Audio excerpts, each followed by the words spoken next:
Chapter 1. Floating Fortress. On foot. Our journey would take a half-day going north from the magic city of Sharia, but it was just an hour on horseback. Our destination was some old ruins, the remnants of a stronghold. Debris was scattered across the ground, vestiges of some stone flooring. Thick stone pillars lay toppled. It was like looking at the Parthenon, except the years had been less kind to this place. No doubt at one period, it was a majestic sight to behold, but now it was little more than an echo of history. These are the remains of the Scott fortress. The humans built it during Laplace's war.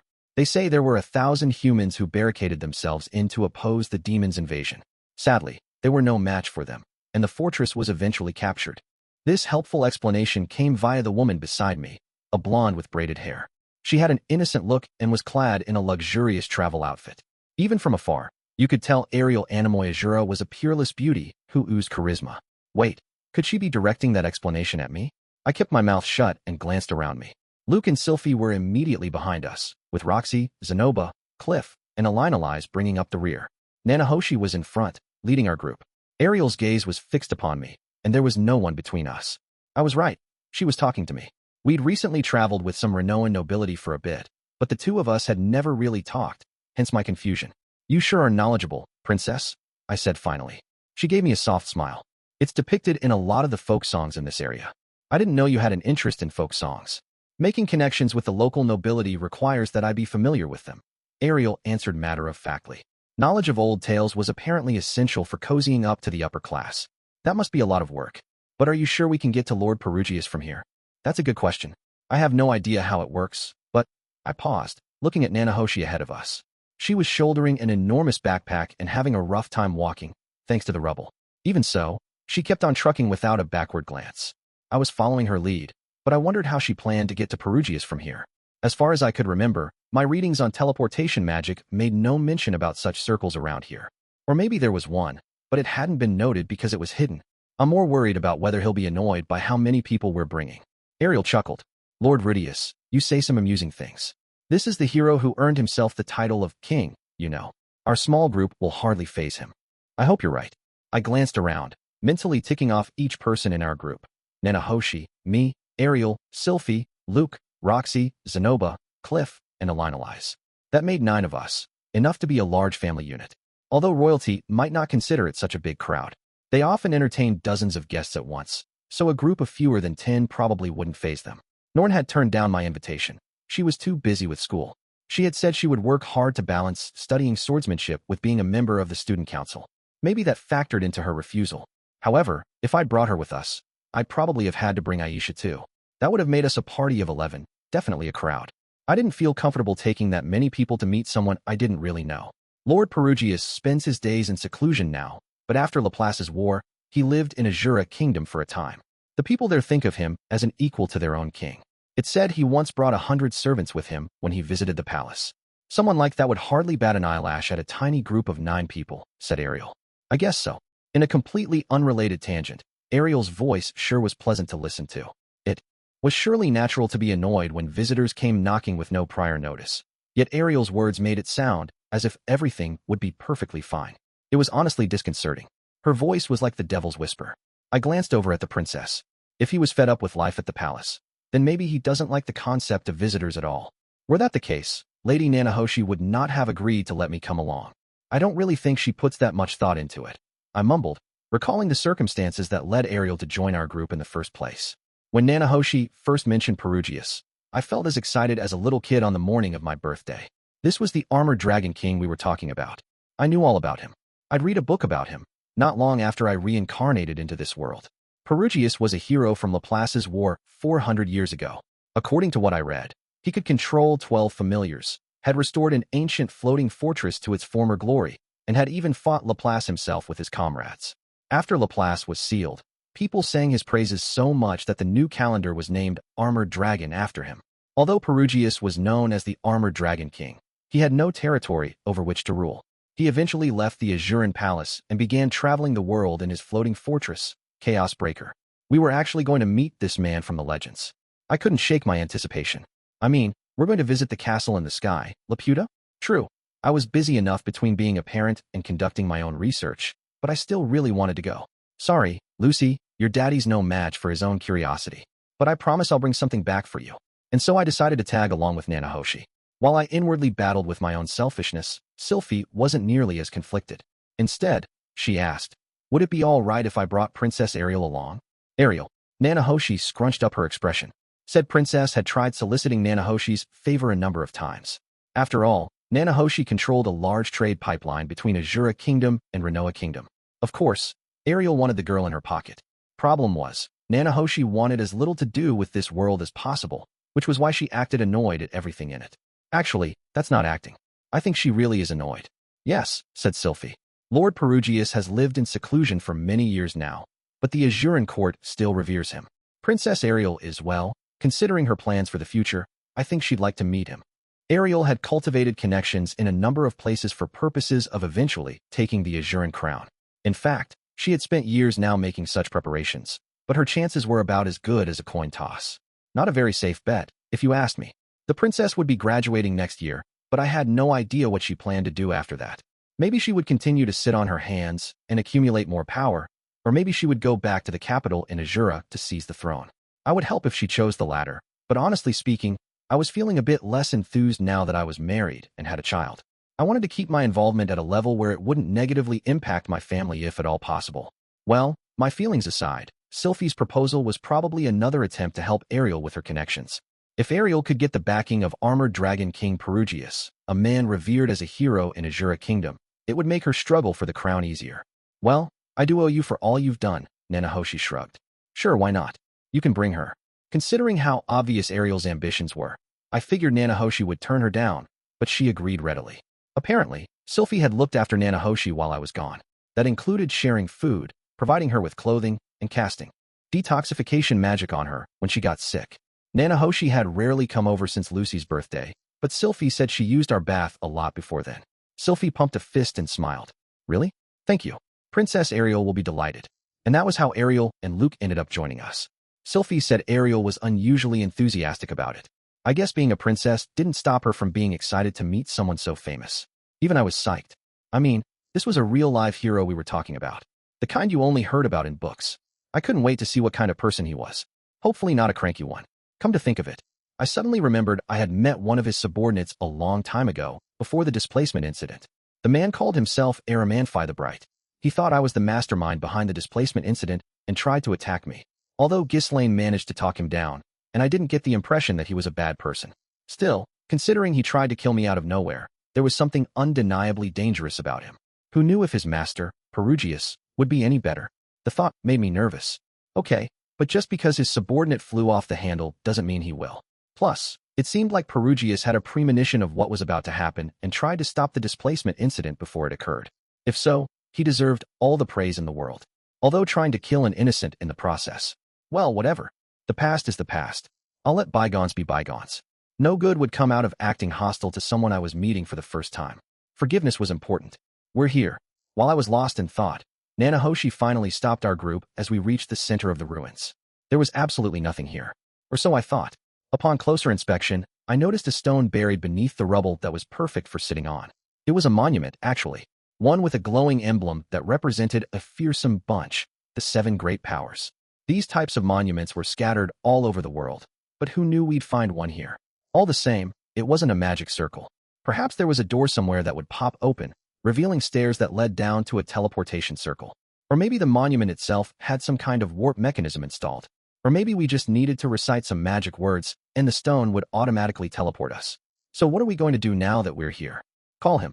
Nanahoshi shrugged off her backpack and fished through it for a metal whistle. She placed it against her lips and blew hard. FSSSH. No sound came out, only air. Is this a dog whistle or something? I'm not hearing anything. Cliff narrowed his eyes, skeptical. It's a sound normal people can't perceive, but he should come now. Nanahoshi sat herself on one of the many stones scattered around us. A sound normal people can't hear, but somehow Perugius can hear it from here? Either that means this flute is a magic item or Perugius is a dog. Cliff. Elinalized expression turned grim as she addressed him. What is it? Just a little forewarning. Someone may say something demeaning to you while we're there, but you mustn't lose your cool and mouth off. All right. He scowled, pouting like a little kid who'd just been scolded by his mother about his studies. I know that. I'm not a child. Elinalize nestled against him and whispered something in his ear. Cliff's expression relaxed, which either meant she was telling him sweet nothings or she'd apologized. I am anxious to see what kind of statues reside within the floating fortress, Zenoba declared, ever the enthusiast. The moment he learned we would be going to visit Perugius, he said, "We should take the opportunity to show Lord Perugius our creations." Then he stuffed a number of figures I'd made, including the Rudeus one, into a box to take with us. I had no idea if we would really get an opportunity or not, but Zenoba planned to advertise our business to Perugius, just as I had shown off my work to Badigati. He sure was passionate about our work. Julie and Ginger weren't with us. Julie was staying behind in Zenoba's room, and Zenoba had ordered Ginger to act as a bodyguard for my family. Not that they were any kind of danger, but at least she could provide assistance if they needed anything. I was sure Ginger's true wish was to be by Zenoba's side, but it was at least reassuring to know I had someone to look after my family while I was gone. Try not to push your interests on him too much. We are talking about someone who's lived for over 400 years, I said. Wahaha. Lord Batty has lived even longer than that. Anyone who has lived that long would have to appreciate the fine quality of your figures, master. If you say so, I tilted my head. A light appeared in the distance. He's here, mumbled Nanahoshi. A figure appeared before us a split second later. It was almost instantaneous, in the blink of an eye. The man had blonde hair and was dressed in what looked like a white school uniform. He was likely very handsome, but his face was hidden beneath a yellow mask that resembled a fox. A long dagger hung by his side. He looked exactly as I remembered. Aramanfi the Bright, at your service, he said. It really was uncanny, how abruptly he appeared. One moment he wasn't here, and then there he was in the middle of our group. He probably flew from their floating fortress at the speed of light. He did the same when I first met him, back before the entire Fitoa region disappeared. Our group went silent. Aramanfi briefly glanced my way. I wondered if he remembered me. Part of me feared he might attack me again. I secretly activated my demon eye, tightening my grip on my staff. However, Aramanfi didn't seem to recognize me at all, much to my relief. His gaze passed over the rest of our party before he walked over to Nanahoshi. There's quite a few of you, he said. He must have been tallying our numbers. Nanahoshi nodded. Yes, there is, but that's not a problem, is it? He said I could bring a party of 10. The number of people isn't an issue. However, his gaze landed on Roxy. The demon is. What? Roxy looked like a cat who'd been splashed with freezing cold water. We don't allow demons on our floating fortress. Oh, is that right? Roxy's shoulders slumped forward. She was crushed. During Laplace's war, Perugius had fought the demons. Perhaps he still held a grudge against them. War tended to leave its mark on people's hearts. Is there no way you can make an exception? Lord Perugius is a very magnanimous man, but he hates demons. I had nearly forgotten such discrimination existed, because most people weren't particularly prejudiced toward demons in this region. But the same could not be said for the rest of the world. Perugius might be a man from legend, but he was also a participant in the war. Just as Rudeus bore the mental scars from those events, perhaps Perugius did as well. Still, I did feel bad for Roxy, since she was the only one who couldn't come along. No, it's fine, said Roxy. Her shoulders sank in defeat. If that's how it is, I'll stay behind. Besides, I was a bit afraid to see Lord Perugius anyway, and I still have my work as a professor here. This is for the best. Although she was giving up, she couldn't hide the disappointment on her face. A part of her clearly wanted to come with us. Still, she forced a smile as she turned toward me, trying to be reassuring. It's okay, Rudeus. I'll take care of everything back home. All right, but I'll bring you a souvenir. She tugged down the brim of her hat so it would hide her face. After a short pause, she mumbled, as if in jest, I don't need any souvenirs. Give me a big hug when you get home, and that will be enough for me. I threw my arms around her, holding her close for a whole 10 seconds. Her heart started drumming hard, and I had to pull away before my atomic bazooka reloaded itself. Thank you. No, I said, thank you. Roxy's cheeks turned red as she fidgeted. She smiled, despite her embarrassment, as the two of us pulled away. Once I get back home, we'll do all that and more. Finished? Aramanfi asked. He had made his way over while the two of us were sharing a heartfelt farewell. Now that my hands weren't otherwise preoccupied, he handed me a baton. I glanced around and realized everyone else had one. Keep a hold of that, he said. I grasped the object. It was metal, about 20 centimeters long, with a complex pattern carved into its surface. There was a magic crystal on either end, most likely a magical implement. So what do I do while holding it? You need only hold it, he said. Lord Perugius will use teleportation magic to bring all of you to his fortress. So this item was imbued with teleportation magic? Was there really such a thing? If so, that was awfully convenient. I thought they said humans couldn't be summoned? Wait, maybe it's fine, since this isn't summoning magic. What's the difference between the two, anyway? How are we supposed to get back once we're done? You will return the same way, for the most part, Aramanfi answered casually. That means there's some way for them to teleport us back here. Lucy would be an adult by the time we got back if we had to return on foot. It was a relief to know that wouldn't be happening. Does everyone have one of these? Make sure you're holding it with your bare hands. I looked at my left hand. Since it was artificial, there was no way to grip onto the baton with two bare hands. Nanahoshi surveyed us to make sure we had followed the instructions and nodded at Aramanthi. It appears everyone is ready. Very well. Wait just a moment. He bobbed his head, and was a flash of light disappearing into the distance in the next moment. Most likely racing back to the fortress to tell Perugius we were ready to be summoned. This is kind of exciting, Ariel said, grinning at Sylphie. Yeah, it is. Sylphie was right. The princess was certainly more energetic than usual. Anyway, teleportation, huh? If something went wrong, we might be warped off to who knows where. Living legend though he might be, Perugius was still a person, and people made mistakes. Oh boy, this is kind of scary. While I was imagining the worst-case scenario, heat began coursing through the baton in my hands.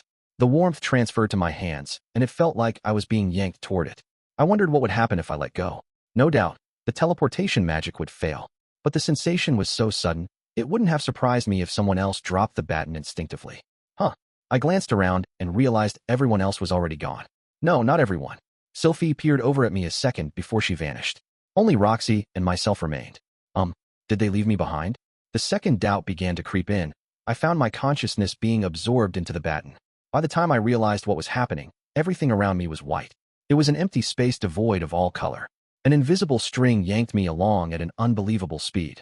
It was like someone was using a power winch to reel in their fishing line, and I was the fresh catch hooked on the other end, whizzing through the air. In the distance, I caught a glimpse of Sylphie being similarly pulled along by this invisible force. Is this what it feels like to be on the opposite end of summoning magic? More importantly, this setting seemed familiar. I'd seen it before, but where? That's right, the man-god. I never thought much about it, but now I saw that this place resembled the area I saw when I met the man-god in my dreams. Except in those dreams, I was always in my former body. This time, I was still Rudeus, with my robes flapping around me. As I soared forward, an enormous light lay waiting ahead. It was woven into a mysterious and complex magical circle, and it sucked me in as I approached. The next time I opened my eyes, there was solid ground beneath me again. Phew, I sucked in a breath. It was like being startled awake from a dream. Had I lost consciousness at some point? No, that wasn't it. I remembered flying through a great expanse of nothingness. So this is Perugius's summoning magic, huh? It was a peculiar sensation. The last time I felt this was during the displacement incident. Back then, I'd also felt like I was soaring through the air. There was a difference this time, however, a sense of stability. The calamity was like a train running off its tracks. This time was more like a taxi, one that safely delivered me to the correct location. That sure felt familiar, Sylphie whispered to me. Evidently, I wasn't alone in feeling this way. Yeah, it did, I said, glancing around at our group. Ariel, Luke, Zenoba, Cliff, Elinalise, and Nanahoshi. Everyone was here. Except for Nanahoshi and Elinalise, they all looked absolutely baffled by what they had just experienced. At least they were all safe. This magic circle is huge, Cliff mumbled. It was only then that I realized what we were standing on. Beneath us was an enormous magic circle about 20 meters wide. It was carved directly into a beautiful marble floor. Water ran through the engraved pattern, emitting a faint light. It was most likely imbued with some type of magic. The water aside, I had seen this same kind of light before, back in the ruins we used to get to Greyrat. In other words, it was a type of teleportation circle. Wow. What really stole my attention wasn't the pattern beneath us, but the enormous castle in front of us. It had to be at least 50 stories tall, and just as wide, its form massive and imposing. Surely, the interior would be no less majestic. I racked my brain for a comparison from my previous life, but nothing of similar size came to mind. The closest I could think of was if you took Tokyo Dome and slapped a castle on top of it. So this is a floating fortress. I had seen it from the ground before, but I never realized what a behemoth it was. Even from afar, it was no less impressionable. Amazing. Sylphie's jaw dropped. It's larger than the Azuran Palace. An expansive garden sprawled before the hulking structure. It had enough trees and colorful flowers that it could be a maze. A canal ran in front of it, its water sparkling in the light. You could tell the place was well taken care of, even from a distance. Rudy, behind us, Sylphie squeaked. I looked behind me. On the other side of the circle was a metal fence. Beyond that was a sea of pure white. Clouds, huh? I had taken a plane once, in elementary school in my previous life. This scene resembled my memories from back then, although it was different seeing it in person instead of peering at it through a window. There was something deeply moving about staring at the clouds like this. Cliff and Luke were both gaping. Even Ariel's eyes were round with surprise as she peeked over the railing, taking in the sea of white below us. Everyone was struck speechless by the view. I could hardly blame them. Airplanes didn't exist in this world, nor was mountain hiking a concept. There was no other way to experience something like this. Sylphiette clutched at my robe. What's wrong? I'm really not good with high places. Her legs were trembling. Had she really agreed to come along to a flying castle despite her fear of heights? She sure was determined. If she lost her balance, I'd be sure to catch her and carry her. I do hope the view from our floating fortress is to your liking, said an unfamiliar voice from behind us. I spun around.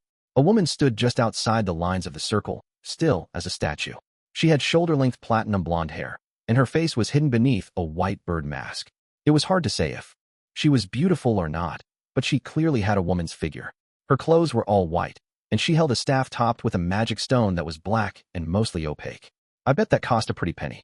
Not that an item's only value was its financial worth, but that thing still had to be expensive, even more than my own beloved staff. That said, the most notable part of her appearance was neither her clothes nor her staff. It was the enormous jet-black wings protruding from her back. One of the sky folk. Her wings had a commanding presence about them, yet the woman was so quiet as she stood there that we hadn't noticed her. It was truly bizarre. As soon as we had her attention, she tipped her head in a bow. As unversed in etiquette as I was, I could still tell how polished her every movement was. I extend my heartfelt welcome to all of you. I am the first of Lord Perugius's servants, Silverl of the Void. I will be the one guiding you all around our floating fortress, Chaos Breaker. I am Rudeus Greyrat, Knight of Azura's second princess, Ariel Anemoy Azura. It's a great pleasure to make your acquaintance. We look forward to seeing more of your magnificent fortress. Luke stood in front of Ariel as he offered his own polite greeting, smiling softly at Silverl. Why is he smiling at her like that? It's not like she has giant jugs. Not that they're particularly small either. Is that his preference? Nah, that can't be it. He's probably just being polite. I am Ariel Anemoy Azura, the second princess of the Azura Kingdom. Ariel pinched the edge of her skirt, giving a slow curtsy. Her movements were so graceful that I would never be able to imitate them. Nonetheless, the rest of us also introduced ourselves similarly. Cliff and Zenoba conducted themselves in the same refined manner as the other nobility. I was probably the most ignorant of our group when it came to proper etiquette. It's such a pleasure to meet all of you, Silverl responded politely, her voice betraying nothing of her inner emotions. It's been a while, Miss Silverl. Nanahoshi was the last to speak up, nodding her head in greeting. Indeed, Lady Nanahoshi. It's good to see. Well, no, it seems you aren't in very good health, are you? Not at my best, but I'm all right. Their exchange was rather brief, but if the amicable atmosphere was any indication, the two were on good terms. Well then, follow me, everyone. Silverl turned on her heel and strode forward, her footsteps utterly silent. Her head didn't bob as she moved, and her garments were so long that they hid her feet. It was like watching a ghost drift along.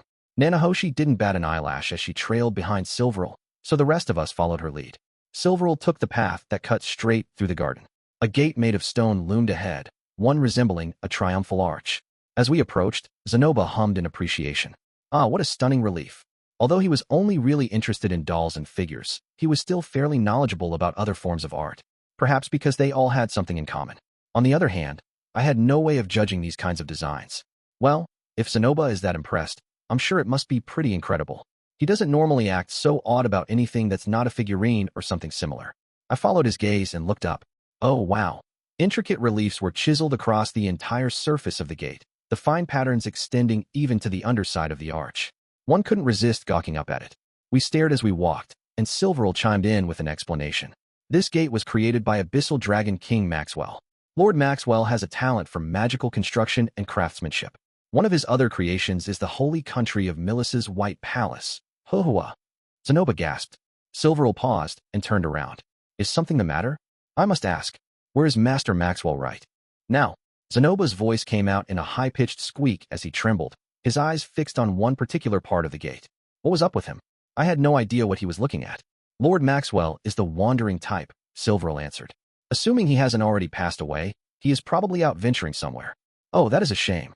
Such a magnificent man. If only I had the chance to meet him. Zenoba could barely contain his excitement. Well, to be honest, it wasn't like he was trying. May we continue? Silverl asked. Oh yes, of course. My apologies. I was simply moved by the greatness of his work. Truly? In that case, you may find a number of splendid pieces inside the fortress. I hope you'll take your time and enjoy them while you're here. I guess she was smiling beneath that mask. Zenoba scuttled over to me and whispered in my ear. Master, did you see it? I did. This is an enormous discovery. It's good we came. We owe Master Nanahoshi a huge debt of gratitude. What was this discovery he was going on about? Seems like I wasn't looking at the same part of the relief he was. Sorry, I said. I have no idea what it is you seem to have found. Tell me about it later. Zenoba's face fell. Unbelievable. To think that my master would overlook such a pivotal piece of information. Dejected, he fell and stepped behind me. Sorry, I just don't have the artistic eye for things that you do. As we passed through the gate, white particles suddenly started falling from Sylphie's body as she walked ahead of me. In fact, those same particles were falling from my body as well. Oh, Silverl paused again, turning to face us. Her mask hid her expression, but her demeanor had noticeably shifted. Is there some kind of problem? I asked timidly. In the past, Aramanthi had attacked me out of nowhere. It might happen again.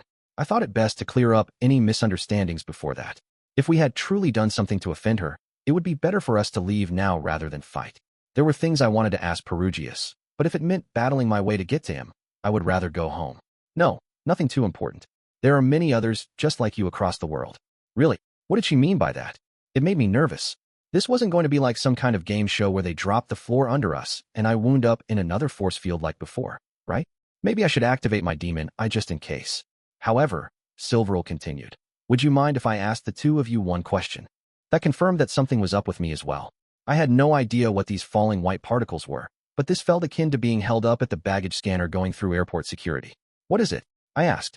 Do the words man-god mean anything to either of you? I forced my expression to remain blank. Man-god. The moment I heard that name, memories of Orsted came rushing back. He had asked me a similar question, and when I answered truthfully, he nearly killed me. Was the same about to happen? I didn't want that. I hesitated. If I told her I knew who that was, it might lead to hostilities. It was true that I'd danced in the palm of that jerk's hand before, and that he'd also helped me out. I had no intention of being one of his henchmen, but I had followed a lot of his advice. As I waffled silently, Sylphie answered for the both of us. She shook her head. No, I've never heard of that name before. Then do you feel a deep-seated anger within your heart and an undeniable urge to kill when you hear that name? Sylphie quietly shook her head again. I did the same, but the description struck a chord. Orsted had reacted that way when he heard the man-god's name. If that bothered them, then maybe that meant Perugius and Orsted were at odds with each other. In that case, I have nothing more to say. Silverl turned away and resumed walking. Naming your floating fortress Chaos Breaker was about the geekiest thing imaginable, but its exterior was admittedly impressive. How in the world did one create a structure this massive? It seemed impossible, and yet there were insanely detailed sculptures scattered about its halls. Each decorative piece spoke of their creator's masterful talents. The interior was every bit as jaw-dropping as I imagined. There were carpets with golden embroidery laid out. The walls were painted, and expensive pottery and statues decorated the corridors. Zenoba drank it all in, babbling. This sculpture resembles Gainon's style. Is this his work? And is this a statue of an Elongine knight? How fortuitous, being able to see the real thing in person like this. Much to my dismay, he added gushing commentary at every opportunity. Silverl and Ariel humored him at first, but they quickly tired of his enthusiasm and resorted to only strained smiles in response. Normally, another member of our group would join in with his own obnoxious antics. Alas, poor Cliff was so visibly nervous that I pitied him for it. His eyes were peeled wide and his mouth firmly sealed shut, as if he'd resolved not to utter a word until someone addressed him. Elinalize was pulling him along by the hand, much like a mother dragging their nervous child. Well, it's honestly for the best that the two of them aren't causing a fuss. This is the audience chamber. After guiding us down a long corridor, Silverl stopped by the door at the end. Dragons were painted on either side. The door itself was thick and adorned with silver. It had taken us about an hour to reach this place. This fortress was massive. We almost needed a segue to navigate the place in a timely manner. Lord Perugius is a very tolerant man, but I would urge you to mind your manners all the same, Silverl cautioned, reaching for the door handle. Shouldn't you knock first? Pardon me, but we're still in our travel garments. Would it not be disrespectful to appear before his lordship like this? Ariel asked in a panic. It was pretty commonplace for nobles and royalty to have people wait in a separate room before welcoming them. People typically used that opportunity to freshen up and change into formal wear. That was how I remembered it in Chiron Kingdom when I met their king, although I didn't have formal wear at the time, so I went in my dirty robe. Wait, crap. Should I have brought formal wear with me? Lord Perugius is not the type to be concerned with one's manner of dressing. In fact, he found the formality in Azura Kingdom suffocating. I believe you would find his reception more positive if you went in as you are now, instead of changing, said Silverl. I somehow wasn't surprised to hear that. Maybe the whole reason he'd started living in this floating fortress was because they'd put him through the ringer in Azura. Still, Ariel pursed her lips. All right, she finally conceded. But could we first store our luggage and outerwear somewhere, at least? Very well. This way, then. Silverl nodded and guided us to a side room. It was as spacious as one of the rooms in my house, but cramped in comparison with how enormous the castle was. There was a table and a cabinet, along with a few other furnishings. Despite the decor being more muted than what we'd seen so far, even the hangers and other knickknacks were of high quality. We sincerely appreciate your understanding, said Ariel. Lord Perugius is already waiting, so I recommend haste. Silverl left us with those words. As soon as Ariel was sure Silverl was gone, she began peeling off her jacket. Luke took it from her, while Sylphie fished a brush out of their luggage and began quickly smoothing out Ariel's hair. Likewise, Zenoba grabbed a hanger to put his jacket on before pulling something more formal from his bags to take its place. Elinalize checked over Cliff's clothing and hair. With nothing better to do, I dusted off my robe and adjusted my collar. I didn't have any formal wear, but clothes weren't really what mattered. It was the intention. If Silverl recommended we meet Perugius in our everyday casual wear, that was what I would do. Likewise, Nanahoshi just stood there and watched the rest. The only effort she exerted in her appearance was smoothing out her bangs. Hey, wait a minute, she's in her school uniform. All right. Once everyone was finished, Sylphie slipped off her sunglasses, and we were all good to go. In the space of 10 minutes, Ariel had drastically changed her appearance. Just taking off her outer garments and smoothing out her hair was enough to leave her looking radiant. Maybe part of being royalty is honing your ability to gussy up in mere minutes. My apologies for the wait. Not at all. This way. Silverl didn't seem the least bit fazed as she led us back to the door with the dragon crest carved into it. Perugius waited within. The thought made my entire body tense. Oh. Ariel let out a deep exhale as the door swung open. Chapter 2. An audience with Perugius. He-Man atop the throne exuded a commanding presence. He had brilliant silver hair and golden pupils that were small yet piercing. There was an air of royalty about him. So this is armored dragon King Perugius. My legs began quaking the moment I laid eyes upon him. I instantly knew what it was that frightened me. He looked eerily similar to the man with silver hair who killed me, whom I would never forget. True, their clothing, hairstyles, and facial features were all different, but there was something unmistakably similar about Perugius and Dragon God Orsted. Step forward, Silverl commanded. Nanahoshi led the group, with Ariel right behind her. I went after them as if to hide from view. The chamber was vast, with a tall ceiling and pillars that resembled massive trees. A dazzling chandelier cast light down on us. The extravagance almost unhinged my jaw. The walls were strung with banners painted with complex emblems. Some I recognized, such as the crest for Azura Kingdom and the holy country of Milis. Others looked familiar, but there were some I had never seen before. 11 men and women lined either side of the velvet rug we were traversing. They were all clad in pure white, with only the designs of their outfits differing slightly. But each one wore a different mask. Some were fashioned after animals, and others only covered the eyes, resembling the visor that Cyclops from the X-Men wore. Another wore a helmet that made them look like some kind of robot cop, and someone else had what almost looked like a bucket on their head. These had to be Perugius's 12 familiars. Not that the word really fit, since they all looked like humans. Aramanthi, however, had been Ghislaine's match in combat. That probably meant that all of them had powers on the same level as a Sword King. I definitely did not want to make enemies of them. I better be really careful about how I speak, just to be on the safe side. Please stop there, said Silverl. Nanahoshi froze in place. The throne was 2 small stairs and 10 steps away from where we were standing. Perugius gazed silently down at us. More to the point, I was pretty sure he was looking at me. Our eyes seemed to meet, and a chill ran through me. Silverl slowly walked past our group and made her way up the stairs, taking her place to the right of Perugius. Aramanthi was on his left. The rest of the familiars lined up on either side of us.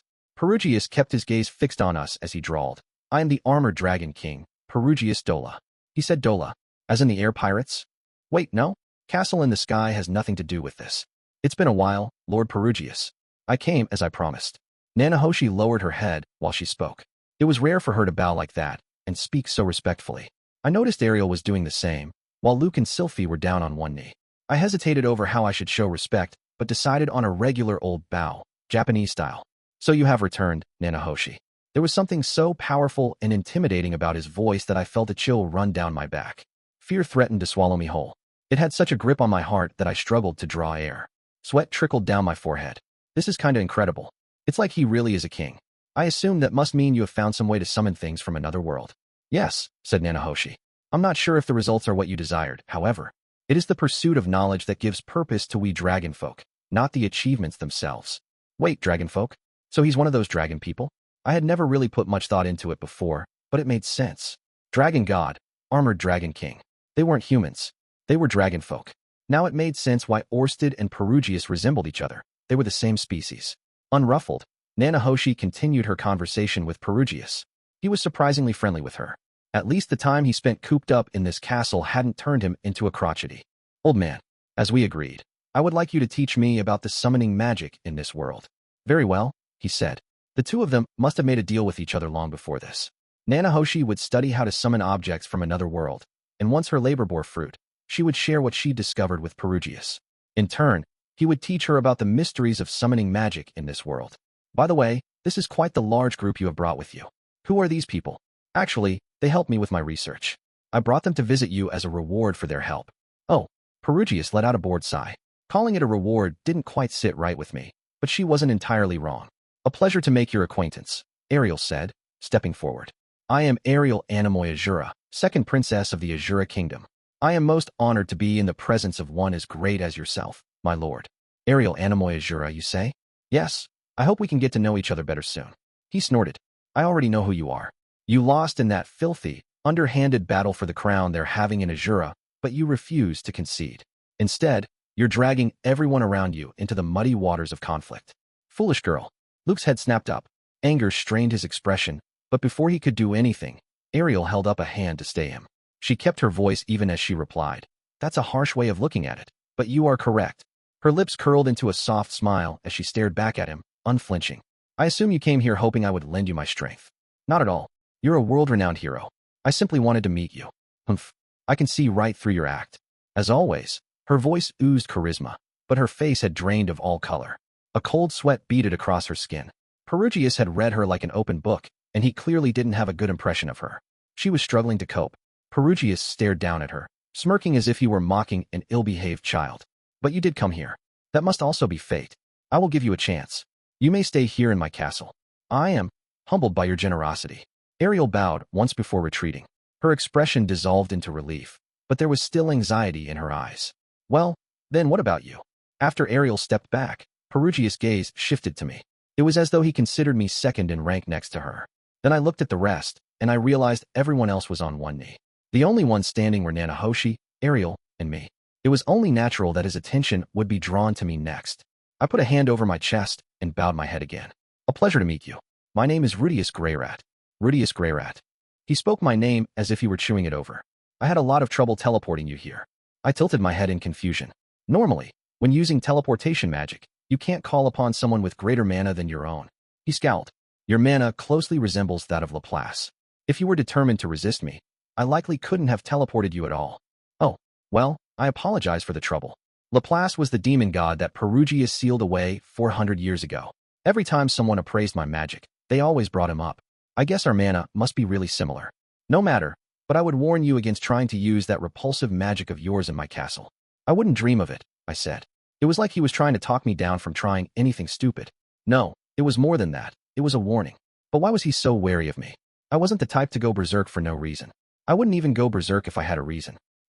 Maybe he remembers what happened just before the displacement incident. Specifically, the part where Aramanfi tried to kill me.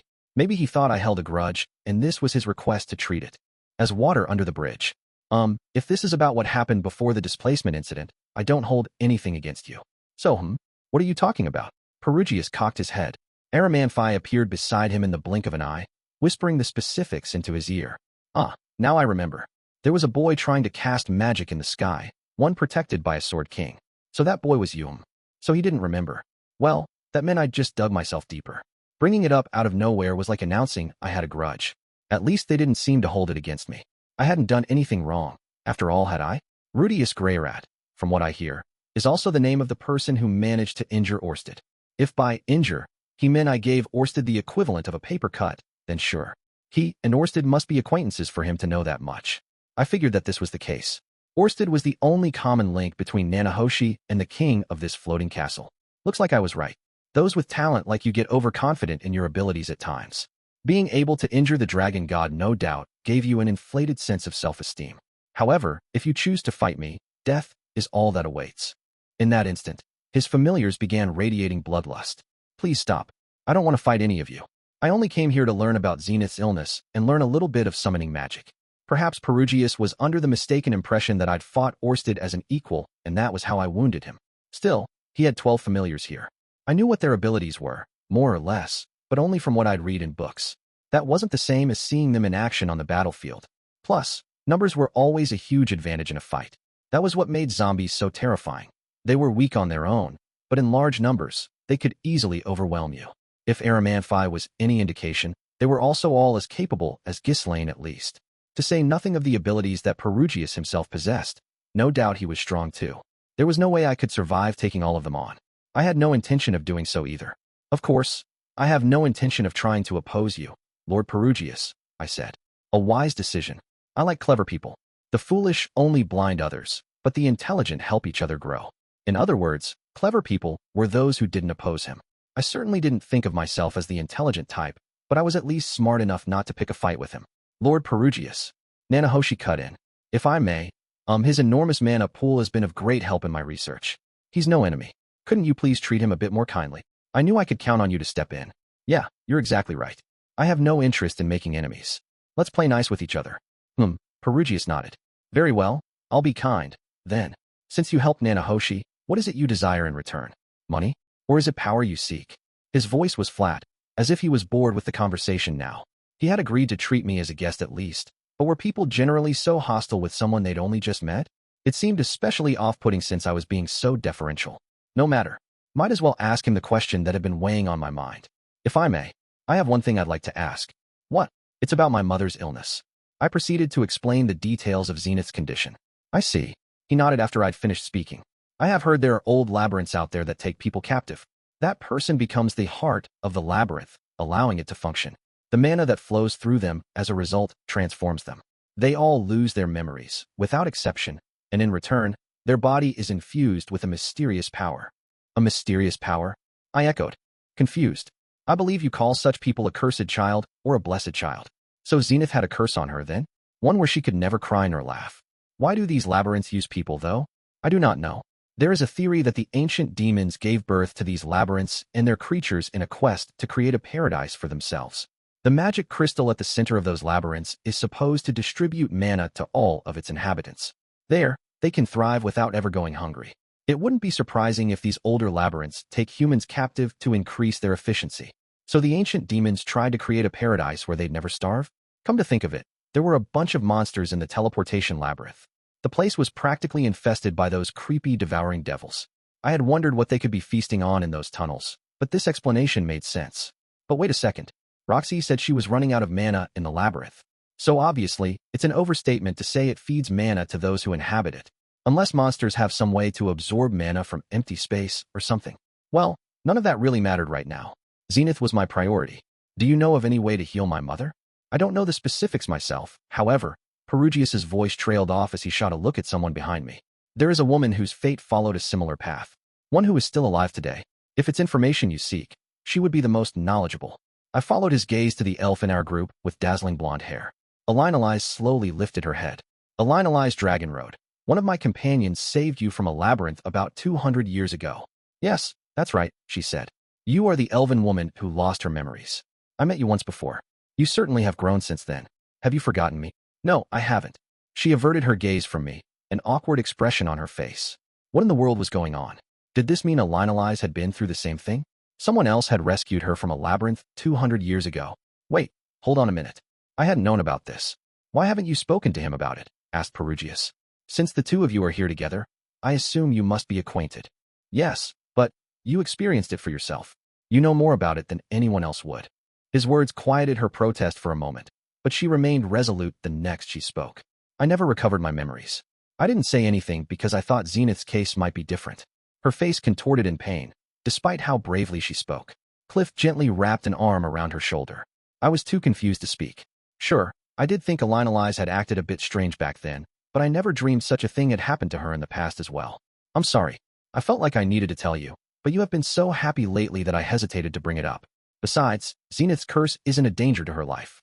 I thought perhaps she was a blessed child, or that maybe she'd recover and there would be no adverse effects at all. She continued babbling excuses, and it was all I could do to muster the strength to say, "We can discuss this further afterward." All right. I had no intention of blaming her, really. She may not have shared her backstory, but she gave quite a bit of advice on Zenith's condition when we were on the Begarit continent. At the time, I thought she was just sharing wisdom she'd accumulated over the years, but apparently, she was speaking from personal experience. Knowing Alinalize, she probably had her reasons. Maybe she thought Zenith might be different, that she might regain her memories. Or perhaps she simply didn't want to twist the knife after I had already lost Paul.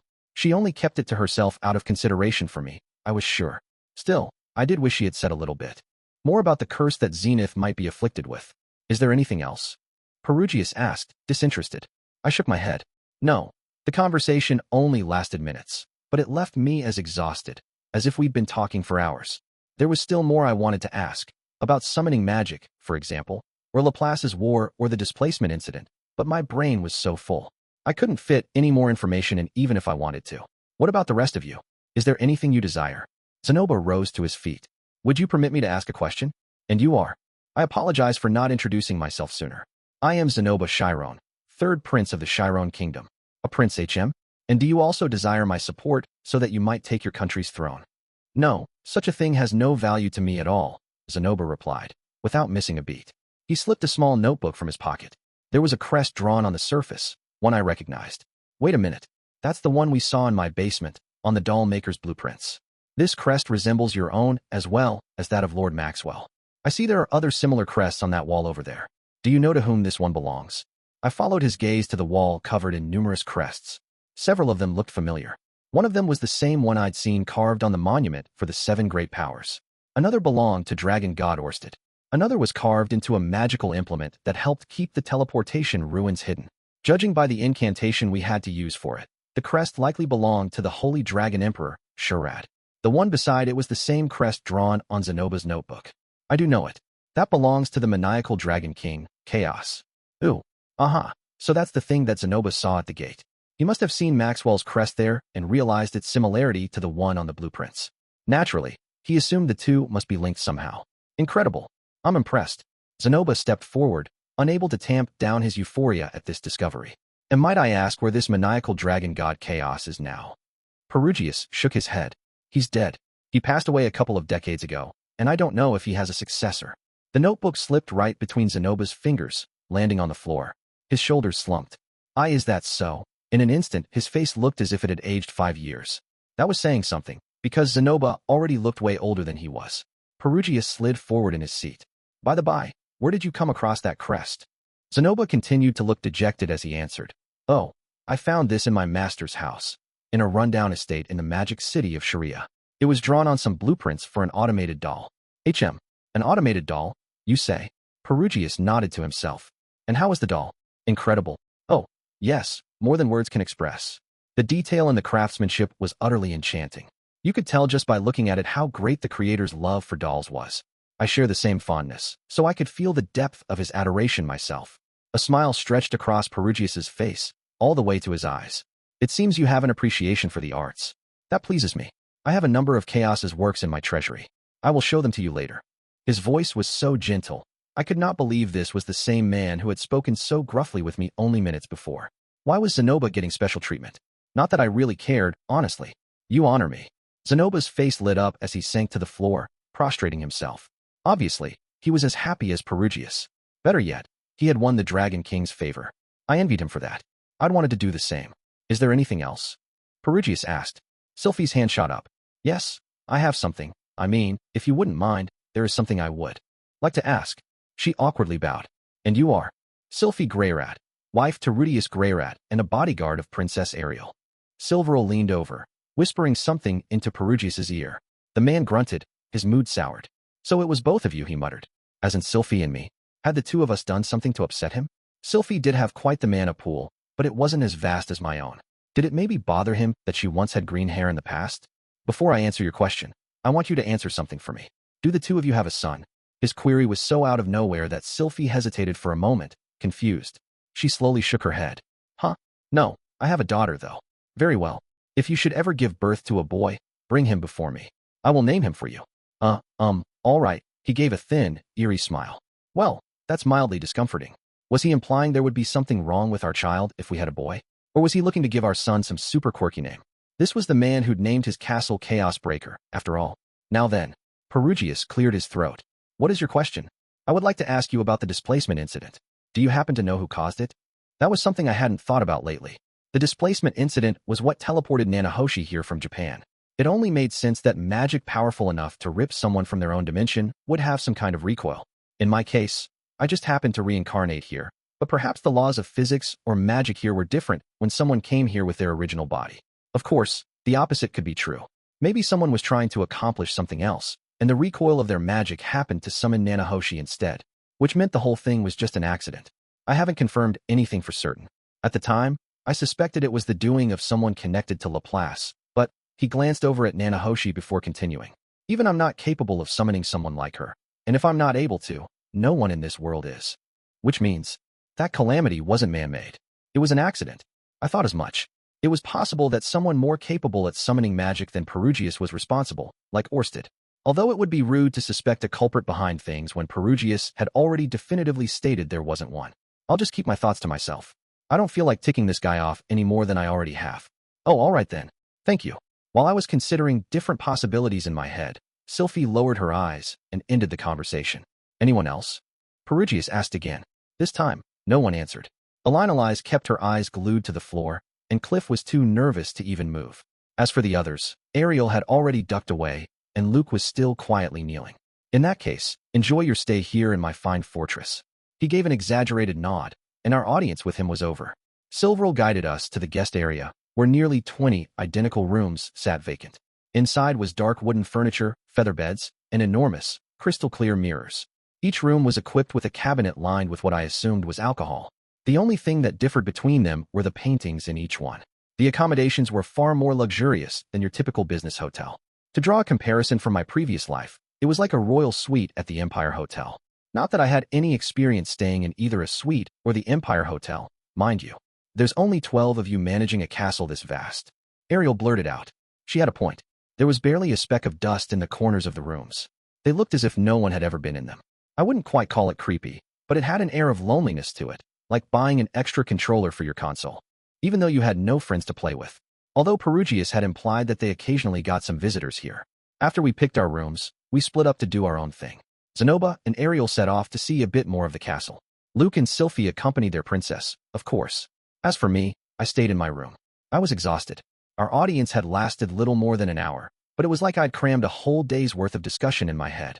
Part of me did want to see more of the fortress, but for now, I would rest. I collapsed on the bed. It's so soft. So soft, in fact, that I felt like I would sink right through, all the way to the floor. I wonder if we could take one of these beds home with us. No, leave the beds aside for now. I was surprised by the crests I saw. A bunch of impressive names came up in our conversations that I didn't recognize, such as the Abyssal Dragon King and the Maniacal Dragon King. If I remembered right, they were part of the 5 dragon generals. Way back in the mythical age, they faced off with the dragon god in a battle that claimed all of their lives. But surely, these weren't the same people from the myths? The ones in the story were likely from many generations before the people who'd come up in our conversation. Of those 5, 3 had been mentioned today: Armored Dragon King Perugius, Abyssal Dragon King Maxwell, and Maniacal Dragon King Chaos. There was also the one whose name I'd heard in the incantation for the teleportation ruins, Holy Dragon Emperor Sharad. That made 4 of them.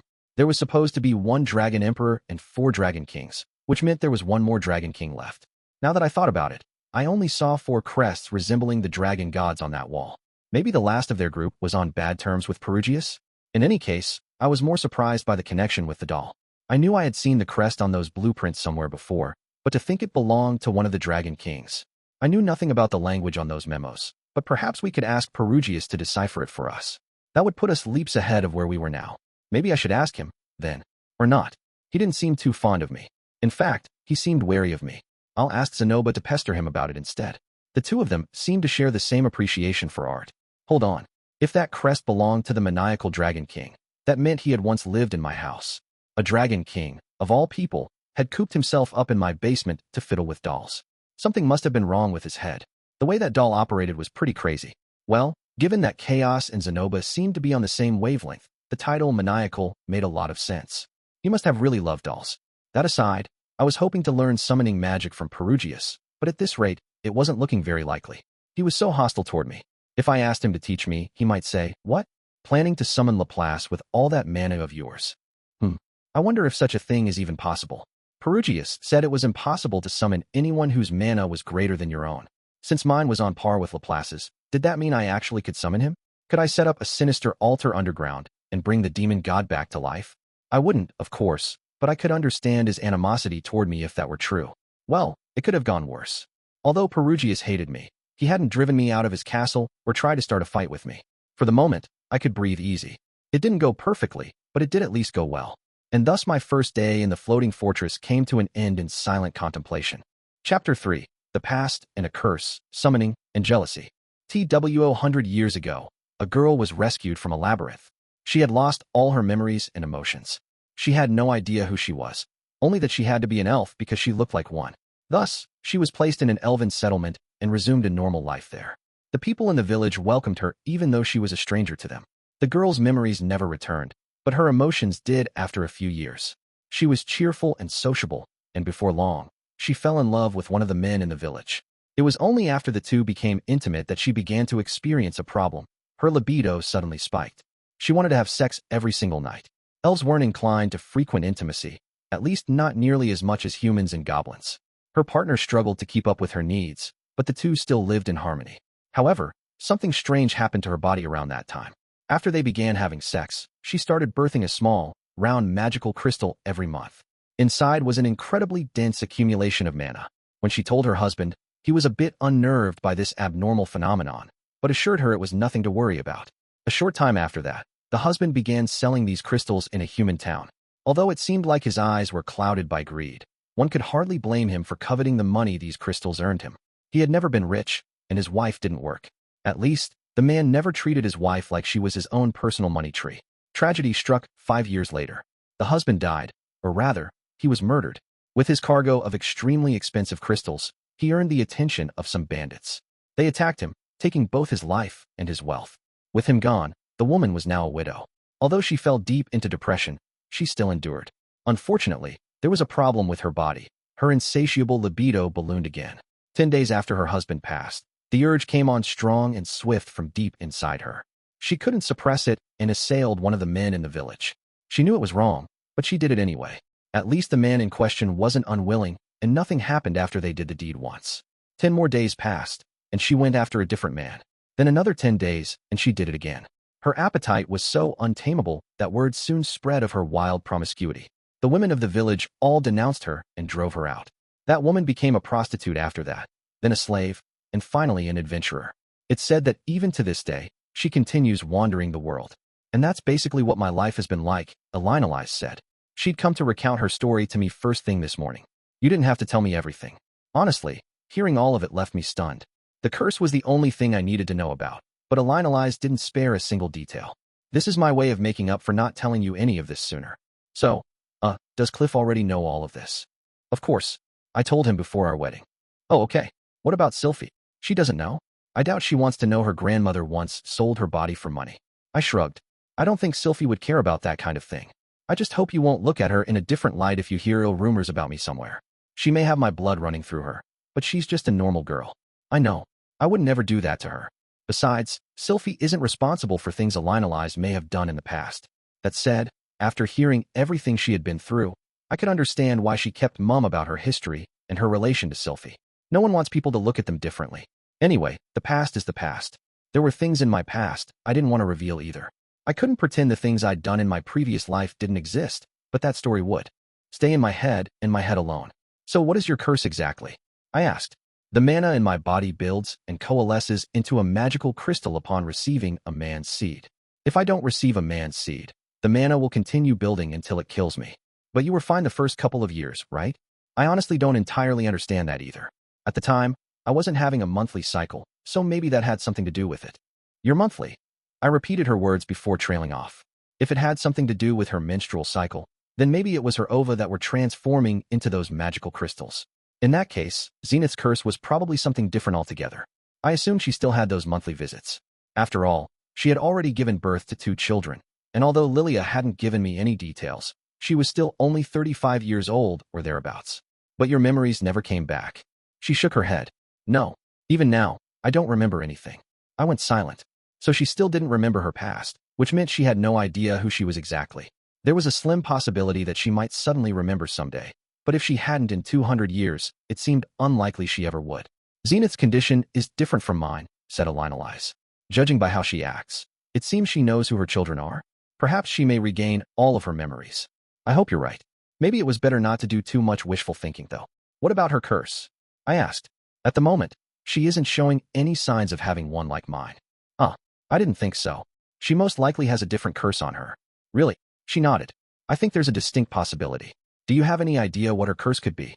An idea, huh? Maybe a vague one, but nothing conclusive. After a short pause, I admitted, nope, nothing. All right, well, best to continue keeping an eye on her. Whatever it wasn't something lethal, but there could be a trigger out there that would cause it to manifest. I guess that's all we can do right now, huh? Keep watching her. Yes. I wasn't going to get my hopes up, but I still couldn't help praying that nothing bad happened. That's the extent of what I know, said Elinalise. I'm sorry. There was too much I didn't want to say, and I was late giving you the truth. She lowered her head. I understood not wanting to share about her past. In fact, I felt guilty for not sharing the events of my previous life with Sylphiette and Roxy. It did suck that Elinalise hadn't told me sooner, but I wasn't about to be a hypocrite and get mad at her for it. No, I appreciate you talking about it, even though you didn't feel comfortable. Thank you. I extended my hand, and she shook it, gripping it tight. Well, then I'm going to return to Cliff. I'm going to rest a little more, then go check on Nanahoshi, I said. All right. Have a nice day. Elinalise turned and slipped out of the room. In the end, I didn't learn anything new about Zenith's condition. There was a high probability she had a curse on her, but it hadn't caused any problems yet. All I could do was prepare myself to act in case anything did happen later on. After breakfast, we gathered in a room with a long table and took our seats. Nanahoshi and Cliff sat to one side of me, with Zenobo on the other. Directly across from me was Silveril of the Void, the woman with black wings who served Perugius. All right, now let's begin our lesson. The agreement was for Perugius to teach Nanahoshi summoning magic, but Nanahoshi had been kind enough to ask that we be included. We were starting from the very basics, so Perugius wasn't the one teaching us. He would turn up when it was time to put what we'd learned to the test. He was probably having tea with Ariel at this moment. I should probably be focusing on the lesson instead of worrying about where Perugius is, though. First, said Silveril, let's make sure we are all on the same page. What is summoning magic? You there, Cliff? Cliff Grimer. Cliff, please answer for me. What is summoning magic? There were two types of summoning magic. The first was bestowal, which was mostly used to create magical implements. In other words, the drawing of summoning circles. Cliff specialized in this, and it was a flourishing art in the magic city of Sharia. The second type was invocation, which allowed you to summon anything in existence, from simple animals such as dogs and cats to highly intelligent beasts. That list included gentle monsters that were easy for humans to tame, as well as ones with low intellect, such as goblins and treants. You could also summon spirits that existed somewhere out in the world. There were no professors in Sharia who could perform invocation magic. Even the guild only had a few people who could do it, and they were all amateurs at it. Perhaps some other country was monopolizing that school of magic, or maybe it was simply that no one around Sharia could teach it. Either way, that was the extent of my knowledge. And Cliff must have been about as versed as me, because he relayed the same answer. That's incorrect, Silveril said with a shake of her head. It is true that summoning requires a magic circle by nature, but the drawing of a circle is not in itself part of this school of magic. Which means only the latter qualifies as summoning magic, then? I asked. The atmosphere here reminded me of when Roxy used to give me lessons as a child. Yes, but Cliff wasn't wrong when he said there were two types of summoning magic. In other words, bestowal isn't one of those types. Indeed. She spoke in a gentle voice, but since there was no blackboard or textbook about, I had to take notes using the stack of papers and quill pen I'd brought. It made this feel like a real class. There are two types of summoning magic, fiend summoning and spirit summoning. I wrote down both names. From what I remembered, spirits were beings that existed in our world but rarely showed themselves. The only kinds I had ever seen before were the lamplight spirits I had summoned with those scrolls. What's the difference between the two of those? I asked. Fiend summoning, as you humans well know, allows you to call upon a beast living somewhere out in the wild. Per an ancient covenant, anything considered to be a person cannot be summoned. However, everything else that exists in the world can be. So all kinds of creatures could be invoked with such magic, even dragons. What's this ancient covenant? When summoning magic was first born into this world, our ancestors made a covenant. Magic cannot break those ancient rules. So people couldn't be summoned? Was that really true? What was so different between teleporting a person and summoning them? Not that it really mattered. The important thing was getting the basics down pat. I could ask more nuanced questions later. Sorry, I said. Please continue. Very well. In fiend summoning, one cannot invoke a creature with more mana than they possess themselves. Even if they do so, there's a high likelihood they won't be able to control the creature they summon. Come to think of it, I'd read about that in a book a long time ago. Sig's Summoning Magic, I think it was called. It contained the tale of someone who invoked a creature that was stronger than they were, which ate them alive. Considering how vast my own mana pool was, I probably wouldn't have issues no matter what I summoned, but I had no idea if it would obey me or not. Not that I had plans to summon anything powerful. Besides, we had 3 pets in the house already. There was no need for me to summon anything. Oh, yeah, are living creatures the only thing you can summon? I blurted. Yes, you cannot summon the dead. No, I meant things. Like, could I summon some clothes that are at my house right now? I'm afraid that's impossible. So I couldn't summon Roxy's panties. Wait, hold on a second. Nanahoshi had succeeded in summoning a plastic bottle. Surely, it wasn't impossible. Maybe it was better to say that no one in this world had figured out how to do it yet. That would explain why Perugius was so interested in Nanahoshi's research, because it meant such magic was possible. Now I understood why he agreed to aid her. May I continue? Silveril asked, interrupting my thoughts. Oh yes. My apologies for interjecting repeatedly. Not at all. Your queries indicate how passionate you are about learning. She nodded slowly before continuing. Spirit summoning, as the name implies, involves the creation of a spirit. Creation? As in you're actually making them. Correct. You expend mana in the process and create a spirit with certain abilities, such as how spirit summoning operates. In other words, by using those scrolls Nanahoshi had provided, I wasn't summoning lamplight spirits from elsewhere. I was conjuring them with my own mana. Spirits possess a low level of intellect and will obey the summoner's orders until they use up all of their mana, Silveril explained. Is that an absolute? There was a pause before she answered. No. If you specifically construct the circle so that they won't follow your orders, then a spirit with free will shall be created instead. But if you didn't do that, would they follow your every command? That was almost like programming. Wait, speaking of programming, I felt like I had heard about a similar concept. That seems odd to me, said Cliff, voice filled with dissatisfaction. Those of you who served Perugius were spirits summoned 400 years ago, yes? You're awfully intelligent if that's the case, and it's odd that you haven't disappeared in the intervening centuries. Just what I would expect from you, Cliff. He was too sharp to let that inconsistency slip by. Silveril nodded cheerfully. I'm glad you brought that up. Lord Perugius's predecessor, the first armored dragon king, passed on his knowledge of how to create 11 ancient, highly intelligent, and powerful spirits. Ordinarily, spirits of such caliber would not last more than a single day, but Lord Perugius has developed a way to maintain them for centuries. She sure was being boastful, but I could see why. It was quite a feat to maintain for eternity what would normally only last a day. In other words, perpetual motion, a concept just as incredible in my previous world as it was in this one. Wait a second. She said 11 ancient spirits. Isn't that one too few? Don't you mean 12? I asked. No, 11. I'm not one of Lord Perugius's spirits. I blinked at her. You're not. Not at all. Lord Perugius saved me during Laplace's war, and I have served him ever since. I am simply one of the Skyfolk. Skyfolk? Well, that would explain the wings then. If the others were his servants, perhaps she was more of a confidant. Or a lover. No, that couldn't be. Romance wasn't the only bond that existed in the world. So which will we be learning? I asked. We'll primarily focus on fiend summoning, she said. However, Lord Perugius considers the summoning of things from another world to resemble spirit summoning, so I am sure we will touch on that as well. So we were going to learn both? I was looking forward to that. It might be fun to summon monsters from all over the world and open a zoo.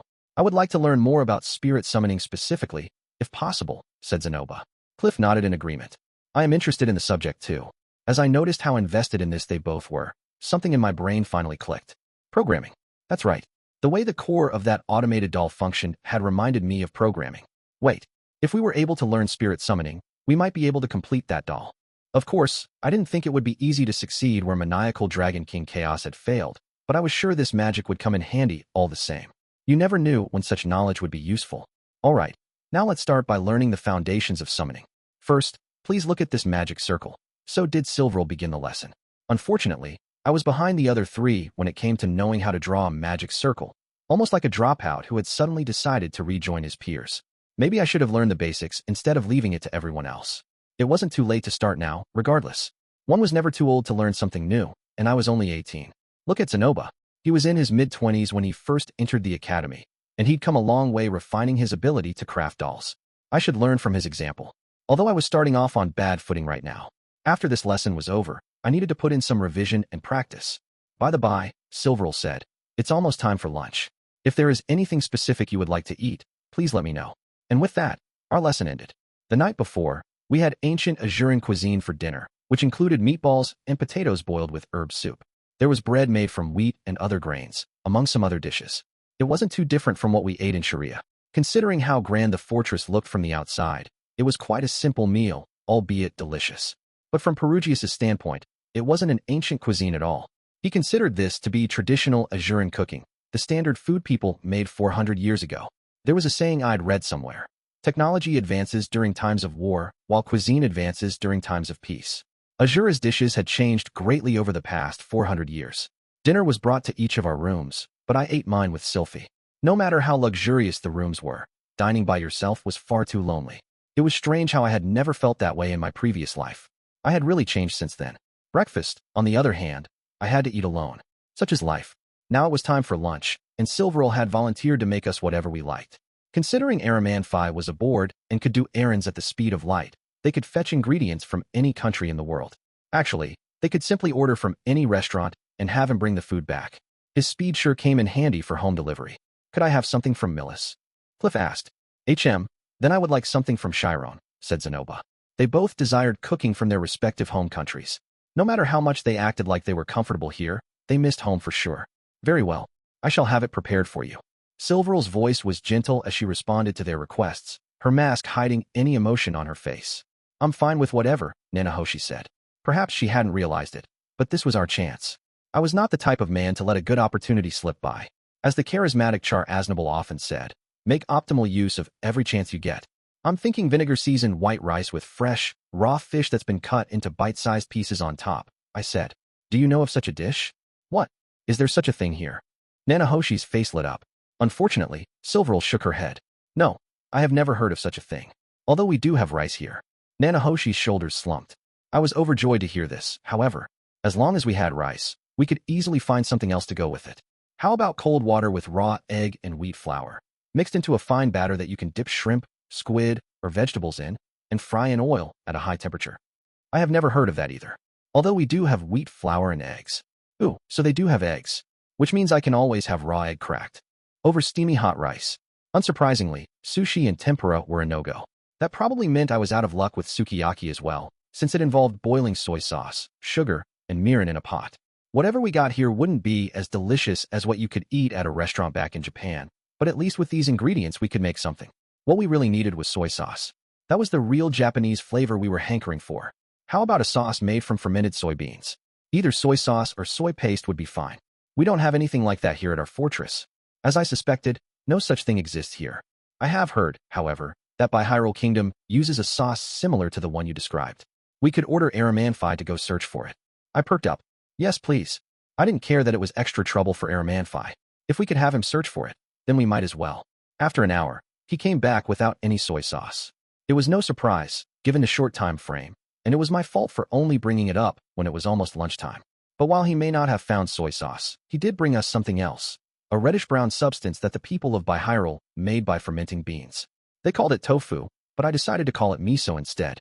Because come on, this is totally miso. If memory served me correctly, Bihyrule Kingdom was located in the northeastern part of the central continent. Miso and soy sauce were two sides of the same coin. Perhaps they had already invented soy sauce in that country. Someday, I need to head out that way to see for myself. I'd have to find time to visit, even if it was 10 or 20 years down the road. That aside, we had rice and miso, so naturally, I asked them to get us some white fish. Sadly, we didn't have grated radish or ginger, but we did have lemons. Pickled vegetables would have been a nice addition, but there was no use fussing over something they didn't have here. I did my best to give Silverl a decent recipe, keeping the available ingredients in mind. Is this what you wanted? She asked, reappearing a while later with some piping hot white rice. Steam rose from the miso-flavored shellfish. Then there was the nicely toasted white fish with lemon. There were 2 plates, one for me and one for Nanahoshi. Mine came with a raw egg. Sometimes you gotta treat yourself to some comfort food like this, I said. After a long pause, Nanahoshi replied, yeah, I guess. Although the 2 dishes looked perfect, Nanahoshi gazed at them in dismay. Perhaps she disliked that they only resembled Japanese cuisine without actually replicating the flavor. Well, I couldn't blame her. It tasted nothing like I remembered, but it was still fun to give it a try, even if it wasn't authentic. Put your hands together in thanks and let's dig in, I said. Yeah, let's. Nanahoshi kept frowning as she picked up her spoon and fork and began eating. Her expression was contorted in disgust as she deboned the fish, squeezed some lemon, and took a small bite. Next, she took a hesitant bite of the rice, chewing slowly. There was a white porcelain bowl filled with miso soup that she also sipped from. Finally, she said, "This miso soup doesn't have any dashi in it." Big, fat tears welled up in her eyes. She continued eating as they fell. It was pretty terrible. The rice was dry and tasteless, and the miso soup was incredibly salty. While the fish was delicious enough, it smelled awful, and it didn't go with the lemon at all. The balance was terrible. It wasn't good at all. The Japanese cuisine from our memories had a much more delicate flavor.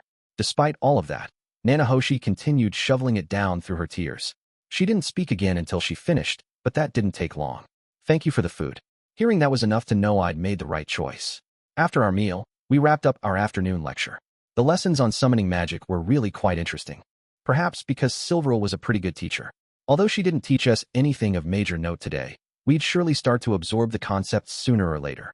Right now, I needed to do some revision to prepare for the next class. With that in mind, I spent my time after class wandering the halls of the floating fortress. Exploring, if you will. This place was insanely huge, so I wouldn't be able to see it all within a day or two. Again, I was awed by how something this massive could fly like this in the first place. Lost in thought, I spotted a pair up ahead, Zenoba and Cliff. They must have decided to go exploring after class as well. Wait a minute. That's strange. Why didn't they invite me then? Did they just ditch me? "Hey Zenoba, Master Cliff. What are you two doing together?" I asked, moseying over. "I'd prefer to be part of the pack instead of being a lone wolf, if it's all the same to you guys." "Master.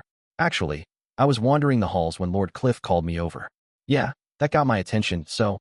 Apparently, they weren't hanging out specifically, so it wasn't like they'd ditched me. What a relief. Good thing too, since I wasn't actually a wolf, wild or otherwise. I was a human, one that enjoyed flocking with other humans, since that was what made us the greatest mammals on land. "That's right. We should group up, since we'll be stronger together." "And what is that you're referring to?" I asked. Cliff indicated some nearby stairs, which curiously led down rather than up. Apparently, this place wasn't just ridiculously huge, it also had a basement. "Huh, that does seem interesting. If you guys are planning to investigate, I'd be happy to come along," I offered. "You'd be more than welcome to," but Cliff trailed off. "What? Is there some kind of problem?" "It's not that. I just wonder if it's really okay for us to go down there without permission." I don't know. They did tell us we were free to wander about the castle, but was the basement considered part of the castle? Did people usually let others freely enter their basements? Personally, I kept some precious items in mine and would prefer no one disturb them. "It shouldn't be a problem," said Zenoba. "Why don't we have a look?" Lord Perugius said we were free to enter any rooms that weren't locked. These stairs aren't even behind a door, so he surely wouldn't mind. "Wait, hold up a sec. Sometimes people have unspoken rules about this kind of stuff, you know. Unspoken rules as in manners that were so deeply ingrained in people that they thought of them as common sense." "You really think so?" Zenoba tilted his head, not entirely convinced. Perhaps, being royalty, he couldn't fathom having a room you wouldn't want other people to enter.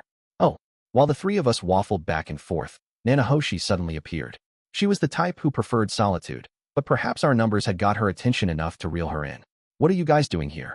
We explained that we were interested in where these stairs led, but were uncertain whether or not we'd be permitted to freely venture down them.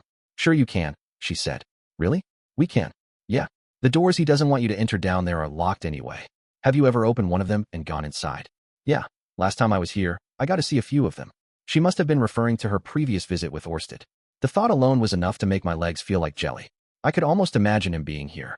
"You can't enter most of the rooms down there, since they're locked," Nanahoshi explained. "But there is something interesting down there." "Something interesting?" I echoed, curiosity getting the better of me. "Something you boys would probably enjoy." I hadn't heard someone use "you boys" to collectively refer to my friends and me in a while. Nanahoshi seemed like the sort to use that phrase all the time, at least before she got transported here. "If you're that nervous, shall I be your guide?" The three of us exchanged looks.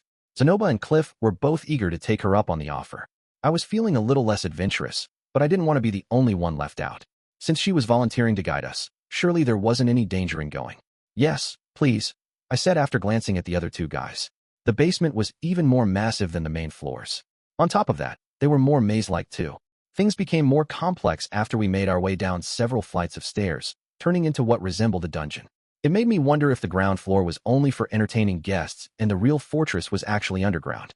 We wandered the halls at length with Nanahoshi leading us. In the beginning, there were a number of curious doors we tried opening, but they were all locked. Unlocked doors just led to empty rooms anyway. How many flights of stairs have we gone down by this point?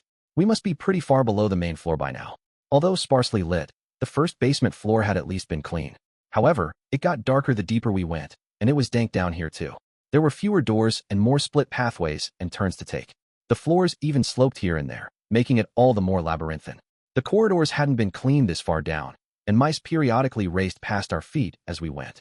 Their eyes shone green in the darkness. It was eerie, but at least they weren't monsters, and they did flee the moment they saw us, as you'd expect from rodents. Apparently, we had entered an unused part of the fortress, but that didn't stop Nanahoshi. She did, however, ask me to summon a lamplight spirit before we proceeded further. I'm not familiar with this type of architecture. For me to not recognize it all must mean it's from before the first great human-demon war, or Zenoba's voice trailed off. He was deriving plenty of enjoyment just from viewing the layout of the basement. His spirits remained high even as we ventured deeper and deeper. Hey, Silent, are you sure you're not lost? Cliff asked. Nope, I'm fine. Although he found it entertaining at first, Cliff was starting to lose his patience. We were meandering about the halls without entering a single room we passed. This is positively amazing. It's a rare opportunity to be able to visit a place like this. See, Master, look at the way those stones are arranged. That's a special way of layering them. At a glance, they all look random in size, but they're all natural. None of them have been artificially altered. But when you consider they're part of a basement supporting a castle this enormous, it's baffling how the place is still standing. You don't really see stones like this on our continent. I don't have much interest in architecture, but the mysteries of this place are captivating. I have to wonder exactly why they chose this kind of method. Zenoba was genuinely enjoying himself. The moment he discovered something new, he would start going on like this. Master, what do you think of the way these stones are laid out? I don't know anything about this kinda. Wait, I've seen this kind of architecture before. This is block pattern piling, I think it was called. I would expect nothing less from you, Master. So you do know about this technique. Block pattern piling, you say? How exactly does this technique work? Look there at the corner. Those stones have been altered. Whoever built this cut them into a rectangular shape and piled them together in an alternating pattern. See, by doing that, you can enhance the stability of the corners. Oh, I see. By increasing the stability of the corners, you strengthen the entire structure as well. Seeing block pattern piling here was quite a shock. It made me wonder if someone from the Warring States period had built this castle. No, that couldn't be. This wasn't a Japan-only technique. Surely, people here came up with the same method of arranging the stones to reinforce the stability of their buildings. Plus, stone architecture was pretty common in this world. This technique must have been something they innovated at some point in the past. After we went down another flight of stairs, the atmosphere around us shifted. No longer were we in a labyrinth. Instead, we were wandering down a vast corridor with a single large door in front of us. It resembled the one we'd seen in front of the audience chamber, with an armored Dragon King crest engraved on it. This gave the impression that something precious and valuable was hidden within. A dead end, I guessed. Nanahoshi shook her head. Nope, this is our destination. She strode forward and pressed her hand against the door. Although she barely touched it, the door gave way with a creak. Apparently, this one wasn't locked. A large rat came scuttling out, shooting past our feet, and slipping through the crack as Nanahoshi nudged the door open. A vast room lay within, with no other doors as far as I could see. This was the deepest, most inner part of the floating castle, a room hidden behind a door with a crest engraved on it, one that surely contained something secret inside its walls. As childish as it may sound for a man my age, I'm excited, said Zenoba. Cliff nodded in agreement. Me too. And me as well. I knew boys like you would enjoy this, Nanahoshi mumbled. I think you're misunderstanding something here. There are boys out there who detest this kind of stuff or are otherwise completely uninterested. Not me, though. Let's have a look, said Cliff. Apparently, he couldn't hold his curiosity back any longer. He entered the room, and I followed close behind, silently using my lamplight spirit to illuminate the area. A strange sight awaited us once the room filled with light. What is this? It's incredible. Zenoba was overcome with emotion as he scrambled over to one of the murals on the wall. I chased after him, feeling as if we'd discovered some sort of treasure. Murals, huh? These have to be pretty old. The paint was chipped in various places, but thanks to how durable the stones were, the paintings weren't damaged enough to be indecipherable. I knew of no tradition involving drawing murals like these in this world. They reminded me of Egyptian frescoes from my previous world. I can't even begin to guess at how ancient they must be, Zenoba mumbled. Master, this is an incredible discovery. Calling it a discovery is a stretch. I'm pretty sure Lord Perugius already knew about these before we found them. Describing the paintings would be difficult, but they more or less depicted a story. All the murals featured one peculiar figure. Most likely, they were intended to depict what this person had seen and experienced during their life. There were no words to accompany the paintings, so it was hard to guess what scene or circumstance they were trying to convey. There were inverted mountains, people with wings, people worshipping what looked to be a king, a floating stone, people gathered together, a dragon flying, two people cuddling close with a baby, a fallen shadow, a mournful king, a rage-filled king, people consulting one another, and then an eerie shadow standing behind a group of people. The final painting, which most likely represented the conclusion of the story, was only half finished, and it was anyone's guess what the artist had tried to depict. I feel like I've seen this story somewhere before. Me too, but I can't remember where. The three of us tilted our heads as we stared at the murals.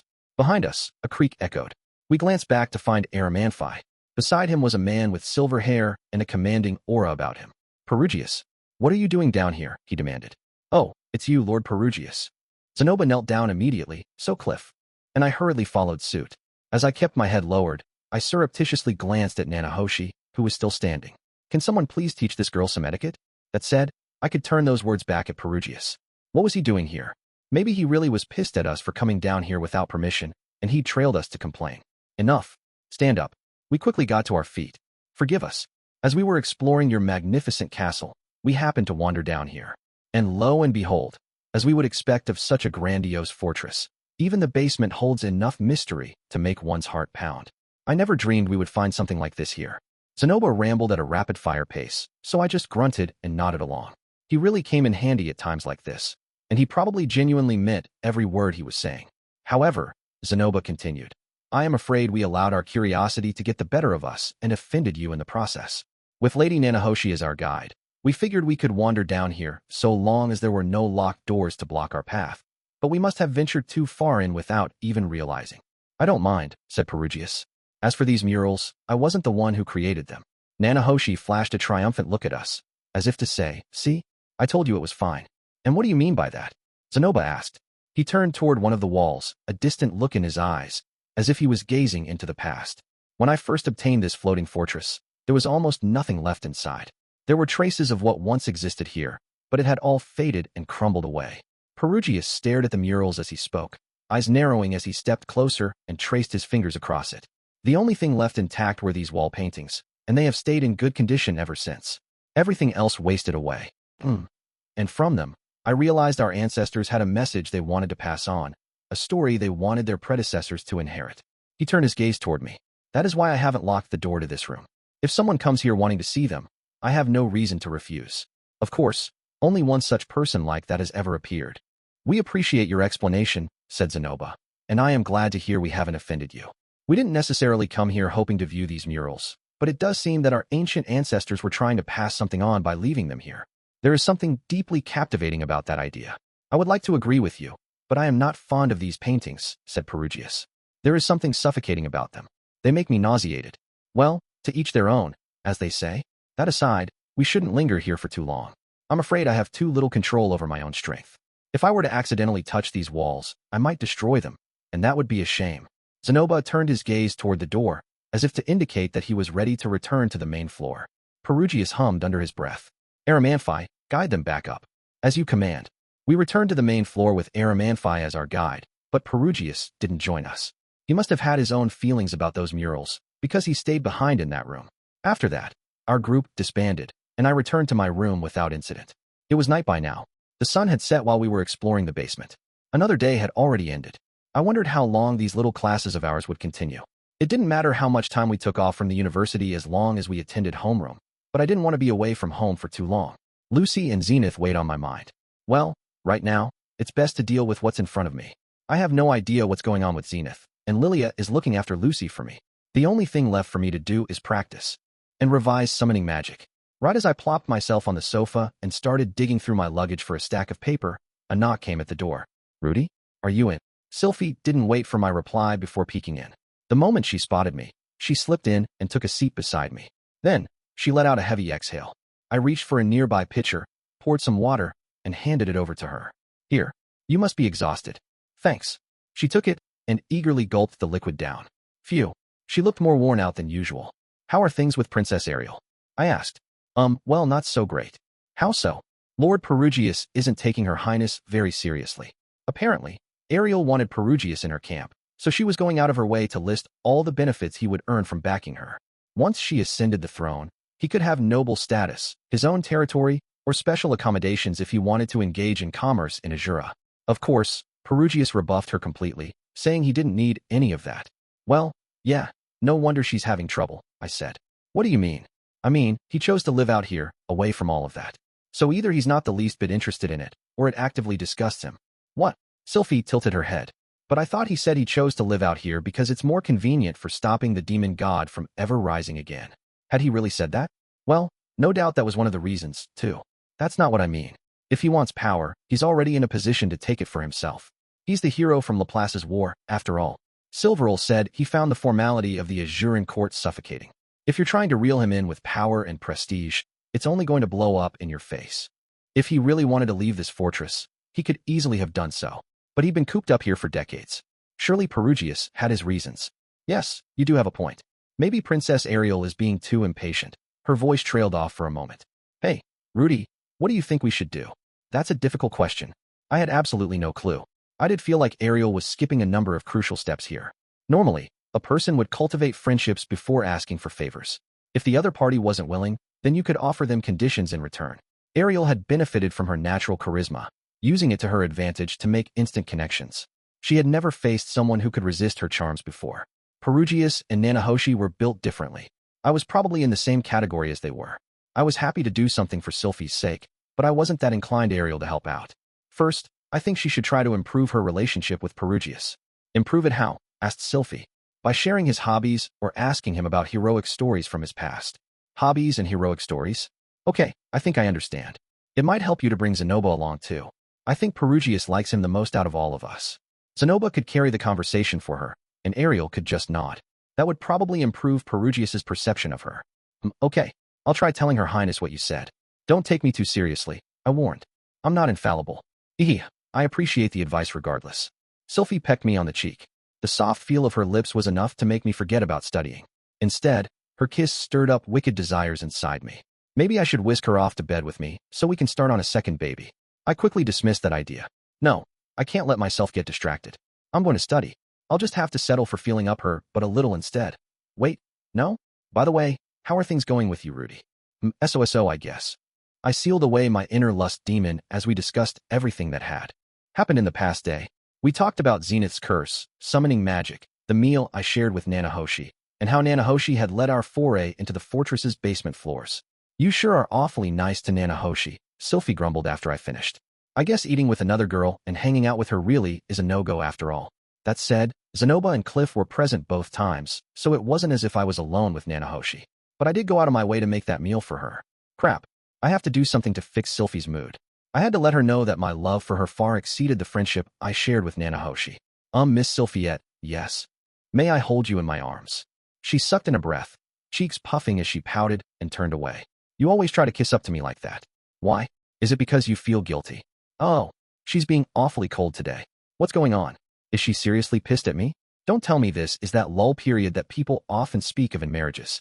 But then again, our 3-year anniversary is coming up. The accursed 3-year mark. I shook my head. No, the number of years don't matter. But I'm in serious trouble here. What do I do? Just kidding. Sorry for pulling your leg like that. But you looked like you were having so much fun talking to her. So I wanted to get back at you a little. Sylphie stuck out her tongue as she threw her arms around me and squeezed me in a hug. I pulled her close. She was so petite, but she was still as soft and warm as ever. I loved the feel of her. Perhaps I deserved to have her hating me, but nevertheless, I didn't want her to. I'll have to be more careful in the future. But honestly, why are you so hung up over Nanahoshi anyway? Sylphie asked. Well, I know a lot about her situation and where she came from, so I want to help her out however I can. But it's not like I'm romantically interested in her or anything, okay? The way I rambled made it sound even more suspicious. Yes, I know. Sylphie chuckled, patting me on the head. She then tapped me gently on the back before pulling away. Well, I should return to Princess Ariel. Keep working hard, Rudy. Yeah, I will. And you too. Crap. I thought everything was going really well, but Sylphie's frustrations with me must have been piling up in the background. This can't keep up. It might be a good idea to put some distance between myself and Nanahoshi. Maybe going out of my way to do things that would make her happy wasn't such a good idea after all. Sylphie threw the door open to leave and froze. Nanahoshi was standing in the doorway. Sorry, I didn't mean to intrude on the two of you, but cough, cough. She broke into a coughing fit, clutching at her throat and chest as her face contorted in pain. Sorry, I overheard everything. Cough. Don't worry, I have no interest in Rudeus. Cough. Oh, I'm okay. That's great. But, are you all right? Sylphie asked. I'm fine. Cough, cough. Nanahoshi's condition was far worse than I had seen. She was gagging like there was something caught in her throat, which only heightened our unease.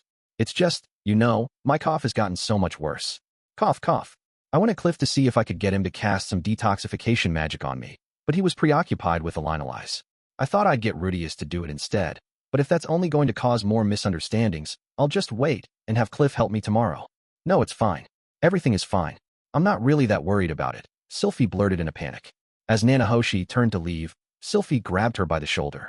I can cast it on you, but if my magic's not effective enough, it might be a good idea to have Cliff cast a higher tier spell on you later. Thanks. I'd appreciate it, if you don't mind. All right, then here goes. Sylphie gently pressed a hand to Nanahoshi's neck. She cast her detoxification spell without ever reciting an incantation, a feat I remained unable to perform. Sure, whatever, I can't do it at this point in time, but I'm sure if I work at it, I'll eventually be able to do it too. Sylphie's voice cut through my thoughts as she tilted her head in confusion. In the next moment, Nanahoshi started her hacking cough again. What? This is kind of strange. My mana is, what is this? Sylphie cocked her head to the other side and tried pressing her opposite hand to Nanahoshi's shoulder. In the meantime, Nanahoshi's coughing fit only worsened. Hey, is everything all right? I asked, my anxiety spiking. Nanahoshi slapped a hand over her mouth. Ugh, bleg.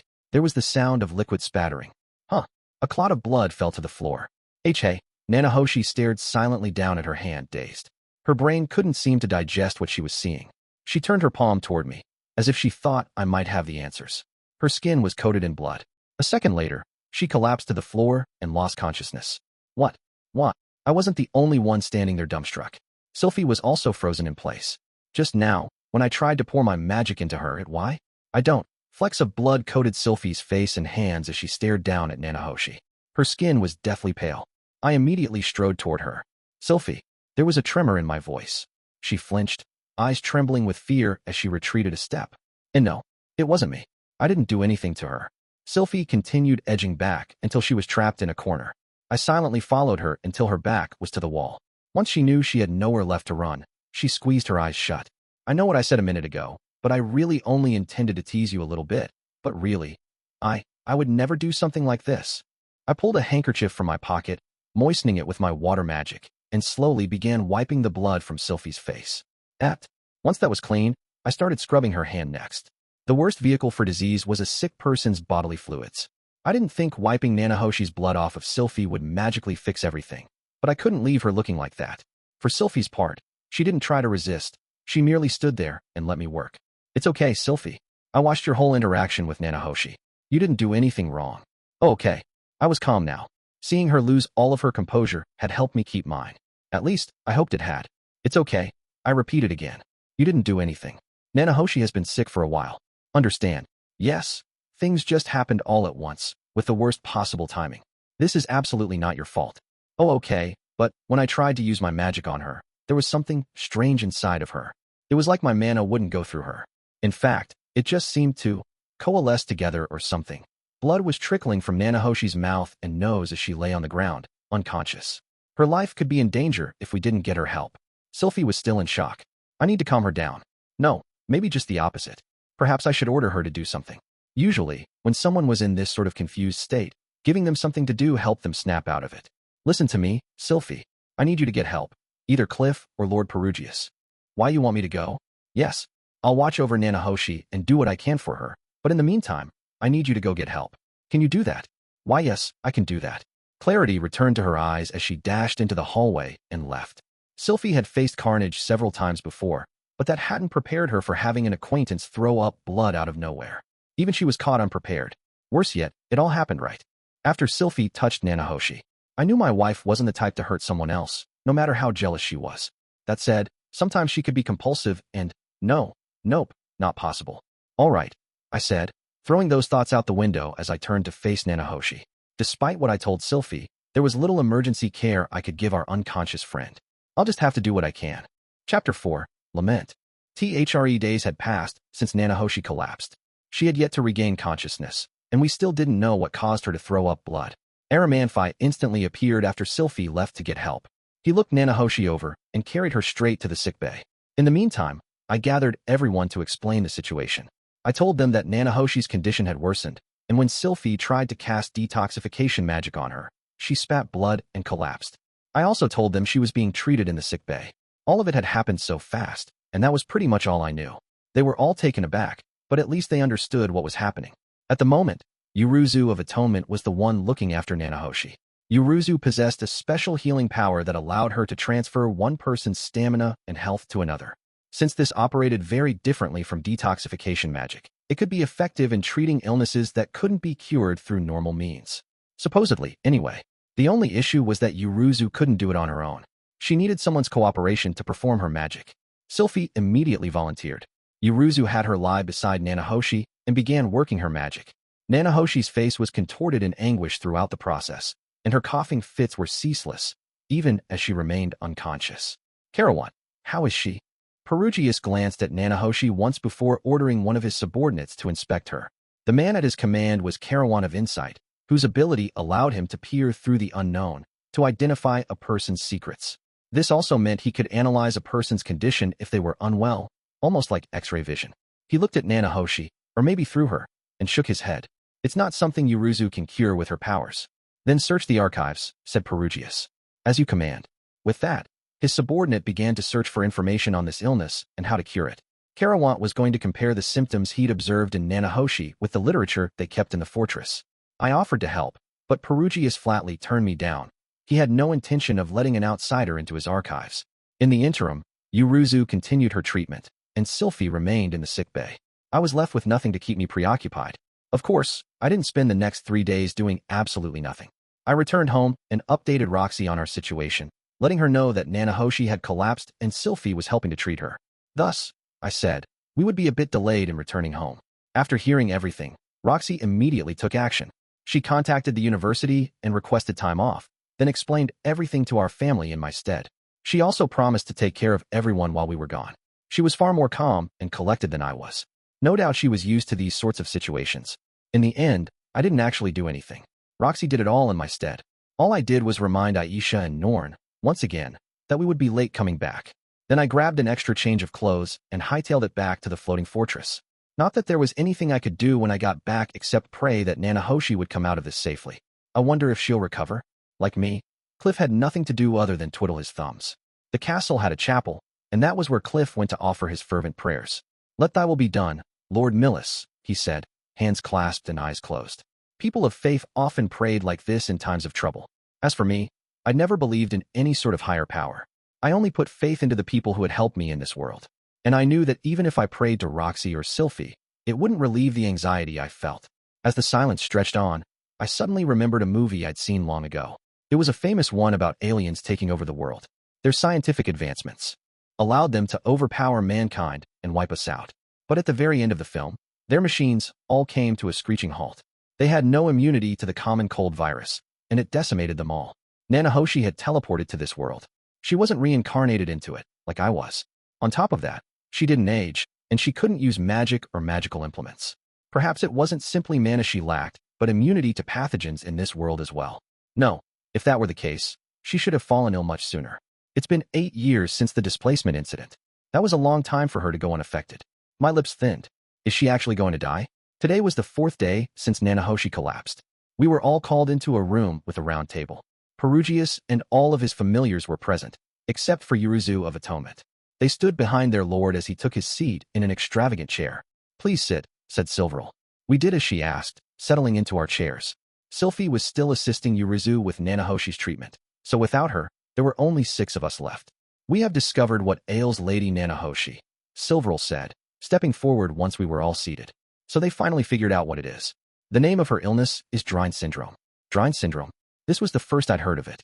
I glanced around. It seemed I wasn't the only one.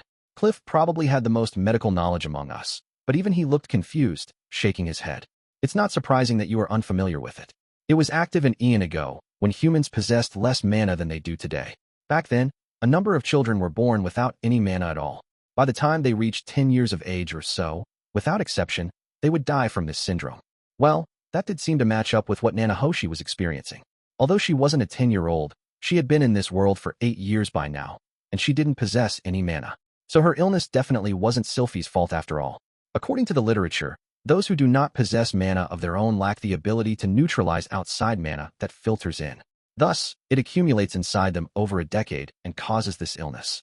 I didn't quite understand what that meant, but it sounded similar to the concept of good and bad bacteria. Having your own mana meant having good bacteria to flush out the bad, but those who didn't have any would only build up bad bacteria in their bodies instead.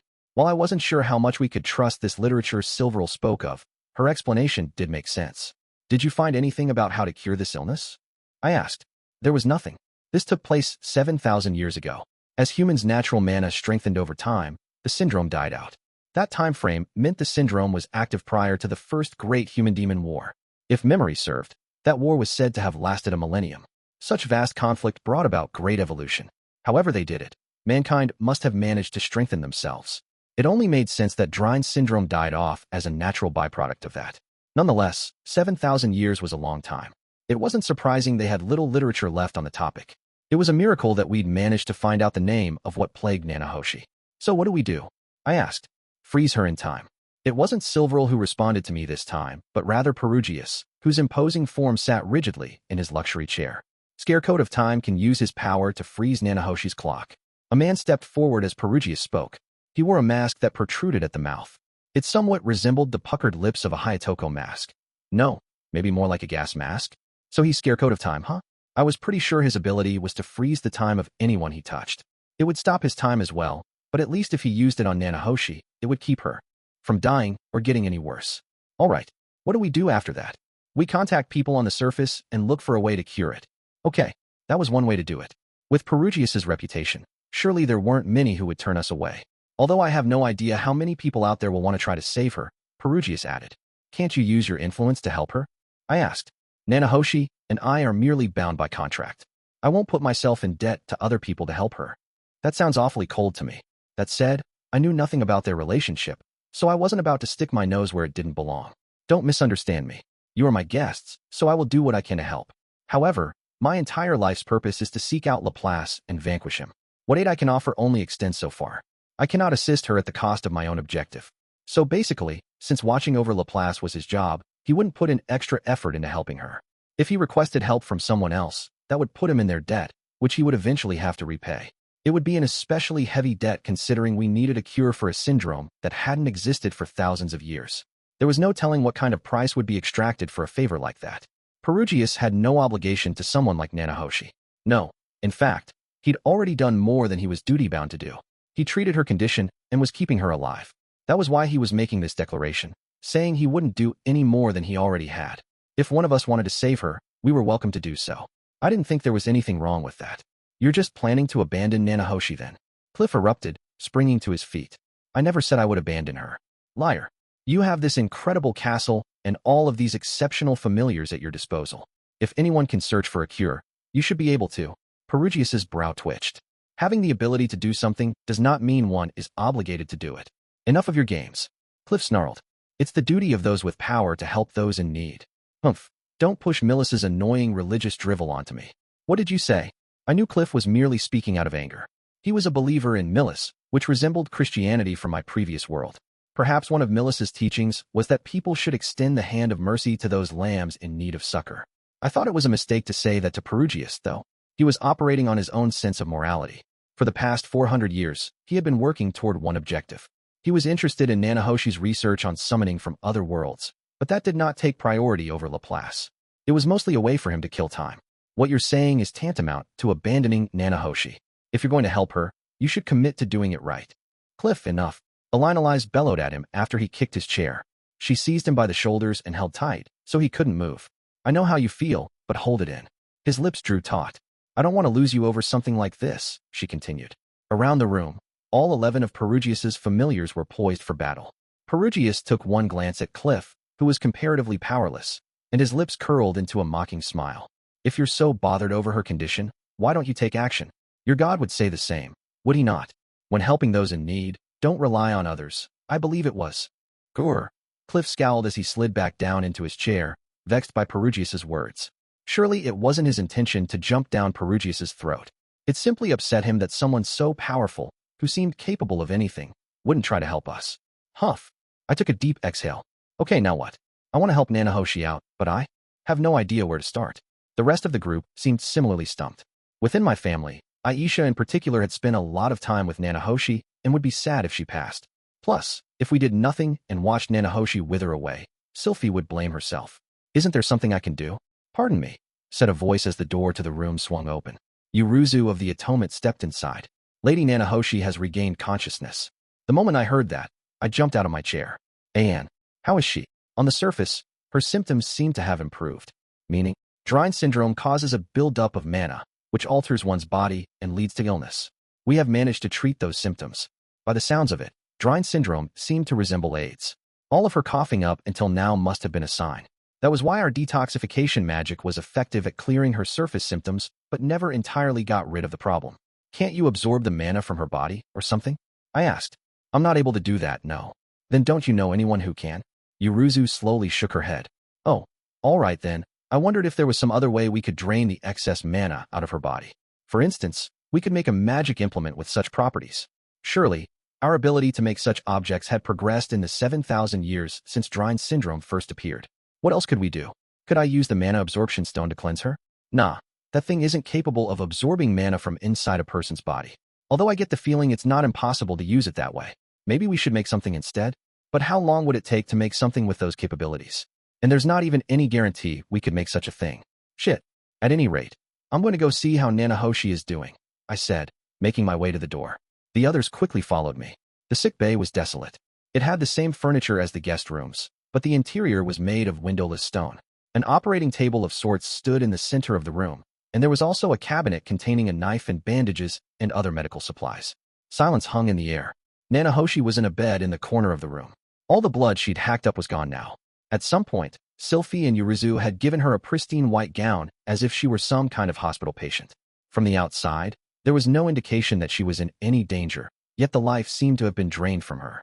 Nanahoshi, are you okay? She glanced at me. Do I look okay to you? No, she didn't. Her face was deathly pale, and there were dark bags under her eyes.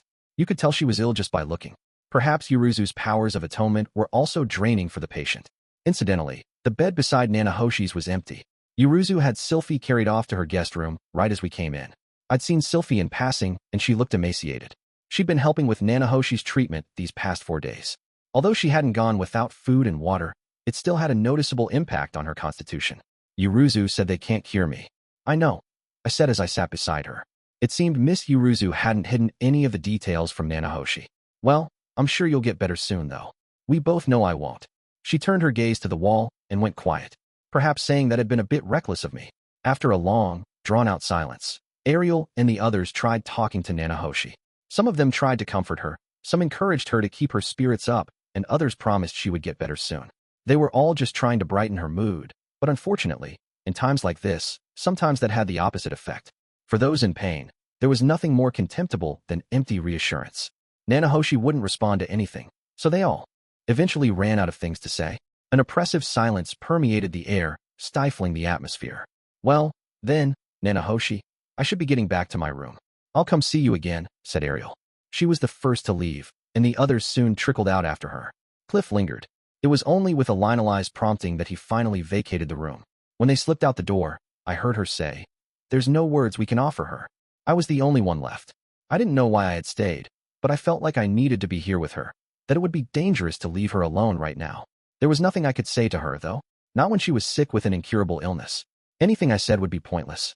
Nanahoshi had to be filled with anxiety. Her research on summoning magic was headed in the right direction. She had once been stalled at the first stage, but she'd sailed past the second and third phase. Judging by what Perugius said, she already had all she needed to move to the next step. I had no idea how close she was to the 5th phase of her research, but if things kept up the way they had been, she could probably go home in another year or two. But just as things finally started to look up for her, this happened. It was like a cancer diagnosis. Even though cancer was no longer considered untreatable in my world, the death rate was still quite high. It was enough to drive Nanahoshi into a corner and fill her with despair. It wouldn't be surprising if she snapped again. If it really was true that this illness had no cure, then she had no future waiting for her. If it meant that she would never be able to return home, so maybe she deserved the right to go berserk. Perhaps if she unleashed her fury until there was nothing else left, she could settle down and find some way to enjoy what little time she had left. If she did decide to cut loose, I'd stick by her side to the end. I never had a strong body to begin with, you know, Nanahoshi said with a sigh as I sat there in silence. Her voice sounded more cheerful than I expected, but it was the empty, insincere kind. I wouldn't really say I was the sickly type, but I did catch a cold about once every year. I kept quiet and listened as the words poured out of her. My grades were good, but I wasn't really athletic. I preferred being indoors. After a brief pause, she changed the subject. This world hasn't made much progress on the medical front, has it? When I didn't respond, she continued. Maybe it's because they are so reliant on magic in this world. But did you know the people here don't even wash their wounds after they've been injured? As a result, there are many who receive treatment too late and die or lose a limb. Idiots, aren't they? Even just cleaning their wounds with ordinary water would prevent such infections from ever happening. I waited, and she switched to a different topic. Ever since I realized I can't use magic, I've been taking a number of precautions. I avoid crowded places to keep from contracting any illnesses. I also refuse to eat food that I'm unfamiliar with. These pauses continued, interspersed with her random thoughts. I might look really unhealthy, from your perspective, but I've actually been exercising in my room. I've been staying as fit as I can, in my own way. I mean, I knew if I got sick, it might not be treatable. In fact, I figured it would probably be incurable, and it would probably be some illness I had never even heard of before. Don't you think this world is pretty strange to begin with? There are monsters here heavy enough to crush you, and I don't know if it's the magic or what, but this world seems to ignore the laws of physics altogether. I mean, okay, sure, I thought this place was pretty cool when I first came. I've actually played quite a few video games myself, and I don't hate swords and magic and stuff. I'd be lying if I said I didn't find it kind of exciting. Part of me once felt jealous of you for being able to reincarnate into a world like this. Her voice trailed off suddenly, shoulders trembling. Slowly, she turned her face toward me. Her eyes were red and puffy as they welled up. I don't want to die. The tears came falling one after the other, as if a dam had burst inside her. I don't want to die in a place like this. Not in this freaky, weird world. Why? Why is this happening to me? It doesn't make any sense. Did you know that my body hasn't changed once in these past 8 years? I haven't grown any taller, and my hair is the same length as it ever was. But my stomach growls, and if I eat, I still poop. Yet my nails won't grow, and I haven't had any periods either. She lashed out and grabbed a nearby pitcher, which she flung across the room. It struck the opposing wall and shattered, splashing water all over the floor. I'm not a human of this world. I'm not living here. I'm like a walking corpse. So why? Why am I able to get sick? It's completely messed up. Why does this have to happen to me? I don't want to die. I don't want to die in this stupid, weird world. The tears came faster and faster as she wailed. I mean, I haven't even kissed anyone. I haven't told the guy I love how I feel yet. I'm so jealous of you. You enjoy every single day, living each moment to its fullest. What do you have to be sad about? Oh, so your dad died and your mom's seriously ill? So what? Who cares? I won't even get to see my dad before I die. My mom's not even going to know I'm gone. I miss them, both my mom and my dad. I still remember the morning before I teleported here. My dad said he would come home early that day, and my mom said she was going to grill some mackerel for dinner. I told him that I had friends coming over, so I'd prefer he not come home early, and I told my mom I was sick to death of mackerel. Why did I say those things? I'm sure they're both really worried. I miss them. I want to go home. I don't want to die. I don't want to die here. She looped her arms around her legs, burying her face in her knees. Muffled sobs spilled out of her, along with hiccups and mournful cries. The pain in her voice was like a dagger to my heart. When I first came to this world, I probably wouldn't have empathized with her at all. I miss them. I want to go home. I want to see my family again. The person I was back then would have been baffled to hear anyone say such things. I would have thought, just forget about them and enjoy the new world you're in. Now things were different. I understood wanting to go home and wanting to see your family again. I knew how precious those seemingly monotonous days could be. Once they were gone, you could never get them back again. Ever. Paul was dead. Zenith's memories might never come back. The warm family I knew from Buena Village was gone. However, in its place, I now had a new family to protect. Sylphiette, Roxy, Lucy, Lilia, Aisha, Norn, and Zenith. If I were somehow separated from my girls forever, it would tear my heart in two. If any of them were to vanish on me, I would go to the ends of the earth to find them again.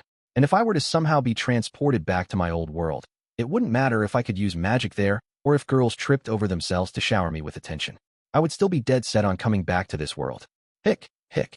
Nanahoshi's entire body shook as she squeezed her arms around her knees. She'd never gotten any closer to Zenoba, Cliff, or Sylphie than was absolutely necessary, but she always listened to me. When I asked her for something, she would oblige. When I held a party, she would attend. In hindsight, she'd never treated me unkindly. She brightened up just a bit whenever we spoke Japanese to each other. As the only person who could speak her mother tongue here, I was her one respite from it all. Please, someone, save me. Nanahoshi cried out in a quiet voice. I got out of my chair. I returned to the room, with the round table, to find Perugius still seated inside. His familiars had all left. He was there all alone, as if he'd been waiting for me. What is it? He asked. I'll save her. I would greatly appreciate it if you could spare me any assistance, but I won't ask for more than you are willing to give. His brows lifted in surprise, but he nodded. Oh, you're going to look for a way to save her. He stared fixedly at me, as if trying to ascertain how genuine I was being and how determined I was to see this through. I sensed skepticism from him, as if he didn't think I would do anything unless it benefited me, but I wasn't really the calculating type. Since I had nothing to hide, I stared right back at him. Very well, he said. I would be aggrieved to see her die as well. Great, I've decided what I'm going to do, but now where do I start? This was an illness extinguished over 7,000 years ago. None of us had a clue how we could find a cure for it. All we knew for sure was that detoxification magic and healing magic were ineffective. Perugius would have said something if the cure were that simple. Maybe a magical implement? But I have no idea if that would do the trick either. If we were looking for a magical implement that could affect someone internally, Cliff had engineered one for Elinalize. In her case, he had improved it over time while ascertaining its effectiveness, but even then, it hadn't entirely lifted her curse. Still, perhaps we could do the same with Nanahoshi and gradually work on her condition while adding improvements to the device. That would, however, require us to monitor her constitution for changes over time, and Nanahoshi probably didn't have that much time. She'd vomited blood during this flare-up. Yuruzu had cured the surface symptoms, but they would no doubt reappear soon. She might not live through the next flare-up. On top of that, with her body frozen in time, there was no opportunity for us to experiment, so we couldn't use a magical implement. Perhaps we could make one eventually, but right now, we needed something with immediate effects. Maybe someone knew of such a treatment, like Man-God or Orsted. They were the most likely candidates in my mind. Problem being, I had no way of contacting Man-God. With any luck, he might visit me in my dreams tonight and impart his advice, but our communication was entirely by his leisure. I had no way of reaching out. Plus, we didn't have the time to spare waiting around and hoping he might show up. Lord Perugius, is there any way for us to contact Dragon God Orsted? I asked. No, I do not know his current location, so even Orsted was beyond our reach. In any case, I doubt he would know a solution either. He only appeared in this world about 100 years ago. Wise though he may be, he would have no way of knowing about an illness from 7,000 years ago. Orsted was about 100 years old then, huh? I figured he'd been around longer than that. Compared to Perugius, he was pretty young, even if he was still way older than me. All right, but then who in the world would know about a 7,000-year-old ilm? My voice trailed off. Wait, there is such a person. I just remembered. Yes, indeed. There was someone who had lived that long. I didn't get the impression that they knew a lot about diseases and the like, but there was no harm in asking. Actually, I said, there is someone who comes to mind. Oh, that said, I had no idea how to find them. The last time we met was entirely by coincidence, and we parted ways not long after we ran into each other. I had little connection with them on top of having no way to contact them. Still, I had to do something. If I waited around here, nothing would change. Would it be possible for you to send me to the Demon Continent? The Demon Continent? And what do you plan to do there? Asked Perugius. I had only met this person once in the past. Roxy had apparently run into them as well, but it was anyone's guess as to where they were. Now, nonetheless, I had known her name, rather, for a long time now, having studied about her exploits when I lived in the Fitoa region. Our meeting was one I'd never forget. I'd like to track down the demon world's great emperor, Kishirika. Kishirika, that was the name of the woman responsible for the first great human-demon war that happened 7,000 years ago. Chapter 5. Return to the Demon Continent. Our plan was simple. First, Perugius would get us to the Demon Continent. We would then start our search for Kishirika and ask her if she knew how to cure Drine's syndrome or, failing that, if she knew anyone who did. Really, it was simple. Or at least it would be if she was holed up in some castle somewhere like Perugius. Sadly, Kishirika tended to wander the continent, so it was down to luck if we could find her. I had no idea how long that would take. The situation wasn't all bad, at least. Perugius said he would make a teleportation circle that would take us to one of the Demon Continent's central hubs. Simply put, we could teleport instantly to most of the towns in the Demon Continent from this castle. I'd been most anxious about travel time, so that worry was out of the picture at least. With any luck, we might be able to find Kishirika within the week. Teleportation circles were a bit terrifying, though. Their power let us instantaneously travel from this castle in the sky to any town in the world. That meant As a tool of war, they could let armies bypass any terrain or defenses. Not that anyone would try to invade this fortress. Still, I could understand why it was considered forbidden magic and why Orsted and Perugius only used it in secret. No, I'm sure they're not the only ones using it. No doubt, there were other spells and tools that people used in secret despite it being forbidden. Such was the way of the world. I had no qualms cheating and using such magic to speed up my search for Kishirika. We would be using Roxy's strategy when she came to the demon continent looking for me. We would visit each city individually and search them thoroughly before moving on. I wasn't sure how long that would take, but I guessed we'd be done in maybe a year. After all, travel would only take a day. The only issue we faced was potentially passing each other by as we moved to the next town and Kishirika rolled into the one we'd just vacated. To counter that, I would take a page from Roxy's book and put in requests at each adventurer's guild we passed to reduce the chances of that happening. It would be a Kishirika treasure hunt, so to speak. We'd pay a handsome reward to anyone who managed to find and capture the great demon emperor, with the stipulation that they leave her unharmed, of course. I gathered the others, Ariel, Luke, Cliff, Elinalise, Zenoba, and Sylphiette, and explained my plan to them. Sylphiette had regained consciousness while I was speaking with Perugius. However, it was obvious that these treatments had taken a toll on her. She was fairly thin to begin with, but now she looked almost skeletal. I figured she needed at least 5 days to regain her strength. In order to save Nanahoshi, I would like all of you to help, I said. Ariel immediately nodded. If that's what you wish, I will gladly lend you my magical implements. She offered up one of the rings she wore. It was one of a pair, and pouring mana into one made the jewel on the other ring light up.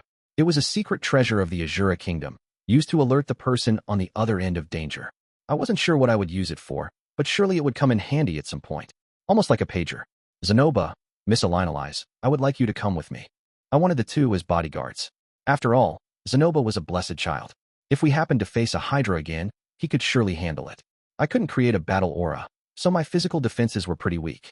It was only thanks to Disturb Magic and the Mana Absorption Stone that I had high magical defense. With Zenoba in our vanguard, we'd have a chance if we faced another Hydra. Of course, I'd be devastated if my overconfidence led to his death, which was why I added Elinalise for support. What about me? Asked Cliff.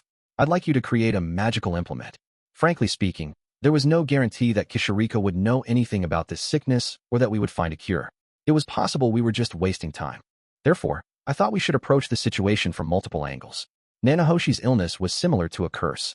If Cliff worked off his existing research, he might be able to make an item capable of extending her life. No, he said. I'm going with you. Cliff was quite opposed to my idea. Please, take me along. I want to do something for Nanahoshi too. His research would constitute doing something for her, but he wanted to be more proactive. That was understandable. Doing the same research he always did wouldn't give the same sense of accomplishment. Cliff continued, I implore you, Rudeus.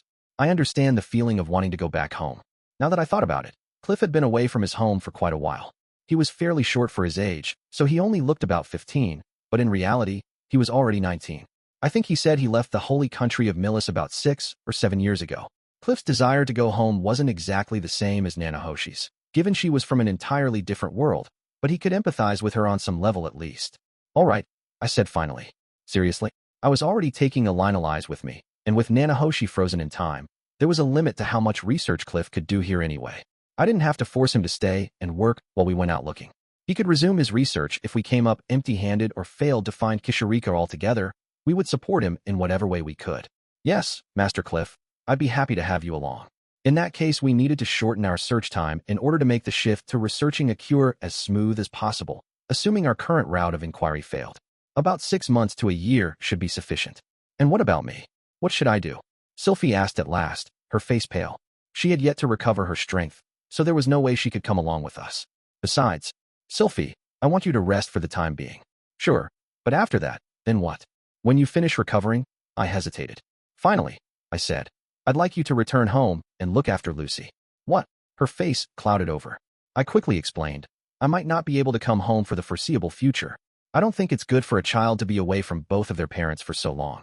I wasn't saying a child absolutely needed their parents for proper childhood development, but Paul and Zenith were the reason I grew up the way I did. It was better for a child if they had parents to look after them. It was fine for their mom and dad to leave for a week or two, but not to leave a child without parents for months on end. Okay, Sylphiette conceded. I guess you do have a point. If you're not around, it's up to me to look after her. Sorry. No, it's fine. I had already told her that Nanahoshi's condition wasn't her fault, but it was clear that Sylphiette still wanted to help. Sylphiette, You have already done more than enough. I'll take care of the rest. Trust me. I know. She nodded, even though she still looked disappointed. It wasn't like she didn't love Lucy, but Sylphie had been fending for herself since she was 10, thanks to the displacement incident. Her parents had died before they ever had a chance to reunite. Sylphie had largely survived because of luck and the people she met along the way, but she still worked hard at her job and put a lot of effort into our marriage as well. Perhaps she thought a child would be fine without their parents. Or maybe it was a more widespread belief in this world that a child didn't always need a mother and father watching over them. Either way, Sylphie was still only 18. People's way of thinking didn't suddenly change the moment they had kids. Instead, they matured through the years as they raised said children. The thought of having kids never even occurred to me when I was 18 in my previous life. In that respect, Sylphie was doing fantastic. I do think Roxy will have some words for you if you're going to the demon continent, Sylphie warned. There's none among us more familiar with that place than her. You're right about that. If I run into any trouble while I'm there, I'll be sure to consult Roxy when I get back. Roxy wasn't here. I would love to have her advice, but Perugius had no intention of letting a demon aboard. He rebuffed me when I tried asking directly. At the same time, Roxy had her career as a professor to think about. After going through all that trouble to earn her position, it would be a shame for her to be fired after a year. I didn't want to save Nanahoshi, but not at the cost of everything we'd built as a family. Our lives were important, too. That was why I needed Sylphie and Roxy to look after everyone else and keep things running smoothly. Okay, so part of that was probably my ego talking. My words weren't exactly wisdom for the ages, but all the same, I didn't want Roxy and Sylphie walking into danger. I never wanted to witness someone I loved die ever again. Not after Paul. Nowhere in this world was entirely safe, but the demon continent was far more dangerous than the magic city of Sharia. Please don't lose an arm or anything this time, okay? Sylphie's brows knitted with concern. I'll be careful. That was precisely why I was bringing Zenoba and Elinalize with me. Although if either of them were in mortal danger, I would readily sacrifice my right arm to save them. Preferably not my own life. Though, not if I could help it. Well, whatever.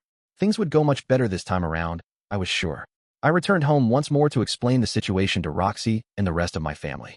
When I told them I wouldn't be coming home for a while, Aisha in particular looked anxious. Fortunately, going back and forth would be much easier this time. I planned to come back and see them every few days. It was more like a business trip than an extended absence. I only told them I might not be back for a while in case the unforeseen happened. There was a possibility our teleportation circle would deactivate, then it would take us a long time to travel home. All right, I'm leaving things here to you. Okay, you be careful, Rudy, said Roxy. I figured she would insist on coming along, but she agreed to stay behind after hearing all the details. It was a bit anticlimactic, actually. Anyway, I would be traveling to and fro from the floating fortress, but it was important to prepare for the unexpected. You never knew what might happen. Perugius told us that even if we were unable to use the teleportation circle to return to the fortress, we could use a certain magical implement in front of one of the monuments to the 7 great powers, and he would send someone to retrieve us. It wasn't that I didn't trust him, but you never knew what could happen. Maybe Laplace would revive the second after we left. If that happened, Perugius would be too preoccupied to worry about us. With those possibilities in mind, I secured a large sum of money and items we could barter with, as well as a map of the teleportation ruins. We would be able to return here from the demon continent in 6 months as long as we had all of these precautions in place. I also tucked a number of useful items in my luggage, including some lamplight spirit scrolls. My preparations were all in order. The teleportation circle in Perugius's fortress was located below the ground level. This way, said Silverl as she guided us to a room on the basement's 3rd floor. The door had been locked when we came exploring. The interior was unlit, but the pale glow of the circle kept the darkness from swallowing us up. Lord Perugius has newly drawn this circle. It is linked to a circle in the demon continent that has long gone unused. What do you mean by long gone and used? There are many teleportation circles in the world whose connecting circles have, for whatever reason, been destroyed, leaving them inactive. Teleportation circles only operated so long as both sides were connected. By linking his circle to one that had come decoupled, he could restore its functionality. The circle in question was probably one of many that had met such a fate. And Lord Perugius knows of all the teleportation circles out there. He is powerful and great, Silverl answered proudly. Honestly, it would be useful to set up a bunch of new teleportation circles linking to those old ones. Granted, such magic was forbidden in the first place, and I was sure he wouldn't teach it to me. Plus, fiddling with such things for selfish reasons would only net me more enemies, and that's a terrifying thought. No need to be greedy. Besides, I couldn't forget that anyone could use those circles, not just me. It was always possible a fearsome monster could stumble onto one of those circles. If I created a bunch without regard for the consequences, it could lead to the destruction of an entire village. I wouldn't be able to sleep at night if that happened. Lord Perugius said this circle will lead you to a place that is close to the great demon emperor, said Silverel. Wait, so he knows where she is? Of course. Oh, okay. That's a surprise. I figured he'd just send us to a big city, and we'd have to do everything on our own. That said, there is a possibility his calculations are off. Yeah, that's not surprising, I muttered. The demon emperor I knew was rather unpredictable, after all. Just when you thought you'd find her in one place, she would wander somewhere else. Her fiancé was the same in that regard. Oh, that's right. I forgot about Batigati. I hadn't seen him in a while. Maybe he already returned to his own territory. It seemed he had also lived a long time, so asking him about the syndrome might not be a bad idea either. All right, I said. We'll check it out anyway. We haven't checked your destination. There is a possibility that the circle on the other end is located in a place with no exit. Please be cautious. You mean you think it's closed off? Possibly. In order to conceal its location, someone may have sealed the entrance. Well, she had a good point there. If there was no entrance to the place, no one would ever discover it. There were people out there who searched for hidden doors, but few who went around brandishing a pickaxe at walls. The only people who dug that persistently when they found some old ruins were Egyptologists. Who knows? Maybe there are grave robbers and archaeologists here that go pilfering teleportation ruins, and I just don't know about it. I shrugged. Well, if it looks like we can't get through at all, we'll just come back here. I wish you good fortune. Silverel remained in the room as our party jumped onto the magic circle and teleported away. How many times had I teleported like this now? Once during the displacement incident, twice going to and from Greyrat, and then once using magical implements to visit Perugius's castle. This excursion was jaunt number 5. I was finally getting accustomed to the sensation, which was like waking up from a dream. Phew. The place we teleported to was a dark room. The stench of mold and dust hung heavy in the air. Whatever this place was, it had long been abandoned. There was no light and no candles we could use. It really was like an old ruin. Come to think of it, I forgot to ask where exactly the circle was going to take us. Achoo! Cliff sneezed behind me. I glanced back as the other 3 stepped out of the circle. Elinalise was entirely unfazed. Zenoba also strode confidently. Cliff was the only one who seemed intrigued by the teleportation process. The air here sure is stale. Let us leave this place quickly. Zenoba kick-started our search for a way out. I scanned the walls. There were no doors, stairs, or holes in the ceiling we could crawl out of. To my chagrin, studying the floor also turned up. Nothing. We were in a locked room. So this was what she meant by closed off. Silverel was right on the money. Hey, so, how do you figure we get out of here? I asked. Our group split up and began searching for ways out. We looked up, down, left, right, from B to A. Basically, we looked everywhere, and then some. This is it, Elinalise announced after minutes of searching. She had found a wall adjacent to another room. She knocked on it and heard the echo, meaning it led somewhere. The walls were so thick that I couldn't hear anything. Guess it's no surprise that elves have superior hearing. Okay, it's punching time, Zenoba. Humph. He slammed his fist into the wall. Despite being about 50 centimeters thick, it still gave way, leaving a small opening. Zenoba continued to widen it, jabbing his fist through the wall with the same ease as a child toppling a sandcastle. Once it was wide enough for someone to slip through, Elinalise stepped through. I'll take the lead. This new opening led to another open space, also pitch black. That was expected, given this structure was made entirely of stone, but there was little else we knew about the place. We had no idea whether we were above ground or below it. Rudeus, give me some light, said Elinalise. I followed her command and used one of the lamplight spirit scrolls. It illuminated our surroundings, revealing a square room about 10 meters across. Ugh, Cliff groaned as he glanced around. Shadows danced across a number of bleached white bones on the floor. As we were on the demon continent, it was perhaps unsurprising that the skeletons varied in shape and size, making them seem almost artificial. It appears this place was once a prison, said Elinalise after examining the remains. Indeed, there were rusted metal cuffs on the skeleton's hands. Cliff's expression turned sorrowful as he clasped his hands. HH, may Lord Millis grant them salvation in death. I followed his example, placing my own hands together. Hail to Amitabha Buddha, hail to Amitabha Buddha. Rest in peace. I'm afraid we will disturb you for the moment, but we will leave as soon as we can. All right, let's be off. This place was covered in bones. Just how many people had they locked up in here? I bet none of them realized that just on the other side of that wall, there was a teleportation circle. Wait, but Perugius mentioned that the circle wasn't connected to anything anymore. Maybe these people were teleported here and sealed in with magic. If that were the case, whoever did it was awfully cruel. I found some stairs, said Elinalise. We can go up from there. The steps were in the corner of the room. From the look of it, these prisoners weren't even kept in cells. Or so I thought. until I approached the stairs and spotted some old rusty hinges on the floor. Maybe there had once been wooden bars to hold these people in, but they rotted away over the millennia. At the top of the stairs was a metal hatch that opened upward. Alina carefully checked it for traps and tried to open it, but no luck. There was something heavy on top of it, locking it in place. "All right, Zenoba Robo, time for you to blast it open," I declared. "Master, what is this robo thing you speak of?" "Oh, in one of the regions I've been to, that's what they call men with bodies of steel who possess monstrous strength." "Ha ha ha, so that's what it means." Zenoba pressed his hands against the door and began heaving. It creaked as it started to open. Sand came falling down on us. "Guh. Don't worry," I said. "I'll take care of the sand." "Why yes, all right, master." I used my magic to block the falling sand as Zenoba continued lifting, heaving the cumbersome hatch with all his might. Soon, rays of light punched through the cracks. Apparently, this was the way outside. Once Zenoba had forced the lid up far enough that someone could climb through, Alina slipped past us and headed out first. "It's all clear." With this assurance, we clambered after her. Outside, we found ourselves on a steep incline. The sharp slope was covered with reddish-brown dirt, with boulders strewn about as far as the eye could see. In the distance lay a forest that resembled the bones of a fish, a unique sight only found on the demon continent. I also spotted what appeared to be a great tortoise far off on the horizon. "So this is the demon continent." Cliff gulped, cautiously gazing down the incline.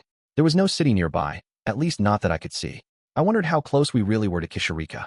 Did we need to seek the closest city? And where in the world were we anyway? Perhaps it would be best for us to return to the fortress and ask. No, before we do that, we should search the area. "Master Cliff, the demon continent is enormous and dangerous. Worse, many of the monsters here cluster together, so please be careful." "Yeah, I know."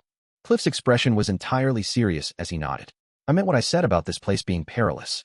Even a skilled warrior would lose his life if he wandered around thinking it was as safe as the central continent or the Millis continent. There are no monsters in our vicinity. We're safe for the moment," said Alina. She wasn't letting her guard down. I wanted to think I hadn't either, but the last time I was here, Rudeus was with me.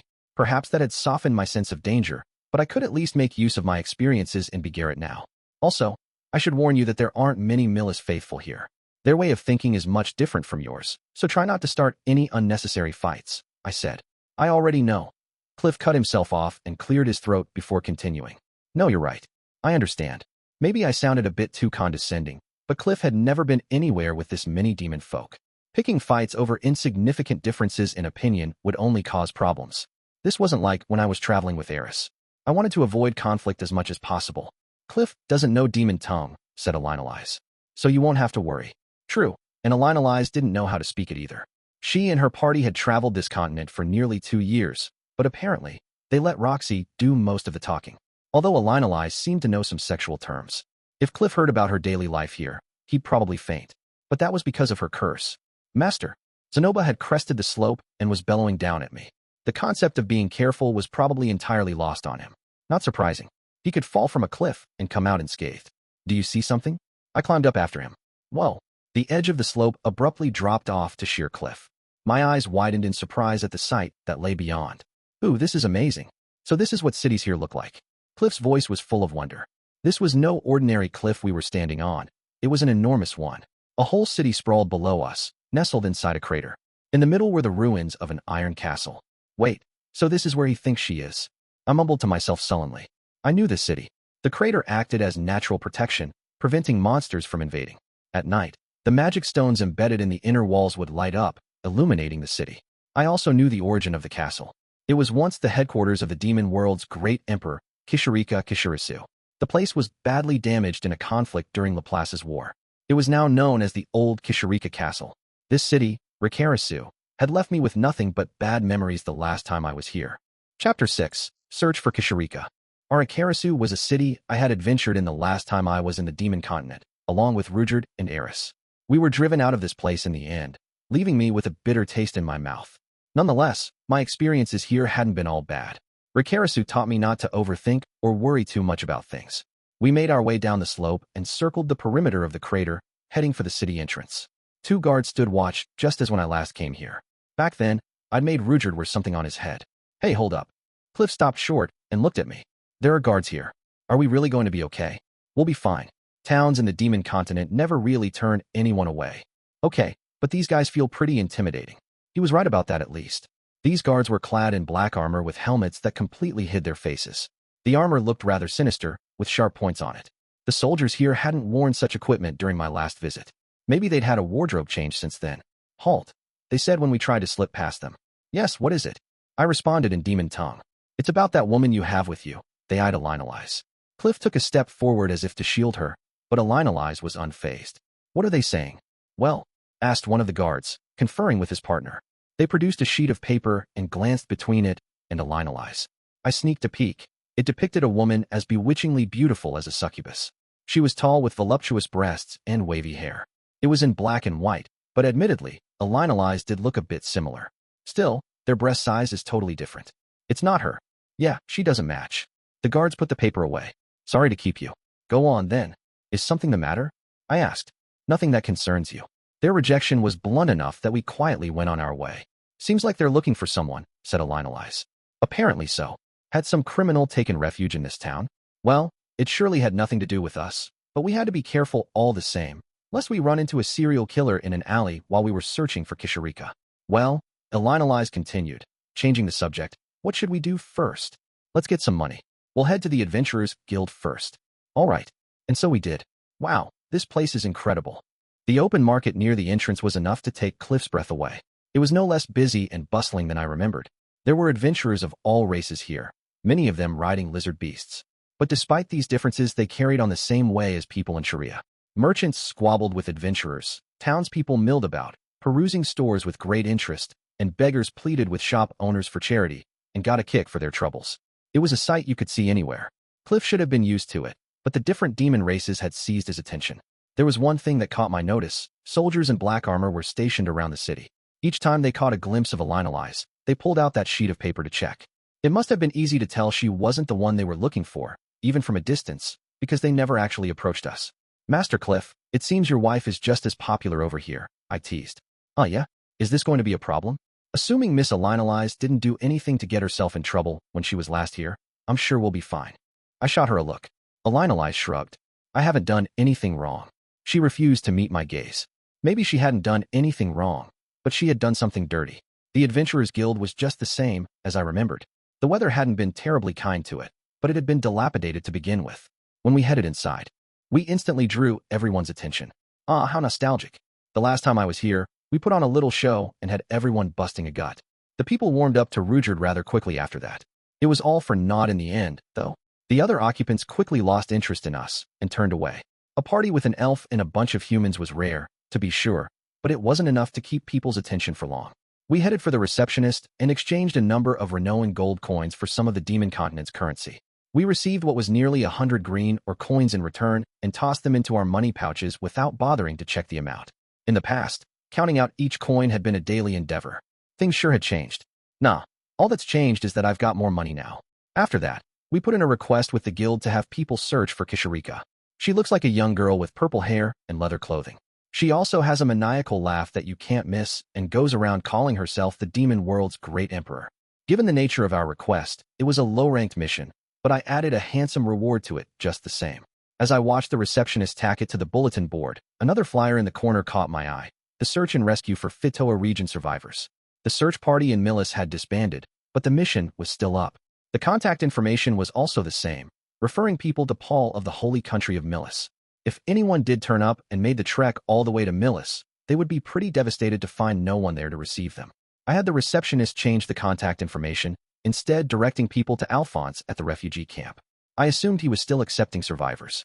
I could have written my address instead, but we didn't have the means or energy to take care of any strangers that turned up. All right, we're finished here. What next? Cliff asked. I wondered the same. Surely, we could do some searching ourselves. We could stay here for a week and gather information. We could also hire some people to help canvass the area thoroughly. Our request with the guild was ultimately insurance in case we couldn't find her ourselves. Let's begin by gathering information, I said. As I glanced around, one man started making his way toward me. He had the head of a horse. Oh, it's you. I couldn't forget you if I tried. This was the man who'd led us into a trap. It was his fault we were driven out of Reincarnation. Well, okay, it would be an exaggeration to say that. We also broke a bunch of rules ourselves. Hey, no copper called out just as cheerfully as I remembered from our first encounter. This guy made it his business to greet newbies on the daily, didn't he? Then I realized it was Elinalise he was addressing. It's been a while, eh? You and Roxy already split up? Alina's eyes stared quizzically for a moment until realization dawned on her. She smacked her fist. You're the guy who used to be in a party with Roxy a long time ago. What? He was once a member of Roxy's adventure party? What the hell? Alina's eyes turned toward me. Rudeus, please interpret for me. This guy is well, actually, he's Roxy's acquaintance. At her encouragement, I approached the man who had tried to make a meal out of us 8 years ago. So he used to be in Roxy's party a long time ago. Does that mean he tried to do the same thing to her? She never said anything about that, though. Hey, name's no Capra. Can you understand what I'm saying? Apparently, he didn't remember me. Not that I could blame him. My appearance had changed drastically in the 8 years since our last meeting. No Capra had also not really aged at all from what I could see. Truthfully, I had no idea how to gauge a horse's age. In fact, maybe he had trouble telling humans apart because of our race, and that was why he didn't recognize me. Yes, Mr. No Capra, I can speak demon tongue, I said. Rudeus, this guy knows a lot about this city. Alina's cut in. Maybe you can get him to help us? Yes, I knew well how good his information gathering skills were, as well as how persistent he was. He kept a close eye on people. His ability to collect intel was invaluable, too. That was how he almost caught us in his web the last time. He might even hold a grudge over how things played out back then. Instead of dredging up the past and making an enemy out of him, it was probably better to conceal my true identity and make use of hugh Wagmire, I said. Pleasure to make your acquaintance. Yeah, Hugh Wagmire, huh? He paused. Wait, have I met you somewhere before? No, don't be absurd. If Eris were with me, I doubt she'd be able to forgive him for what happened. But time was a luxury I didn't have, and I wasn't about to waste it by dredging up old conflicts. After all, no Capra hadn't known Rudeus was a superd back then, and we were the ones who let our guards down. It was water under the bridge. No Capra had even shit himself in public last time, so we'd gotten some justice out of it. We are looking for someone. Perhaps you could help us? He stared at me for a moment before asking, how much are you paying? That got under my skin. The first thing he brought up was money? No, hold on. It's only natural for someone to ask about payment when you want them to work for you. 2 green or coins. And if you actually find her, we'll give you 2 more on top of that. 4 coins, he squeaked. Hey, are you serious? Maybe I offered him a bit too much. It's been a while, so I completely forgot the value of money here. Oh well, that's how pressed for time we are. But I'll warn you against deceiving us simply because you know we have money. Hey, come on now. I'd never scam any friend of Roxy's. In fact, I'll be happy to take half of what you offered. He chuckled, wiping his hand over his nose. After we gave no Capra all the information he needed to find Kishirika, he told us he'd contact us again in half a day, disappearing out into the tumult of the city streets. You did a good job of holding it in. Alina's commented after we saw him off. Holding what in? Well, it did just occur to me. He's the man who set you up before, isn't he? My eyes widened. I'm surprised you know about that.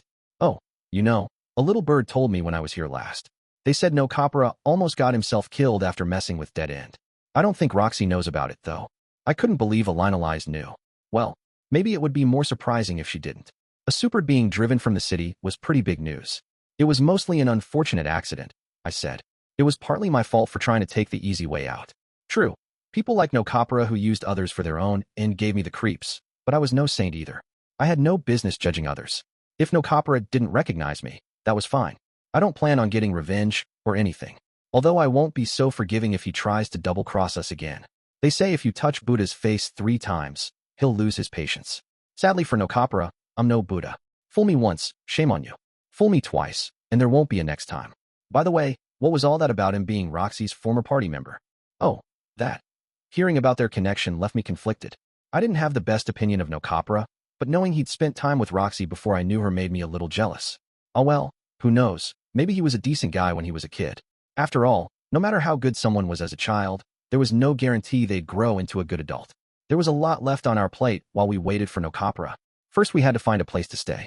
A great number of inns here were marketed to adventurers, from beginners to those of especially high rank. We picked one of the latter to stay in. For one thing, the more luxurious inns were safer. Besides, the exchange rate meant that even the most expensive luxuries were like pennies to me. This sure brings back memories. As we were searching for a place to stay, we passed by Wolf's Claw Inn, where I'd stayed last time. 3 young and likely low-ranking adventurers emerged as we went by, chatting amongst themselves. It was a little late in the day to be picking up new quests from the guild, so maybe they were going out shopping. I thought of the other rookie party that stayed in the same inn with us way back then.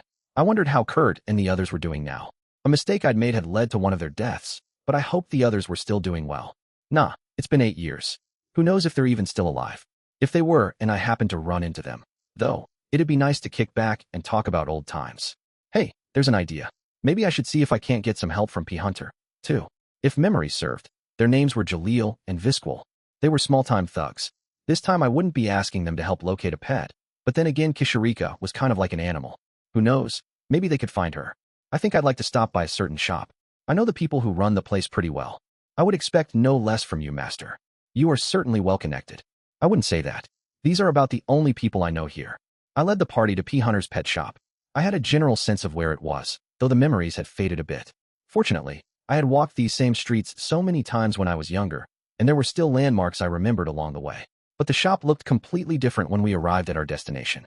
The pet shop was now a butcher's shop, selling processed meat. Someone covered in what resembled rat fur was manning the place, so I approached him. Welcome. Excuse me, but I thought there used to be a pet shop here. Do you know what happened to it? Ah, you mean Jalil? He messed up trying to train a beast 2 years ago and died. Seriously? He died? What about Visquil? Her? She left this place a year ago. Said there wasn't any work here for her with Jalil gone. So she's not here either. I couldn't believe Jalil had really died. I knew the Demon Continent was a harsh place, but I was actually a bit sad to hear he was gone. Although he also betrayed Rudeus in the end, we had worked together and were on good terms there for a time. Visquil passed this store over to me when she left, the butcher explained. Are you a friend of theirs? Yeah, I guess you could say that. Okay, in that case, I'll give you guys a discount. I inquired about Kishirika and bought some great tortoise meat from him as thanks. Unsurprisingly, it tasted absolutely terrible. We spent the rest of the day trying to gather intel, which was a very slow process. I was the only one in the group who could speak demon tongue, so I had to do all the asking around. Maybe I really should have pushed the matter and insisted Roxy come with us.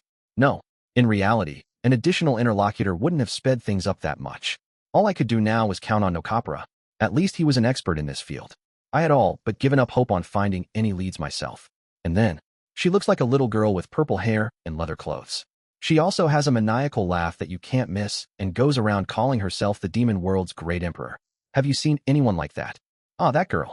Yeah, I've seen her. Not recently, though. I think it was about a year ago. I'd gotten so used to negative responses that this answer was unexpected. Highly unexpected, in fact. Perhaps our first venture to the Demon Continent would be a success after all. We hit the bullseye. Cliff declared in excitement, as though we had already found her. Elinalise shook her head. Yes, but they said they hadn't seen her recently. Sadly, she was right. They mentioned seeing her, but that was a year ago. And to make matters worse, no one had seen her in the last 6 months. Perhaps she wasn't even in this city anymore. Maybe we should have asked where she headed next. Rikarasu was located on the northeastern tip of the Demon Continent. If she was going to another village, she would have to either go south or west. There were mountains to the southwest, so I didn't think she would go there. Yeah, but this is Kishirika we're talking about. Not that I knew her well, but she didn't seem the type to use normal highways. If I was right about that, there was no telling which direction she headed off in. For now, let's wait and hear Nokapura's report. I somehow doubt he's got anything of note in a mere half a day's time, though. In any case, we made our way back to the Adventurers Guild. We planned to grab a table and eat something, but Nokapura came wandering over before we could fill our stomachs. Heya, sorry for the wait. He had that same upbeat expression on his face. As you might expect, I wasn't able to find the little lady, but I did get my hands on some info. Let's hear it. For the most part, what he told us matched what we'd found out. There was only so much he could ferret out in half a day, after all, but he'd managed to put together a dossier of where she was spotted most often and when she was last seen. That was pretty impressive for the short notice he had. He probably gathered info regularly, or maybe he simply had really good connections. Either way, that meant he just had to dig out a bit more info by poking around before he could sell his knowledge. He seemed like he'd be pretty talented at that sort of thing, too. Also, about your Demon Emperor. It looks like some Demon King is searching for her, too. Demon King. I raised an eyebrow. Yeah, about a year ago, the Demon King from a neighboring region came all the way here for some reason. Said Demon King was the current resident of old Kishirika Castle in the middle of Rikarasu.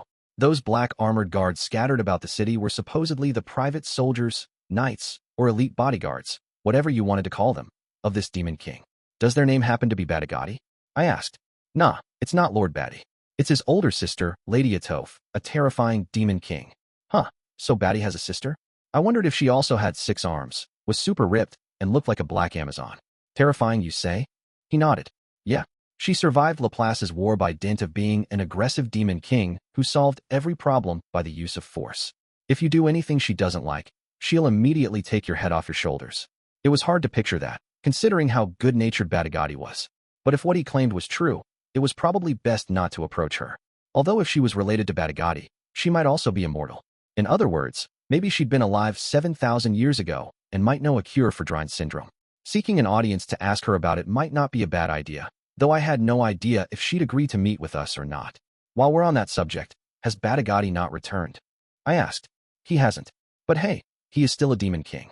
You should be using a proper title when you refer to him. Oh, my apologies.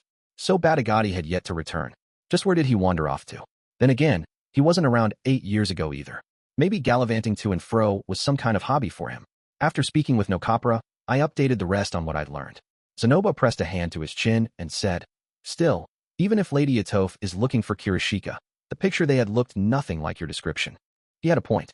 The Kishirika, I remembered, looked nothing like the woman they were searching for. The one I knew resembled a little girl.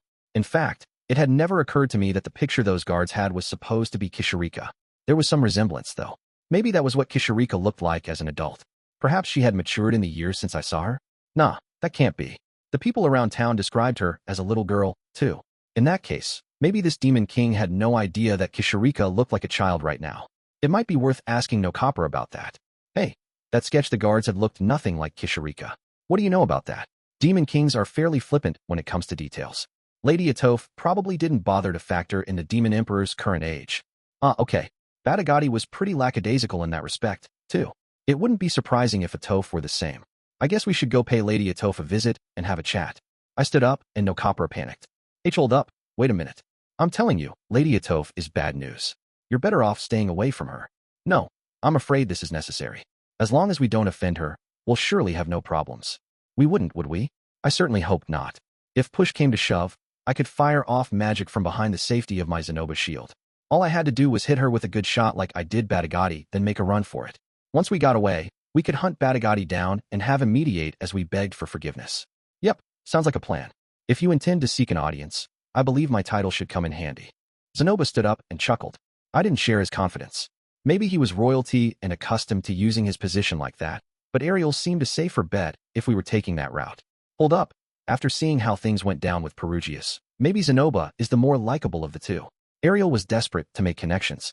Her rather transparent ulterior motives might sour the Demon King's mood. Is Lady Atof knowledgeable about fine arts? I asked Nokapura. Huh? Fine arts? I have no idea. I mean, she is a Demon King, and most of those guys have some kind of hobby like that. As for Lady Atof, I'm not really sure if fine arts is up her alley or not. What about Batagati? What was his hobby? I got the impression he didn't really have one. Unless you counted alcohol. He did like drinking the expensive stuff. Nokapura mentioned Atof was terrifying, but Batagati could also be intimidating. If she wasn't any worse than he was, I'd be fine. All right. Well, for the moment, we'll just head on over and see. With that, Elinalise and Cliff stood up and joined us. The whole sorry affair took us about an hour and left us standing a distance away from the castle. In the briefest summary, it was a disaster. Zanoba showed the guards the Chiron royal family crest, and I interpreted for him, requesting an audience. Sadly, never heard of that country. Plus, Lady Atof is busy. She has no time to waste on meetings. In other words, we were turned away at the door. Not that I could really blame them. Chiron was a rather tiny country. It was like someone from a small African country announcing themselves to a Japanese person. Plus, we didn't have an appointment. It was only natural for them to dismiss us. Terribly sorry, Master. It seems my country lacks the necessary authority. Zanoba wasn't upset despite how rude their rejection was. Instead, he apologized to me. No, I didn't give the idea enough thought. That was my bad. Well, I also doubted if they'd even heard of my country. He frowned. Zanoba wasn't the patriotic sort, but surely he found it insulting to have his homeland belittled like this. Cliff sighed. Hey, why don't we rest a little bit? He was leaning against a nearby wall. I still had plenty of energy to keep going, but Zanoba had sweat beading across his forehead. Yes, I am a bit exhausted. Given his monstrous strength, it was easy to assume he had a lot of stamina, but he was more of the indoor type. Maybe a full day of exercise was taking its toll on him. We had been working nonstop. Even my mind was starting to drag. Maybe we should rest. You all have a point, I said. How about we get a small bite to eat? There hadn't been any time to eat lunch. The jerky we'd munched on in the meantime hadn't been enough to fill our stomachs. I wasn't too keen on eating since the food here was pretty disgusting, but we didn't have much choice. Master, there appears to be a street stall over there, so why don't we try that? Would that be all right with you, Lord Cliff? Now that Zanoba mentioned it, I caught a whiff of grilled meat. My attention was drawn to a skewer stall. Spices filled the air, indicating this was some of the demon continent's zesty meat. There were 3 customers waiting. I'm not complaining, but are we going to stand and eat? Isn't that poor manners? Asked Cliff. It's a bit late to worry about that. Elise joined the back of the line. I'll order for us, she said. In the meantime, Rudeus, please get us some chairs. I hesitated. You sure you'll be okay even though you don't speak the language? I can use my fingers to indicate how many we want. I'll be fine. In other words, body language was universal enough that she didn't have to speak the language. In the meantime, I magically conjured some chairs on the roadside. Standing and eating was all well and good, but if we should sit down if we were going to rest. I didn't mind planting my butt in the dirt, but Zenoba and Cliff clearly felt differently. Cliff left to join Elise. I'll go accompany her. Phew. Zenoba and I took our seats as I finished setting up. Exhaustion swept over me. I felt like all the effort we'd put in had been for nothing. We had no idea whether we would find Kishirika or not. Even if we did find her, she might not have the information we sought. In fact, there was a high probability that she wouldn't. Like Batagati, she had lived an incredibly long life, but she probably didn't care that much about illnesses. Plus, how many details would she recall after so many millennia? Don't overthink things, Zenoba warned. Huh, Master, you seem to feel far more responsibility than you should when it comes to Lady Nanahoshi's illness. Yeah, you're right. Logically, I knew her being sick had nothing to do with me, but my emotions had a mind of their own. Zenoba continued. But I do understand how she feels a little, wanting to return to the home where she lived most of her life. That's why I am here, trying to help. Really? I thought you were pretty attached to the way your life is now. Of course I am, but I've recently started to feel nostalgic about my home. Apparently, even he had fond memories of Chiron. I thought he would be fine anywhere as long as he had his dolls or figures, but Zenoba wasn't so different from normal people. Considering how desperate Lady Nanahoshi is to return, I can only imagine she left something incredibly precious behind when she came here. Yeah, the guy she loves and her family, from what she's told me. It was a pretty cliché answer, but that didn't make the people she treasured any less valuable. I knew just how important family and loved ones were, and how much it hurt to lose them. I'm afraid I can't relate to either of those things, said Zenoba. Think of it this way. The way she feels about them is the way you feel about dolls. As we spoke, I kept my gaze on Cliff and Elise. The two of them had changed a lot since I first met them. As usual, Cliff sucked at reading the atmosphere, but he did try to empathize with others in his own way. Elise was much the same. I still remembered when she spent all her time pursuing men. But if they got separated now, I knew they would expend every effort to find one another again. I continued watching them in silence. The customer in front of them purchased their meat, and a beggar with a tattered hood scrambled over in hopes of getting some scraps, only for said customer to kick them away. Cliff's nose flared as he watched, but Elise stopped him before he could pick a fight. Knowing Cliff's character, I bet he'll buy extra for the poor beggar. And he did just that. The beggar thanked him profusely before gobbling down the skewers. Then they started pleading with Cliff for seconds. Although exasperated, he relented them and handed them some more. The beggar took his hand, their whole body trembling with gratitude. Hold up a second. I'm getting déjà vu here. Hadn't I experienced this same thing a long time ago? When was it? And where? I was pretty sure it was on the Demon Continent. No, wait. Was it on the Millis Continent? I remembered sharing some of my food with a beggar. No, they weren't a beggar, were they? No. More importantly, didn't that beggar just thank Cliff in human tongue? Right then, the beggar grinned and began laughing maniacally. Fwahaha. Her voice was so loud it echoed throughout the city. She threw off her cape and bellowed. My name is Kishirika Kishirisu. The people call me the great emperor of the demon world. Since you saved my life, I will grant your wish. Go on, name whatever it is you desire. My head started spinning. Kishirika looked the same as ever. She wore knee-high boots, leather hot pants, and a leather tube top. The revealing getup exposed the flat narrowness of her physique, from the pale skin of her clavicle to her belly button to her thighs. She had the same voluminous, wavy purple hair and 2 goat horns. She was covered in more dirt and grime this time, but there was no mistaking her for someone else. This was the demon world's great emperor, Kishirika Kishirisu. Fwahaha. Fwahaha. Cliff stared, dumbfounded. Elise also watched in mute amazement, her face pulled into a comically blank expression that I'd never seen her wear before. I shared their confusion, though. Even I had no idea what was happening right now. Zenoba was the only one who had kept a cool head. He put a hand to his chin and mumbled, Ah, so this is the woman that His Majesty Batty thinks so fondly of. A saying suddenly came to mind. The good you do for others is the good you do for yourself. Cliff was a prime example of that. It was easy to say you would help a person in need if you came across them, but many didn't follow through. After all, beggars wore tattered clothes, had grime-covered skin, and rotten-looking teeth. More often than not, they also smelled foul. That discouraged people from going near them for fear of catching something. Could I see such a person, feel compassion for them, and offer them food I had just bought for myself? Maybe not. I wouldn't kick them the way the other customer did, but I wasn't a philanthropist either. Cliff, however, did possess a charitable heart. When I first met him, I thought he was narrow-minded and petty, but now, I thought he would one day make a splendid priest. Viva Cliff. Okay, let's quit lavishing Cliff with praise and get down to the more important question. Why is Kishirika acting like a beggar, here of all places? Come now, there's no need to be shy. Name whatever your heart desires. And tell me your name, while you're at it, said Kishirika. Huh? Okay. And my name is Cliff Grimer. Cliff was still in shock from her sudden declaration that she was the very individual we'd been searching for. He glanced back at me with a pleading look. Kishirika took a haughty pose as she responded. Cliff, HM? Feeding me was quite the noble achievement. After all, I haven't had a single bite in the past 6 months. I stepped closer and inserted myself into the conversation. In that case, would you care for some more food? Ooh, truly? You boys really are generous. Yes, generous indeed. You will go far in life. Mark my words. Kishirika chowed down on more great tortoise skewers. The way she inhaled them made me wonder where she was storing it all in that tiny little body. And she just kept going, one after another. Phew, that filled me right up. Now I'll be good to go for another year. Having finished her meal, Kishirika slapped her hand against her belly in satisfaction. We'd bought every last skewer the stand owner had for sale. At least he was happy at having done so much business. Now, with that done, it's been a long time, Lady Kishirika, I said. HM? And who are you? As I lowered my head, she snorted and stared me down. Oh, one of her eyes spun, switching from a normal eye to one of her demon ones. Then she slammed her fist into her palm. It's you. You're the human boy with the disgusting mana. Of course I remember you. I gave you one of my eyes. I think your name was, Rumbaus. Yeah, that was it. It's been a while. Rudeus Greyrat. I corrected. I'm not a damn cleaning robot. Thank you very much. Yes, Rudeus, a long time indeed. You sure have gotten much larger. Well, how did things go after we parted? Have you been doing well for yourself? She patted my thigh, going as high as she could reach. It reminded me of a section leader at an office job patting his subordinates on the shoulder. Yes, the eye you gave me before really saved my life numerous times. Fwahaha. Yes, I'm sure it did. She nodded, pleased.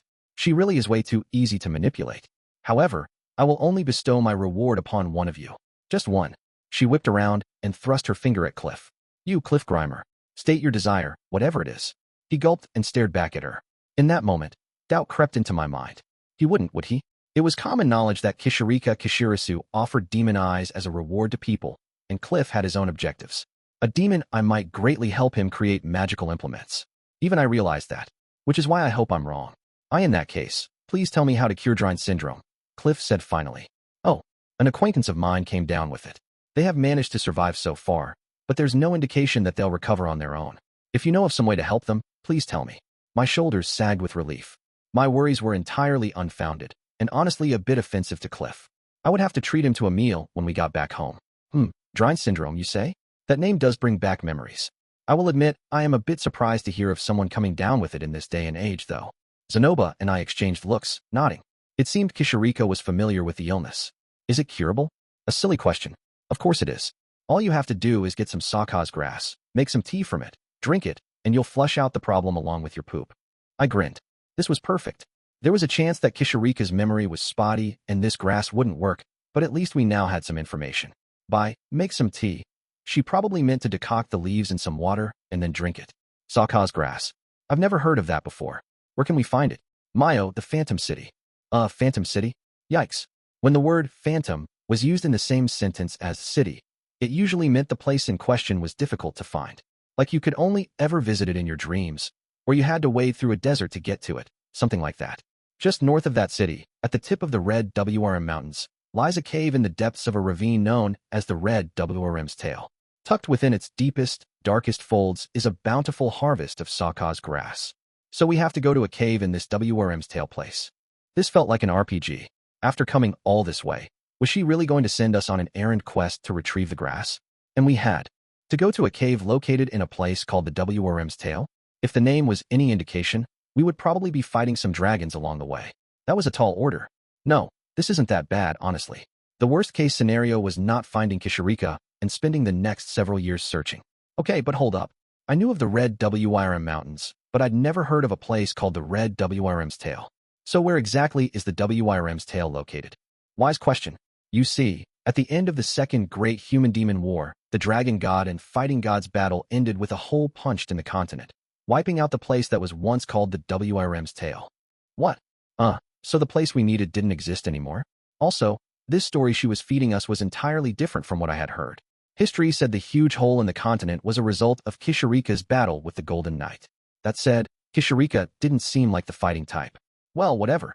It was a legend after all, and people often spun those stories in ways that were convenient for them. Right now, my priority was the Saka's grass. Does that mean Saka's grass doesn't exist anymore? Kishirika shook her head. No, I was merely explaining that the WRM's tail cave is where it was initially discovered. If that was where it was first discovered, then did that mean it also grew elsewhere? Saka's grass grows deep inside caves, where the sun doesn't shine. Based on that description, we might be able to find this grass within labyrinths. Could we just go into any old labyrinth, though? If so, we needed to rethink our party composition before we ventured in. We would need about 20 people. No, we could offer a reward, recruit some adventurers, and send 100 people in. And, Kishirika continued, that was why I ordered every demon king to cultivate this grass beneath their castle. After all, the herb is delicious. Those who drink it have exceptionally long lifespans, namely because the ones who drink it are immortal demon kings. Fwaha. So basically, what she was telling us was that every demon king had this stuff growing under their castle. And given that it was considered a luxury tea, it might be possible for us to find merchants selling it? Fwaha. Did you think you would have to go fetch it yourselves? I bet you did, didn't you? You pitiful things. It's growing right over there in my castle. Fwaha. No one would blame me for seeing how far I could kick this idiot, right? Cliff seemed to have the same idea. He charged forward with his hands balled into fists. You little. Please wait, Master Cliff. Let's not be hasty. We need to make her spill everything she knows first. Why, yeah, you're right. Whoops, maybe I shouldn't have said that last bit out loud. If there really was Saka's grass inside the castle, there was nothing to be angry about. In fact, it was perfect. Sure, she worried us for nothing, and that irked me a little, but this was a lesson on its own. Okay, cool your head. You can just get on your knees and beg her for it. All right, Lady Kishirika, then I implore you to share some of your Saka's grass with us. Of course, there is just one small problem. What problem is that? Well, you see, there's a detestable individual staying in my castle at the moment. They are rather difficult to deal with and not terribly intelligent, so I have spent the past 6 months on the run from. Oh, her words trailed off as she stared at something behind us. I followed her gaze. Several soldiers dressed in black armor stood there. 5, 6, 7, 20 in total. Worse, another group gathered in the street opposite us, and more spilled from a nearby alley. Pretty soon, we were surrounded by 30 of them. They stared us down, as if trying to intimidate us. Elinalise stepped forward, her hand hovering over the sword at her hip. A cold sweat coated her forehead. With their numbers, there was no way we could run. What should we do? I could grab 2 of them, Zenoba in my right arm and Cliff in my left, and use my magic to take a flying leap. But what about Kishirika and Elinalise? The man apparently in charge of the soldiers advanced toward us. His voice was hoarse, yet vibrant as he said, "We are the personal guard of Immortal Demon King Atafratov, who rules over the Gaslow territory." He spoke in fluent human tongue. "By her royal order, please hand over Lady Kishirika and come with us back to the castle." Behind him, the other knights pulled out their sketches and compared them to the real-life Kishirika, their faces filled with confusion. As no copper suspected, the picture didn't look like Kishirika at all because Atoph had been loose with the details. But although she didn't resemble the woman they were instructed to apprehend, shouting at the top of her lungs that she was the demon world's great emperor was enough to attract anyone's attention. "And if we say no?" Elinalise quipped. The guards immediately drew their swords. The deafening clang of blades leaving their sheaths echoed through the area. "We will show you no mercy." Not that I had the ability to tell a person's strength at a glance, but even I could see these people were experienced at battle. There was a marked difference between a novice and those who had weathered many fights before, and these soldiers were undoubtedly the latter. I sensed they were far more capable than a regular band of knights. Why you mustn't listen to them. If you let them take you to the castle, there is no telling what may happen to you. This is Demon King Atafratov we're talking about, Kishirika reasoned. She's nothing if not a complete imbecile. My brows furrowed. She had a point. Why should we agree to let this supposed idiot apprehend us? We had no business with Atoph. We had to find some way to weasel out of this. But hold on a second. Isn't the grass we need beneath their castle? Maybe we can sneak inside. No, let's be realistic. I've never seen this grass before, so I wouldn't even know what to look for.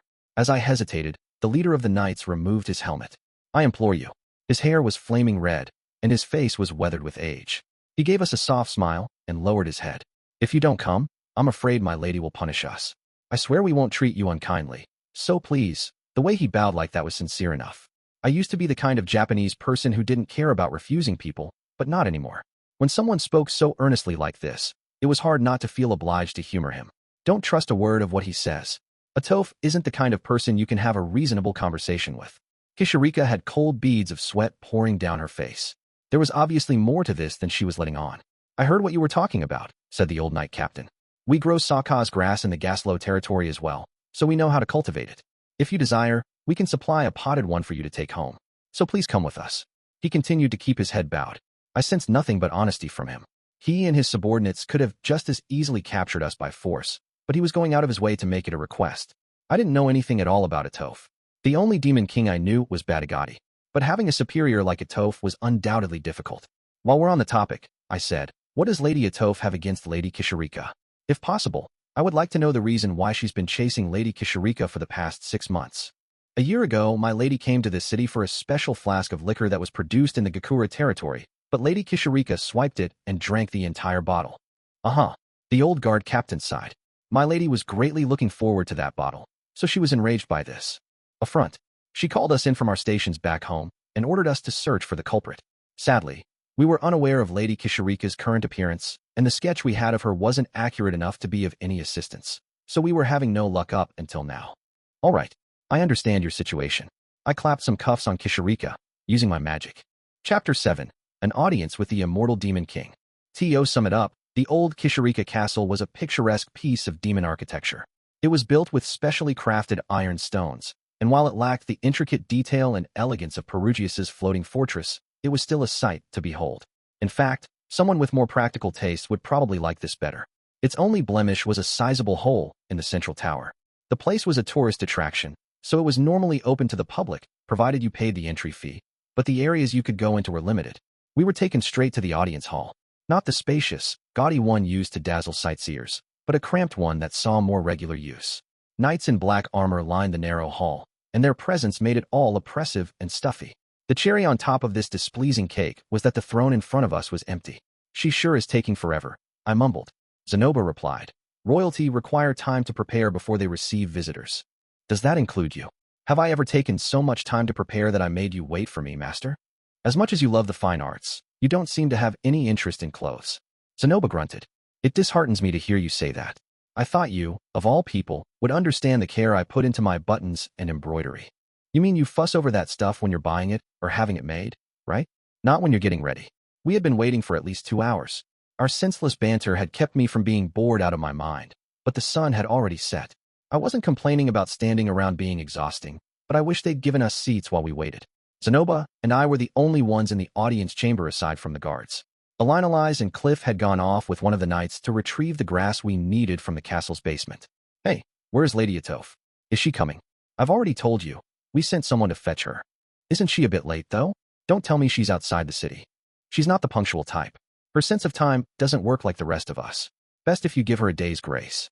Okay, but we can't just keep these people waiting around forever. You lot, shut your mouths. I overheard the knights squabbling. They were acting pretty casually. Hearing their conversation put me at ease. Suddenly, the old knight captain made his way over. She will soon be here, so please wait a bit longer. Also, I ask that you refuse any reward she offers you. Sorry, a reward? If things go south and you wind up accepting a reward from her, there'll be nothing the rest of us can do to help you. Okay, I'll keep that in mind. I nodded, genuinely intending to take his advice. I had no idea what he meant, but I had no interest in accepting any reward. I hadn't fallen so far that I would sell out Kishirika for compensation. Speaking of, said demon emperor was currently bound in so much rope she resembled a caterpillar as she lay there on the floor. She would be punished later. I didn't know what they had in mind, a spanking? Toilet cleaning duty? But surely it wouldn't be too severe. That aside, I couldn't let my guard down. We were meeting a demon king, after all. The only high-ranking demons I knew were Kishirika and Badagati. The two of them are always so happy-go-lucky, but I bet if you piss them off, weird. I get the feeling it wouldn't be that bad, actually.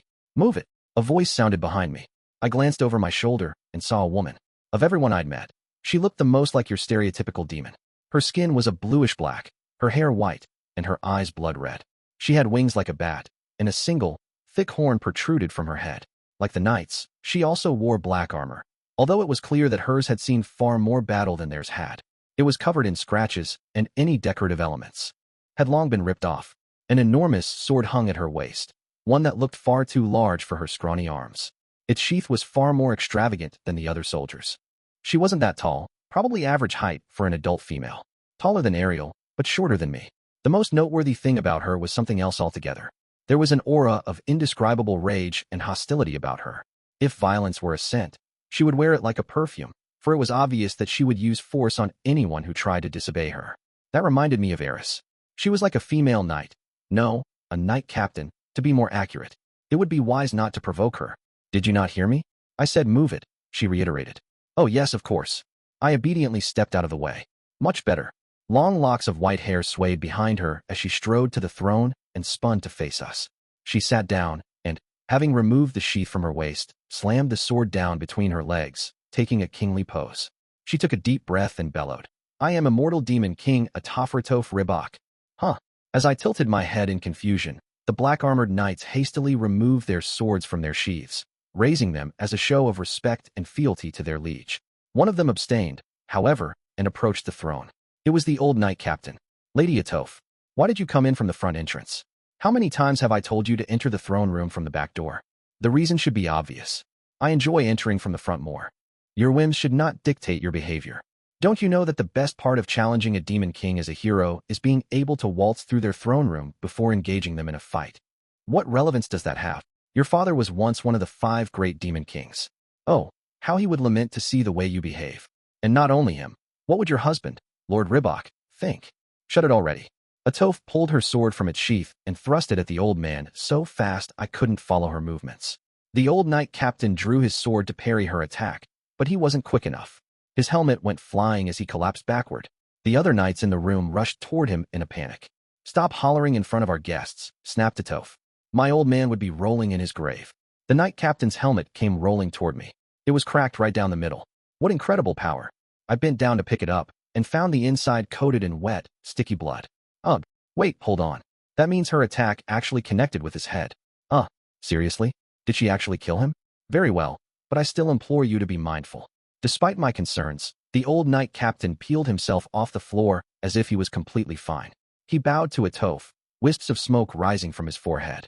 Looks like he's okay. Maybe he was immortal too. In fact, maybe the rest of the guards were all immortal. Glad you get it now. All right, let's do this thing over again. As you command. Atof returned her sword to its sheath and resumed her Highlander-like pose. One of the other knights brought the captain a new helmet. They fell into formation. Once again, they unsheathed their swords and offered them up toward their leader. I am Immortal Demon King Atafratof Ribok.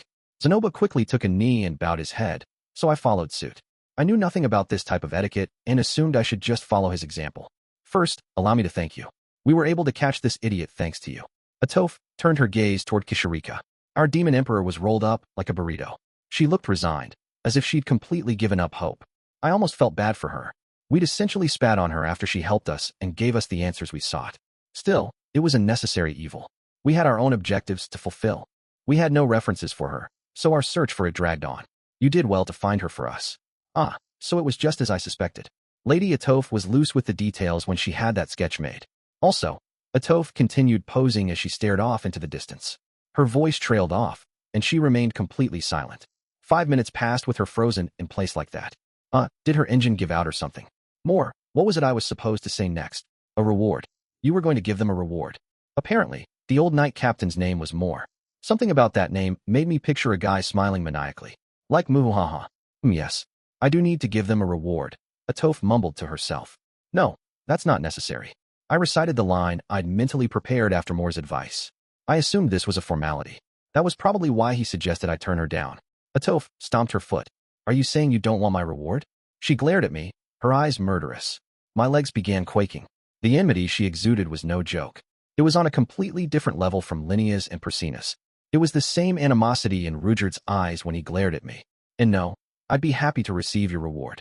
It was better not to defy someone like her. If she wanted to insist on giving us something, it was better to just take it. Yep, that's all I can do. Moore had advised against this, but if the alternative was to intentionally piss her off, it was probably better to give in. I cleared my throat and asked, if you don't mind me asking, what is it you intend to give us? Atof's eyes narrowed, a satisfied grin stretching across her face. Power. Power, huh? Power. Well, I would be lying if I said I didn't want that. If that was what she was offering, it was worth taking. Okay, but Mr. Moore told us we were better off not accepting it. Maybe I should just call the whole thing off and tell her he already agreed to give us some of those leaves in the castle's basement, so we'll just take that and go home. I grant you the privilege of joining my personal guard so that you can train your bodies. You what? Huh. So she wasn't going to just put her hand to my head and awaken some latent power in me, or grant me a demon I like Kishirika had. You look pretty puny. But hey, 10 years of my training will bring you up to snuff. That's right. For a whole decade, I will go without rest to help you temper your body. Well, what do you think? It's a great honor, isn't it? 10 years without any breaks? No. I've got 2 wives and a kid waiting for me back home, so I'd like to pass on the whole boot camp thing if it's all the same to you. Sure, 10 years of training surely would make me a lot stronger, but what would be the point if I had to abandon everything to do it? What would be the purpose of getting that strong? Who was I aiming to defeat? Okay, maybe I could protect my loved ones better if I were stronger, but was that worth abandoning them for a decade? So what do I do? No, I have no choice but to turn her down. I can't join her personal guard. I glanced at Moore. He shook his head, a look of resignation on his face. I'm sorry, but as great of an honor as that is, I will have to abstain. Nonsense. Now, someone, go bring him an extra suit of black armor and prepare a contract for him to sign. Several of Atoph's personal guards scrambled out of the room at her command. I am giving you the best armor, the best training, and allowing you to enter the most renowned guard in the whole of the demon continent. There is no greater honor. You won't be able to oppose me once you sign the contract. Not that you would try anyway, I'm sure, even without such a formality. In fact, you must be overjoyed right now. I wasn't the least bit overjoyed. Still, of all the high-ranking demons I'd met, she sounded the most like a demon king. In a strange way, I was glad to have the opportunity to meet her. Maybe I wasn't the only one she had offered this reward to, either. Perhaps others in her guard had also been forced into a contract. I am terribly sorry, I said, but I have a family waiting at home. I can't just leave them for 10 years. I don't see the problem. I haven't seen my son once in the last 100 years. Trust me, no news is good news. It's proof that they're still alive. What? So because she'd abandoned her kid for a century, she wanted me to do the same to my family for a decade? Heck no. But 10 years is an incredibly long time for a human. Plus, I promised my family I would go back and end. Veins were twitching in her forehead. She was starting to lose her temper. And I have a sick friend waiting for me. I need to find a cure for her as soon as possible and get back home. Besides, I have so many other things to do right now. I can't just stay here and hoard power for myself. Shut up. Atoph snapped so loudly it echoed against the walls. Oh, boy, that was mildly terrifying. Okay, no, it was just plain terrifying. What's wrong with her? What is she yelling at me for? Are you going to enter my personal guard or not? Cue you playing word games and answer. I am not going to. She froze in place. Her entire face turned red as her expression contorted. Why? Why would you refuse me? Didn't I literally list all the reasons? Now is a good time to leave things to Zenoba. Or at least that was my plan. But I looked over at him, and he practically had question marks dancing above his head as he stared quizzically back at me. Crap, that's right. We were speaking in demon tongue the whole time. He had no idea what we were saying. I can't rely on him. So what was I supposed to do? How was I going to convince her to give up? The nights had been in high spirits moments ago, but after my exchange with Atoph, the atmosphere turned hostile and tense. It was like they were a sports team who had come to play on their opponent's home turf. I told you, Kishirika blurted. She's a complete imbecile. You're better off not getting involved with her. You can't even have a proper conversation with her. Shut up. I'm not an imbecile. Atoph abruptly shouted, drawing her sword. Now I get it. You're making fun of me. That's why you said you wouldn't accept my reward. You think I'm stupid, so you're mocking me. She strode furiously toward us. Oh, what? Hey, hold up. Lady Atoph, please try to calm down. You'll break something inside the castle if you keep swinging that thing around. I'm not an idiot, okay? I'm not. She brandished her sword, face contorted in anger, as she stormed toward us. Her guards tried to head her off and stop her. Move it. Atoph shoved them aside and came charging at us like a bull. Oh crap. Oh crap. Should I use my magic? No. I might make things worse if I attack her. I'll handle this, Zenoba said. He got up and stood in front of me. Humph. He grabbed Atoph's arms as she lunged at us. She tried to kick him out of the way, but he did not budge, as you might expect with a blessed child's power. You are pretty strong. Her eyes widened with intrigue as she stared at Zenoba, a smile curving across her lips. Oblivious to what she was saying since he didn't speak the language, Zenoba berated her. Calm yourself. We mean you no offense. We only want the grass you have in your basement. Stop speaking those weird foreign words at me. She snapped back, uninterested in whatever he had to say. In fact, it seemed she didn't understand the human tongue at all, despite Moore's fluency in the language. Still grasping her sword, Atoph tried to pummel and kick Zenoba, but to no avail. At last, she howled in displeasure. You freak, you're as hard as a rock. You must have some serious battle aura protecting you. Interesting. With that, she severed her arm with her sword, freeing herself from Zenoba's hold. That's right. Atoph cut off her own limb with zero hesitation. In her eyes, it was just a nuisance holding her back. She severed it with the casual indifference of someone snipping off a loose thread after their sweater got snagged. Humph. The moment her arm separated from her body, it turned into a flaccid lump of flesh. Zenoba let go and it thudded wetly against the floor. Seconds later, it crawled toward Atoph and reconnected itself to her body. Moments later, her arm was back to normal. I'd seen Batagati do something similar. The wound healed without leaving so much as a scratch behind. Fine then. I will give you my full introduction. I am Immortal Demon King Atafertoph Ribok, wife of Kalman Ribok, the founder of the North God sword style. I'll show you what the style truly looks like when used in combat. She lifted her blade high into the air. Zenoba stood with his fists balled, as if he planned to take her on unarmed. A tremor ran down my spine. Something told me this wasn't going to end well. As in, Zenoba could die. Blessed child though he might be, Zenoba wasn't impervious to injury.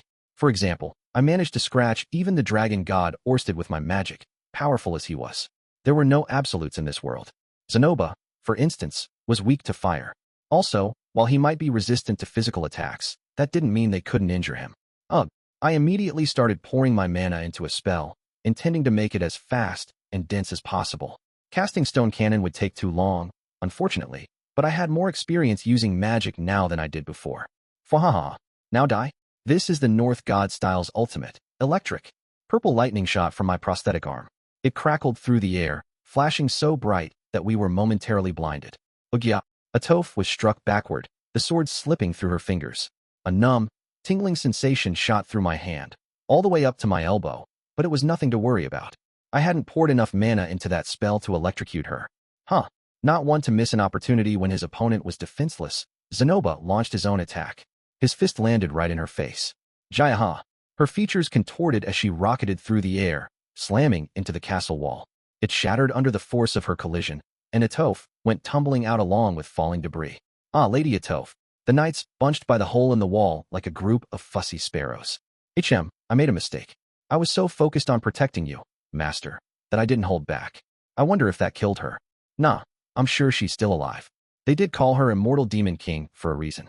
The problem was what would happen now. Oh no, now they've really done it. Yeah, this is bad. I can't believe it.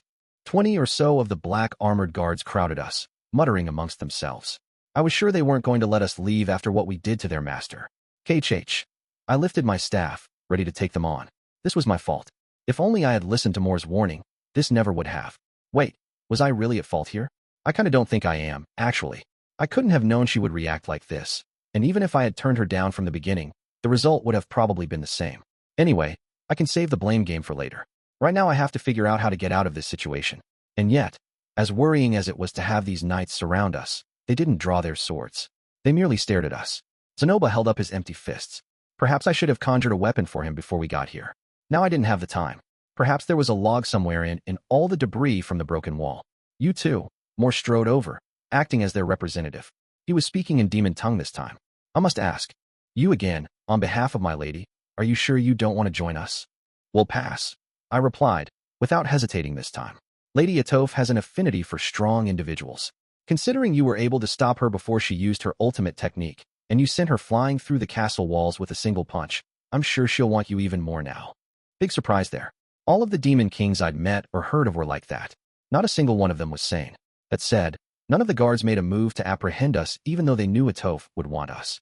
In fact, after watching Atoph sail out of the castle, a few of them had said things like, "Whoa, look at her go," and well, that's what she gets for letting her guard down, and tisk tisk. Moore said, "We, of her personal guard, don't make a move unless ordered. However, once she gives us a command, we won't be able to let you go." At that, several of the guards gave us sharp looks. I wasn't about to mock them for not acting until ordered to do so. If anything, I was grateful. What will happen if she catches us? I asked. She will challenge you to a duel? I'm sure. I frowned, confused. If you lose in the duel, she will knock you unconscious and force you to sign a contract with her. Once that's done, you will never be able to defy her again. And, how long does this contract last for? Until you die, of course. I swallowed hard, loud enough for those around me to hear. Although you can have 2 years off every 10 years. Breaking that into smaller numbers meant it was essentially 1 day off every 5 days. But why did that feel so underwhelming? The majority of her guard are here because they want to be, but there are many who were forcibly conscripted. In particular, many of the humans among us lament their fate. Even we feel sympathy for them. Several knights lowered their gazes. Apparently, many of them had faced our dilemma and been forced into a contract with the Toph. She called it a reward, but it was basically a contract of slavery. So that's why he said not to accept her reward. I wish he had given me more details beforehand. No, it was my fault for not asking for clarification. There I was thinking we couldn't let our guard down, and it was me who did, in the end. So, I licked my lips. What happens if we win this duel? Oh, you really think you can win?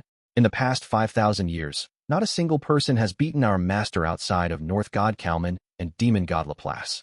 You really think you can best her? Yeah, probably not. They called her Immortal, and she probably had as much stamina as Batagati. To make things worse, she seemed far more skilled at battle than he was. Batagati wasn't an acolyte of the North God sword style, at least not when the two of us sparred. What happens if the duel ends in a draw? If she deems you an enemy, she'll challenge you again. If she sees you as an ally, she'll recognize you as an equal. I wondered how she'd feel in my case. Knowing my luck, she'd probably challenge me again. It was pretty clear that she saw me as an enemy. And if she kept dueling me over and over again, I was bound to lose eventually. So what should I? Run. Moore didn't mince words. Right now, your friend should be finished gathering the Sawcaw's grass. There's a tunnel below the castle that will lead you outside of town, so you can use that to flee. The other knights chimed in. Please, don't end up the same way I did. Hey, if you happen to go to the holy country of Millis, idiot, you'll be able to go back there yourself after another 3 years of service. Yeah, but still, more pained voices joined the chorus, but I ignored them. We had our hands full with our own problems right now. Grateful for their willingness to let us go, I started toward the door. But I paused when I caught sight of Kishirika in my periphery. She stared at me, pleadingly. After all that happened, the two of us were now fellow runaways. You don't mind if I take Lady Kishirika with me, do you? Well, our job was only to catch her the first time, so go ahead. So they were willing to turn a blind eye. Atoph hadn't given them any new orders since they fulfilled the first one. I wondered if they would get punished for this. Oh well, not my problem. I used my magic to burn through the ropes binding Kishirika and released her. Ah, much appreciated. You have my gratitude. After that, we fled the throne room. We rendezvoused with Elinalise and Cliff inside the castle. They both had backpacks full of tea leaves, as well as potted plants in each arm. The leaves were a yellow ochre color, and they looked like shriveled aloe vera. They said these plants are vulnerable to sunlight, so we'll need to grow them underground. They gave us a memo to take home, but I can't read what was written on it, said Elinalise. Either Roxy or I can read it later, but we need to hurry. Did something happen? I explained the situation, and Elinalise didn't look the least bit surprised. I've heard something about this. Kishirika gifts demon eyes, Batagati gifts knowledge, and Atafertoph gifts power, or something like that. You should have told me, I grumbled. I don't speak demon tongue. You should have interpreted properly for us. She had me there. I hadn't explained things to the rest of them well. In my defense, I wasn't a licensed interpreter, so I hardly knew what I was doing. We don't have time to stand around and bicker. Let's get a move on. So, should we take the underground tunnel or go back the way we came?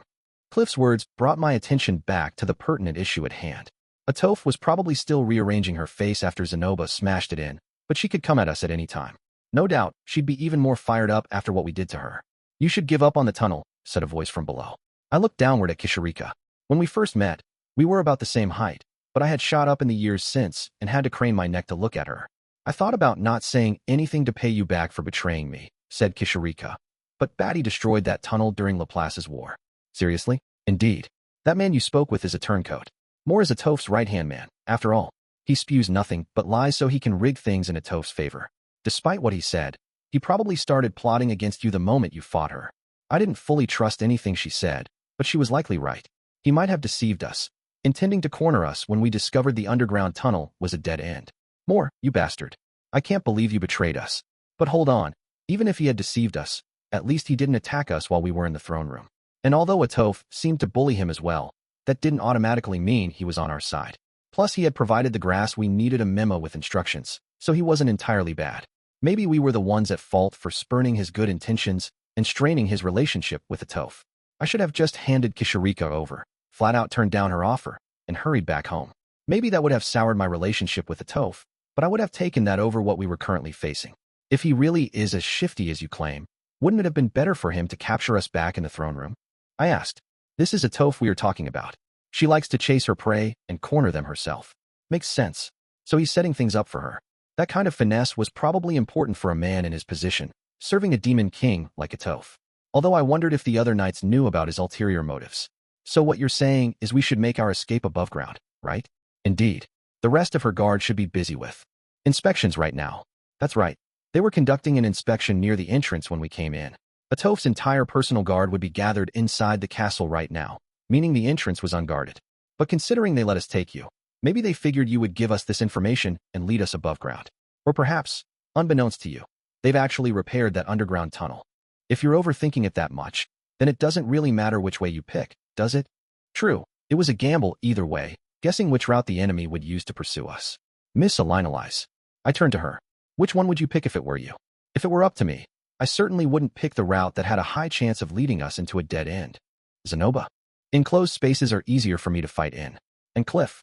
I'd also go above ground. I don't like dark places. Awesome, we'll go with the majority vote then. Okay, above ground it is, I declared. Miss Elinalise, you take the front and lead us straight to the teleportation circle. Zenoba and Cliff will follow right behind you, and I'll bring up the rear. Zenoba and I can carry all the luggage. I took the backpack and plants from Elinalise. It was better for Zenoba and I to carry these things. It was okay if I was burdened because I could just use magic, and Zenoba's superhuman strength allowed him to bear a heavy load with ease. And what, pray tell, should I be doing? Kishirika demanded. As for you, your majesty, Zenoba is carrying all that luggage anyway, so why don't you sit on him? Very well. She obediently perched on his shoulder. That was supposed to be a joke, but whatever, that's the safest place for her to be anyway. All right, off we go. We ran for the castle exit. As soon as we slipped out of it, an angry voice erupted in the distance. More. After theme. If I wasn't scared before, I sure am now. Darkness hung over the town as we scrambled down the main thoroughfare.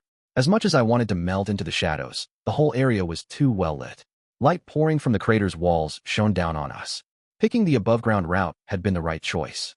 There wasn't a single black armored soldier in sight, and none chasing us. Kishirika had been right on the money. Right now, the guards were probably preoccupied searching the underground tunnels. If we were lucky, Etoph might give up her pursuit, but that wasn't likely. After all, we had taken Kishirika with us. That only gave Etoph more incentive to track us down. As we broke away from the main street, we passed by the Adventurers Guild. I wondered if Nokapura was still inside. I never thought we would leave the city this quickly. We had already paid our lodging fees for the night, and our clothes were still in our rooms. It was a waste to leave those things behind, but they weren't that important. Better to cut our losses. As we passed through the mostly deserted marketplace, I spotted the alleyway where we'd once dyed Rudeus hair. We ended up fleeing the city back then, too. It was hard to believe the same thing was happening again. I honestly had nothing but bitter memories of Rikarisu. Finally, we arrived at the large crack that made the city's entrance. There were a couple of guards posted there, but no soldiers in black armor. One had the head of a lizard, while the other had the head of a pig. They stared in confusion, but let us slip by. The teleportation circle wasn't far from the city's outskirts. We looped around the perimeter of the crater. Oh, where is it you're going? Kishirika asked. There's a teleportation circle in this direction. It's what we used to get here. You don't say. Hard to believe such a thing still remains out here. But then Aga, Guk, bit my tongue. We had left a marker in the ground to guide us back when it was time to leave. There would be no problem locating the circle. It was dark outside the city, but a Linali's elf vision would guide us. We need only turn left at the mark, scale up the slope, and then the teleportation circle would be right in front of us. As we reached our marker, I skidded to a stop. I had no other choice. Humph. You took your time getting here. Above us on the slope, right at the entrance to the teleportation circle, stood Etoph. She was joined by no less than 10 of her guard. At that moment, I noticed the hole in the ground near the entrance to our magic circle. Perhaps that was the exit to the tunnel that ran under the castle. Moore never fails to impress. It was just as he said. I'll be sure to praise him later. Etoph mumbled to herself. He read our movements? No, that wasn't it. They managed to head us off. It wasn't our movements they had read, but our destination. You sure did get here awfully fast, didn't you? I said awkwardly. Flying here was simple. I could see you and your comrades easily from the sky. As she answered, her wings twitched behind her. It looks like Moore caught up as well. I glanced over my shoulder, and a band of black armored knights were making their way toward us. They must have looped around the edge of the crater as well. While Etoph made her way here from the sky, 10 of her guards had taken the underground passage, and the rest pursued us above ground. So they used every route at their disposal to chase us down. It was obvious when you thought about it. They weren't Inspector Zenigata, so they had to split up this way. If they knew our destination, They had every reason to check every possible escape route. Guards fanned out behind us. We were surrounded. There was nowhere for us to run. Our only way out was sealed off. More, you did a splendid job. Everything went the way you said it would, said Atoph. If you're that pleased, I hope you'll hold up your end and do as I asked you. No, Atoph's response was curt as she lifted a hand. At her gesture, the other knights drew their swords. Now then, the Demon King stepped toward us and unsheathed her own weapon. As she towered above us on the slope, she pointed her blade at me and said, "Foi, I am Immortal Demon King Atoph Ribak. If you best me, I will declare you a hero. If you lose, you will be my puppet until the day you breathe your last." The smile on her face was savage, and a stifling aura of bloodlust wafted off her. Despite being shorter than me, she looked like a 5-meter-tall titan right now. Sorry, Sylphie. I might not be able to make it back home after all. Chapter 8. Showdown with the Immortal Demon King. Immortal Demon King Atoph was incredibly famous. She was the daughter of one of the 5 great demon kings, Immortal Necros Lacrosse, and first made a name for herself during the Second Great Human-Demon War. Atoph was a paragon of the demon race. Although she lacked smarts, she possessed insane battle prowess and stamina. She was feared as a savage demon king. Her subordinates compensated for her intellectual shortcomings with their strengths, but when they had their supply route cut off during the war, they were all wiped out. She was then captured by the humans and sealed away. It wasn't until Laplace's war that Atoph revived. Laplace was the one who gave her a new life, and she made a name for herself as a demon king, working beside him. When that conflict ended, she lost to North God Kalman and capitulated. According to one story, North God Kalman left a child with Demon King Atoph, and it was this heir that became North God Kalman too. Another suggested that North God Kalman imparted the wisdom of his sword technique to the Demon King. Yet another claimed that Demon King Atoph was the one who taught North God Kalman to all he knew. If any of these stories were to be believed, then Atoph was a battle-worn veteran who had directly passed on the techniques of the North God founder. On top of that, her body was also immortal. Fighting a woman like that would be a fool's errand. Atoph stood before us with her retinue of black armored soldiers. Our escape route was sealed off. Based on her expression, she was raring to go, and she had her blade out, ready for the fight. Come, I'll take all 4 of you at once. Atoph made no move to initiate the battle, but merely raised her sword and scrutinized us. She meant it. With the power at her disposal, she was perfectly capable of overpowering us before we could react, but she didn't. You won't catch me off guard this time, she warned. I pick up on things quickly. Fire blazed in her eyes as she glanced between Zenoba and me. This time, she was fully alert, ready for Zenoba's inhuman strength and my electrical magic. Our previous attacks had left no signs of damage. Zenoba had practically smashed her skull in, but her head was perfectly intact now. However, her vigilance indicated our efforts had been effective enough. Go on. Try it again. This time, I'll shake it off. She seemed confident. I had a feeling she would evade our attacks. The Water God style allowed a person to counter magical attacks. I didn't know all that much about the North God style, but then again, she was a demon king. I was sure my magic wouldn't have much effect on her this time. I've activated my demon eye, but will seeing a second into the future really do me any good against an opponent like her? As I debated how to handle this, I decided that creating an opening was my best bet. But what do I do after that? And even if I do create an opening, will my magic work against her? Even the most powerful stone cannon I could muster wasn't enough to fully kill Badigadi. Plus, Atoph was prepared for my attack. If she defended, my magic wouldn't. Rudeus. Elinalize suddenly whispered into my ear. Let's at least sneak Cliff through so he can teleport out of here. I glanced over at Cliff. He was bravely staring Atoph down, but his legs were trembling. He would be useless in battle. If we send him off with the tea leaves, plants, and Memo, he should have enough to save Nanahoshi. Elinalize continued. Yeah, you have a point. She was right. This was our best option. We had to save Nanahoshi. That was the whole reason we'd come here. Nothing was more important than achieving our objective. Even so, I still wanted to make it home alive. No, even if I'm defeated, I probably won't die. I just won't be able to see my family for at least a decade, and I sure don't want that. We could also call in reinforcements. I am sure Perugius has had dealings with Atoph in the past. Surely he would help us. Perugius and his 12 familiars. Now that was a thought. Maybe we could get him to back us up. Considering how arrogantly he acted, surely he had enough power to fight Atoph. All right, I said, let's do that. Think you can convince Cliff? I'll give it a shot. Elinalize slipped toward him. The 3 of us, Zenoba, Elinalize, and me, could create an opening for Cliff to slip through and teleport back to the fortress. While he persuaded Perugius to come save us, we would have to hold out against Atoph. Assuming Cliff succeeded, Perugius would then come to our rescue. But would that work? Could we really hold out that long? And could Cliff actually sway Perugius into helping? If Cliff took too much time, we might lose and be forced into a contract anyway. Still, if Cliff went back, at least Nanahoshi would be saved. That was the whole reason for our endeavor. But I also wanted to go home. Ah, crap. I'm just spinning my wheels at this point. I took a breath and told myself, calm down. First, we needed to immobilize Atoph for a short time. During that window, I would disperse the other knights with my magic so Cliff could escape. Depending on how things worked out, the rest of us might even be able to flee with him. All right, let's do it then. We might not be able to beat Atoph, but we could absolutely beat her personal guard. Let's do it. Let's smash them to bits, murder them all. If that's what it takes for me to get home, I'll do it. Okay, you can do this, Rudeus. This time you're not going to be all talk and no action. Got it. Fear not, master. Even at the cost of my life, I will hold Demon King Atoph in place. Zenoba had nerves of steel, and he was perfectly calm. That was reassuring. Why did he always manage to sound so heroic at these times? Was this some kind of stage play or something? If I were a woman, he'd sweep me right off my feet. Nearby, Cliff and Elinalize were whispering. The problem is, I don't know if I can outrun them. My legs aren't terribly fast, especially if I have to carry all of that with me. Rudeus and I will stop any pursuers you might have, Elinalize promised, keeping her voice hushed. Just don't look back and don't give yourself time to think. Count your steps and run as fast as you can. Try not to trip. But I should join you guys in battle. We can't win, not even with all four of us. We need you to call backup.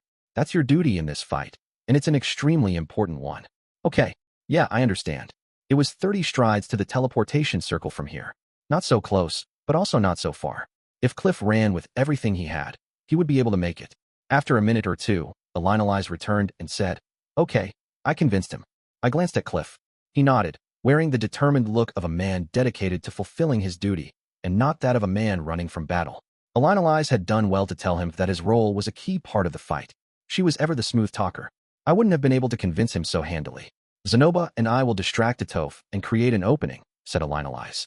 Rudeus, you use that opportunity to disable the guards in the surrounding area. Got it. With that, our path was set. We turned to face Atoph. She still had her sword at the ready as she glared at us. Think you can beat me? There were no enemies behind her, but we were standing on a slope and the ground beneath us was unsteady. I worried whether Cliff could really run past without falling. All we could do was believe in him. Zenoba, Miss Elinalize, I'll make the initial attack with my magic. Sounds good. I turned to Atoph and I lifted my staff. I was going to use my old handy-dandy stone cannon. Perhaps lightning was a better pick, since it was king-tier magic with the best firepower when facing a single opponent, but at this distance, we might get caught in the spell. I wanted to avoid being a total idiot and wiping us out with my own magic. Phew, I exhaled before concentrating my mana into the staff. Atoph stood still. She already knew that I could use magic without reciting any incantations, but she made no move to interrupt me. That worked out perfectly for me. My eye of foresight read her movements. Atoph will deflect my stone cannon with her sword. People said my stone cannon was at an insanely high level of magic, but even that wasn't going to work against Atoph. Maybe electric would work better? But can I really use a spell she's most on guard for? Master, I swear I will follow up whatever attack you unleash, so please have faith in me. Zenoba stared straight at me, eyes brimming with confidence. Yeah, it was reassuring to hear him say that. Clearly, he had some kind of plan. In that case, I'd just follow his lead. All right, then here we go. Yes, master. I unleashed my stone cannon after packing all the mana I could into it. A high-pitched sound split the air as it raced toward Atoph. I see right through your attack. She left an afterimage behind as she reacted. Although calling it an afterimage was an exaggeration, she barely moved her arm, changing her sword's direction ever so slightly. In that instant, my stone cannon connected with her weapon, sending sparks everywhere. My attack was deflected, whipping past Atoph and slamming into a boulder on the slope. Huge plumes of sand shot up. I knew it. That spell is no good against her. Gra-ah. Zenoba flung something at Atoph. Gwa-ha. The thing he threw screamed as it launched toward Atoph. The latter happily readied her sword to cut it down. Your attacks are foodie, huh? Just as Atoph was about to cut right through the projectile, she froze. A second later, it smacked her right in the face. Fwa. Oof. Kishirika was glued to Atoph's face.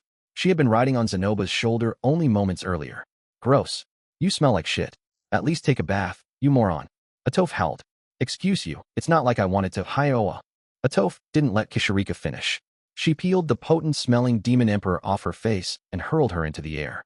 Kishirika went tumbling, landing in a heap on the ground just outside our fighting radius. Disgusting. What were you thinking, throwing something like that at Wa?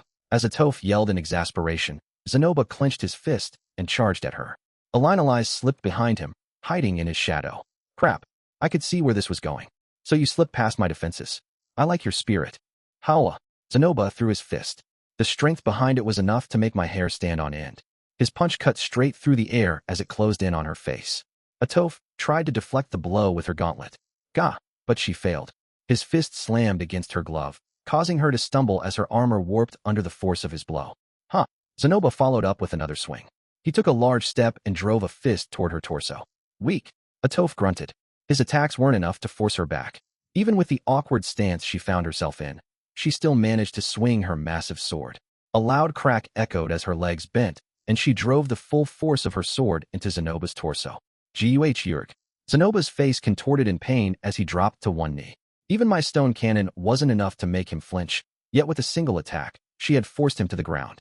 Atoph glared at him and snorted. You have an impressive body, but don't forget, there is no such thing as the perfect defense. My husband, Cal, was the one who got. Huh. Midway through her speech, Elinalize popped out from behind Zenoba, using his back as a kickoff point.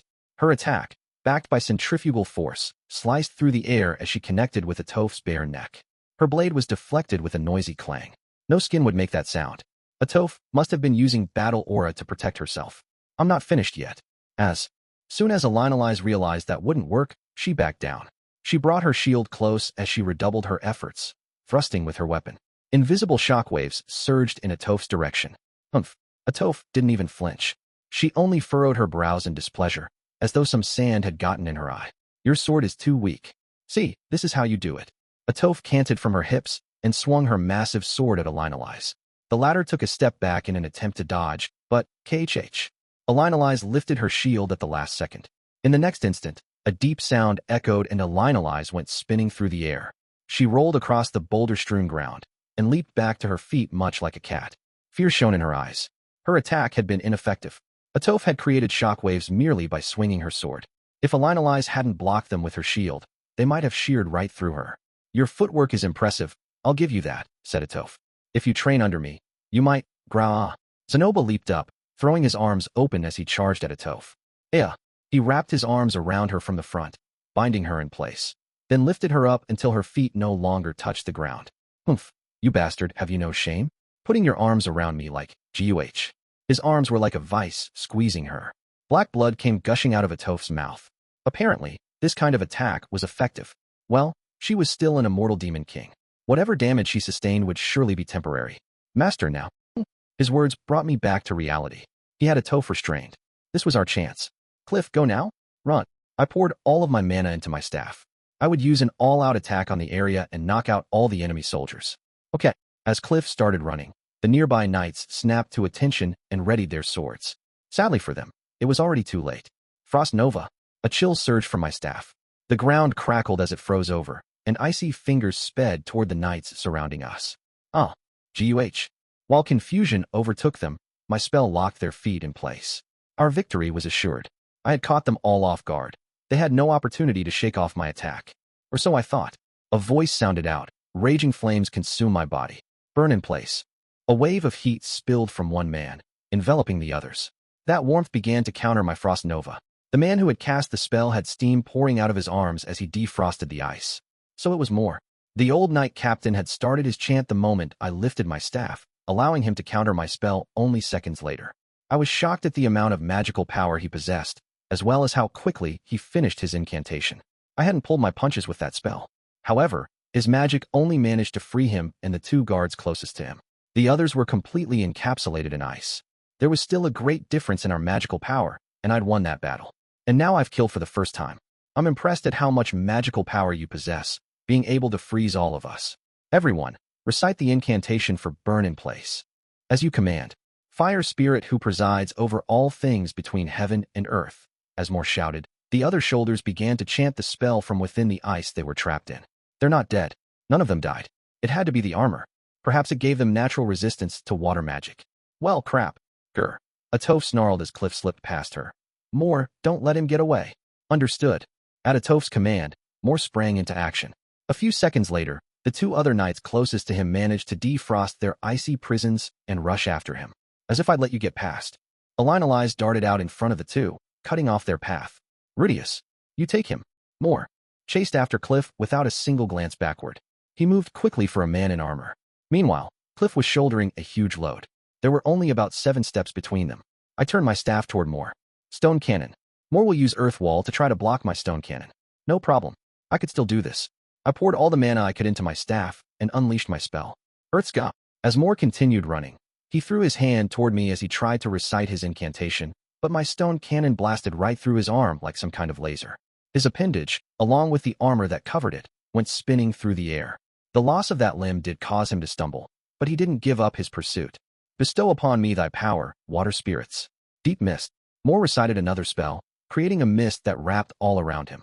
He intended to use that as a smokescreen to dodge my stone cannon, apparently. Still, he can pull off those incantations pretty quick. He's learned to reduce his chance considerably, much like Roxy. Wind blast.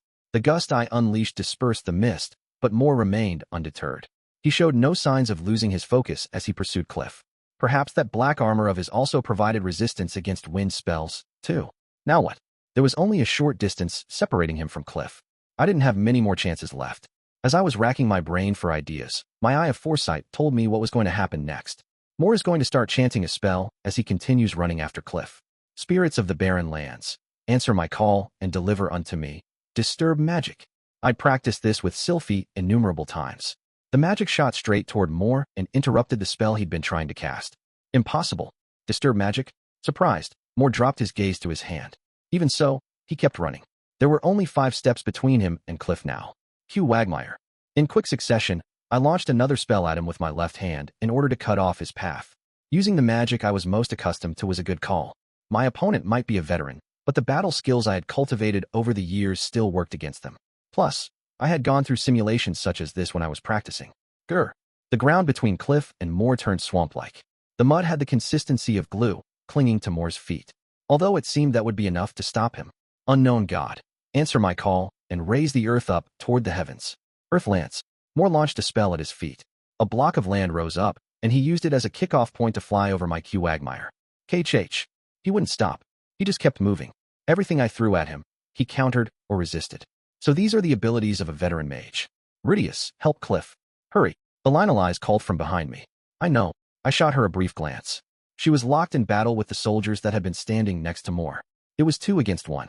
She wasn't their target, but it was all a Lionel's could do to keep them preoccupied. Release me, damn it. Right now? Don't you have any shame as a man? Stop clinging to me. Let's at least trade fists. Atoph roared. Zenoba replied. Even if you kill me, I won't let you go. Atoph had already headbutted him. He kept a vice grip on her even as blood poured from his forehead. Meanwhile, the other knights were slowly defrosting themselves. Steam was filling the area. KHH. What could I do to throw Moore off his pursuit? He was strong, and he had way more experience in battling with magic. Normal spells hadn't worked against him. Should I launch something more powerful at him? No. Even if a powerful spell stopped Moore, it would be pointless if Cliff got caught in the blast. Plus, Moore was insanely good at responding to whatever I threw at him. And he had that stupid armor, too. That was when I realized that the ground beneath me was wet, a result of the frost nova I had used moments ago. The soldiers had used burn in place to melt the ice I'd made, and now the ground was puddled with it. Moore was no exception, having been the first to defrost himself. Of course, Lionel's and I also had water at our feet. If Atoph had never seen that type of magic before, then surely Moore hadn't either. No matter how experienced he was, he wouldn't be able to counter a spell he had never seen before. Although if I used it, all of us, Lionel's, Zenoba, and myself included, would get hit by it. Only Cliff would remain unscathed. He was outside my spell's radius. He would be fine. I made my choice in that instant. No hesitation. Electric. I poured enough mana into the spell to stun everyone without killing them. Electricity shot from my hand. It crackled through the air as it enveloped the area before striking the ground. It conducted through the water and hit everyone in the vicinity. Gaia. Ea. Uhu. Smoke rose from the black armored knights as they collapsed. Everyone was caught by the shock, including Lionel's, Zenoba, Atoph, the other soldiers, Moore, and myself. Ugh. Yeah. It went right through my body, shooting down my spine and joints. Every part of me seemed to bend in the wrong direction. I hadn't used enough mana to kill, so I knew I'd make it out of this alive. But that didn't stop the darkness from swallowing my vision as I lost consciousness. When I came to, I was sprawled on the ground. I remembered fainting, but it hadn't lasted more than 2 seconds. My entire body was paralyzed. At least I had my vision. What happened to Cliff? I lifted my head. Moore was on his knees, smoking rising from the cracks of his armor. He had one hand stretched toward Cliff, and I could faintly hear him mumbling what I assumed was an incantation. I need to use disturb magic. No, I won't make it in time. I concentrated mana into my left arm. Even if my right one was numb from the shock, my prosthetic hand could still move. I unfurled my fingers and launched a spell from my palm. Wind bind. More grunted. Arm absorb. The air whip that Moore conjured disappeared in an instant. What? Moore's head jerked in my direction. I couldn't see his expression through his helmet, but his surprise was clear. Cliff never glanced back. He was only 3 steps away from the magic circle. No one could catch him. Thanks to my magic, they couldn't even try if they wanted to. My spell had paralyzed Atoph as well. Her eyes were wide open, staring me down like a tiger. Bastard, you actually got us. That was some weird magic you used. I remained silent. Still, something for me to look forward to. I can't wait for you to be my subordinate. Hee. I've been wanting a mage like you. I'll take good care of you, I promise. Hee. She grinned maniacally at me. I stared back at her, uncowed. Being an immortal demon, I was sure she would recover quicker than me. There would be no more escape. We couldn't resist her. Zenoba was out cold. Although he still had his arms wrapped around Atoph, they looked ready to give way at any moment. Given his low pain tolerance, he would probably be unconscious for a while. This was the end. I looked at Elinalise.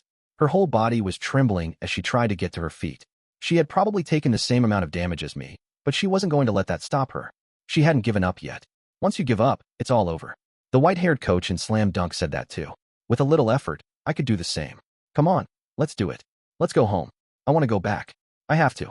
And when I did get home, maybe I would have a little sexy time with Sylphie. And Roxy too, of course. I also wanted to hug little Lucy. Plus, I promised to teach Norn's swordsmanship and magic, and I was looking forward to eating Aisha's rice. Lilia had a huge burden on her shoulders, looking after my mother. Surely Zenith would get her memory back eventually, though. When she did, we could go visit Father's grave together. Yeah, that's right. We'll keep smiling together, just like we always have. My life in this world was so insanely enjoyable. I had to protect it. I had to. Okay, I can do this. Move, Rudeus. I don't care if it's just your arm. You can at least use magic. What about my staff? Where did it go? I needed that to use my spells. Ah, there it is.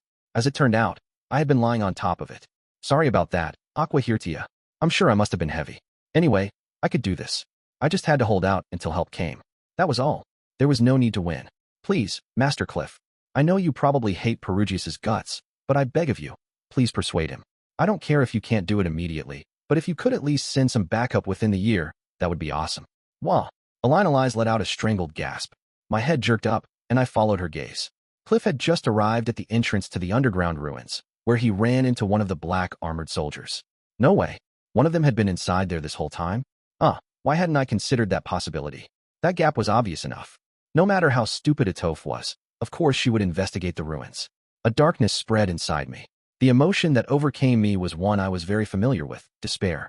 It made me want to scream, to slump over in exhaustion. Never again would I see Sylphie or Roxy. Instead, I would have to train with that idiot of a demon king until the day I died. As I resigned myself to my fate, all the strength in my body left me. At that moment, a surprised voice cried out. What? It wasn't me. It wasn't Elinalise or Zenoba. It wasn't Moore, either. It was Atoph. She was the one gasping as she stared in Cliff's direction. Ah, Lady Atoph. The armored knight pushed past Cliff, hobbling onto the slope. Something about him was strange. The magic circle in there, it leads to Peru. In the next instant, something cleaved horizontally through his body. He was split in two. The glowing individual who appeared behind him had silver hair, small golden pupils, and white clothing covered in specks of blood. Immortal Demon King Atoph. The man who appeared at the entrance to the ruins spoke fluent demon tongue. I would never have expected you to be here. Though I did consider something like this might happen when I connected my teleportation circle to the one here by Rikarisu. A number of people tailed him.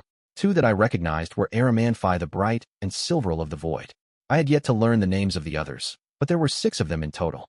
Your filthy soldiers have sullied my fortress with their blood. Ah, that makes sense. Atoph made it here before we did. She must have found the entrance to the ruins and ordered her soldiers to go in and search. Those who found the teleportation circle would have no doubt entered to see what was on the other side. Thus, demons entered Perugius's floating fortress. Perugius. Atoph howled. The armored dragon king himself stood before us. The moment Atoph spotted Perugius, the atmosphere around her changed. The hostility that oozed from her was like nothing we had seen before. The way she bared her fangs and glowered almost made me wonder if he'd murdered her parents or something. Perugius, you bastard. Although her body was still numb from the shock, Atoph pulled herself up and shoved Zenoba away. His body fell, completely limp. She ignored him as she kept her gaze trained on Perugius. Her wings began beating rapidly as she focused her strength into her legs and tried to launch herself forward, but her knees gave out from under her. Ha ha! Perugius stared back, lips cracked in a delighted smile. Oh, this is quite the pleasant surprise, Atofratoph. Did you let your guard down again? That does seem to be something your immortal demon tribe is prone to. So these people, they were your minions, huh? This underhanded trick of yours, was it all so you could kill me? What happened to the oath you made to Cal? Perugius chuckled as he looked down his nose at her. Overcome with anger, Atoph screamed at him. Moore tried to make his way over to her, feet unsteady, but he wasn't able to reach her. The only ones who were unscathed from my spell were Perugius and his familiars, as well as Cliff. The way Perugius regarded Atoph was like a tiger fixed on its favorite prey. Don't misunderstand, he said. These people wanted to save their friend, so they requested my help. That is all. Don't you dare lie to me. Grah, I'll keep the promise I made to Cal. He was my best friend. The two of you may have been friends, but I still hate your guts. After a long pause, Perugius replied, I also detest people like you. You're a fool who won't listen to reason. He lifted both arms, palms raised up.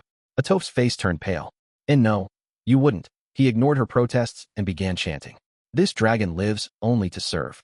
His claws are so long and sharp, he can never clench his hand. I felt like I had heard this somewhere before. When rage consumes him, he cannot close his fist. Although his claws may break and his fangs fall out, you shall soon realize what emotion consumes this faithful dragon as he abandons his devotion. Perugius bit out each word, one by one. As he did, nearby mana coalesced around him. O dragon general, thou who was the third to die, whose eyes were the sharpest, whose body was covered in white scales. I, armored dragon king Perugius, summoned thee. By the time I realized what was happening, Atoph was surrounded by two gates, blocking her off from the rest of us. Both had minutely detailed dragons carved into them and were very ornate. One was silver, while the other was gold. They came rising out of the ground as Perugius continued his incantation. Open, rear worm gate. Beckon forth, front worm gate. As he commanded, they burst open. Something came pouring out of the right one and filtering into the left. It wasn't wind. It was something that couldn't be seen with the naked eye, something I knew well. Mana. He summoned those gates to absorb mana. My own magical power was being sucked out of me. It wasn't the same experience I had with Orsted. The drain was faster this time, more intense as it sapped my stamina. No, Lady Atoph, please run. Moore, who had been crawling toward us, collapsed completely. Atoph's legs were still trembling violently under her as she pinned Perugius with a glare. Perugius. Her body looked smaller than it had before. Perhaps those gates were absorbing the battle aura she had wrapped around her. Do you seriously intend to break your oath? I won't break it. However, this is an exceedingly rare opportunity that I cannot afford to pass up. Perugius lifted his right hand. It had turned white, radiating with light so bright that it bathed the entire area. Armored dragon strike, first slash. He dropped his hand. All of the light pierced straight through Atoph. I won't forget this, Perugius. Her entire body froze in place. Time seemed to lag for a second, and then she was hurled back through the air. Her body split in half as she went tumbling out of view. Humph. It's not as if that will kill you, anyway. Perugius muttered to himself. Having lost interest, he turned on his heel to leave. Silverl, collect the other four and tend to their wounds. And what of the other soldiers? Leave them.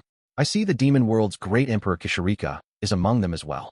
In the corner of my vision, Kishirika was toppled on the ground. The moment Silverl mentioned her, she twitched in place. Apparently, she'd been hit by my electric attack as well. Sorry about that. Leave her as well. As you command. Apparently, he was going to overlook Kishirika. Thank goodness. Phew. As Silverl and the others approached, I breathed a sigh of relief. We're saved. After that, Perugius's familiars helped us back to the teleportation circle. All of us had to use their shoulders for support as we walked. Except for Cliff, of course. He spoke to Kishirika while the familiars tended to us. By the time I looked in their direction, Kishirika was cackling to herself as she disappeared into the distance, free again. The next time we saw her, I hoped we would have an easier time finding her, but that wasn't really important right now. After we had all teleported back to the fortress, Silverl severed the connection between their circle and the one near Rikarisu. There was no longer a path back to the demon continent. We were guided to the sickbay for treatment for electrocution. Cliff looked after us. He actually volunteered himself. I've never seen burns like this before, he muttered as he used his magic to heal us. While our wounds weren't life-threatening, the burns had penetrated deeply enough to permanently damage our bodies if we didn't receive treatment. I felt guilty for wounding Elinalize and Zenoba that badly, but if I hadn't, we wouldn't have disabled that immortal demon king. Cliff was particularly careful as he healed Elinalize's wounds. He was probably worried about residual scarring. For her part, Elinalize found his concern so endearing that as soon as he was finished treating her, she carried him off somewhere. Zenoba remained unconscious even after being healed. He really saved my skin back there. No amount of gratitude could fully repay him for that.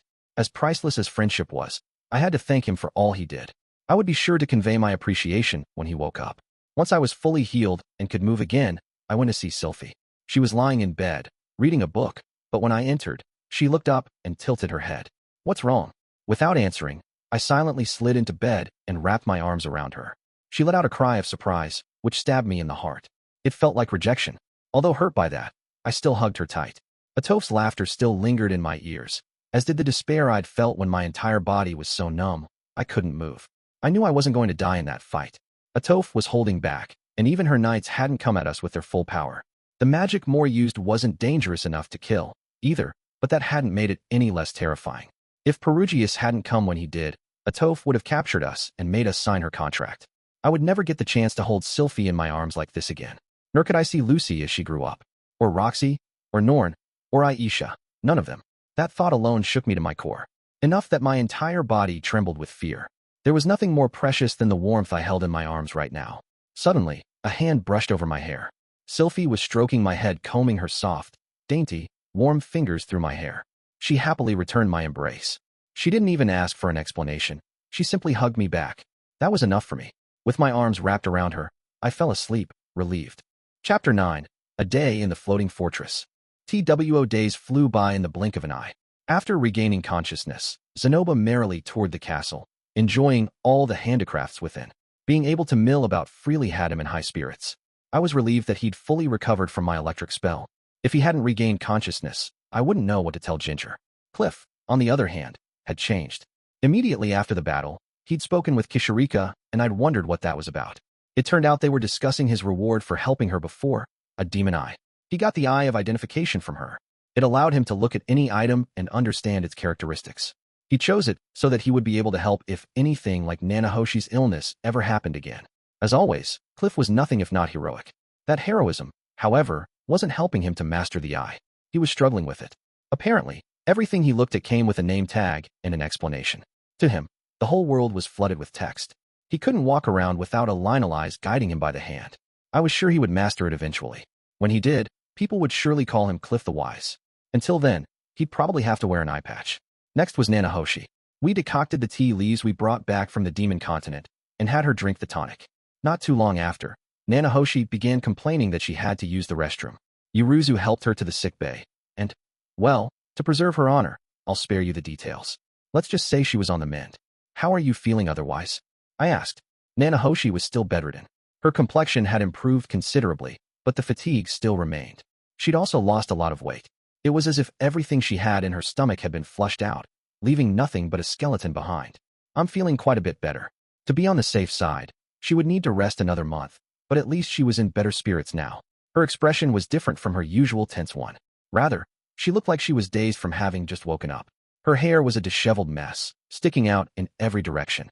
I used to think she lived an unhealthy lifestyle, but at least she kept her hair brushed every day. Thank you for helping me. She bowed her head, hands cupped around a warm mug of Saka's grass tea. Her formality and sincerity were a rare display.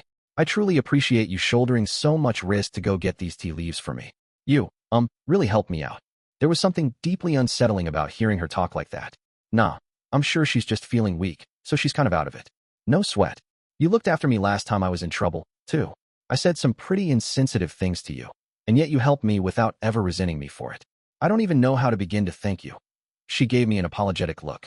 I'd never witnessed Nanahoshi acting so politely. Maybe Yuruzu of Atonement's abilities could transfer personalities on top of stamina. Now that I think about it, I was pretty casual and crude with you, even though you're older than me. I shook my head. I don't mind at all. In this world, I'm only 18. And how old were you before coming here? 30. But don't worry about it. Let's forget the whole age thing. And you don't have to be so polite. You can talk to me the way you always have. All right.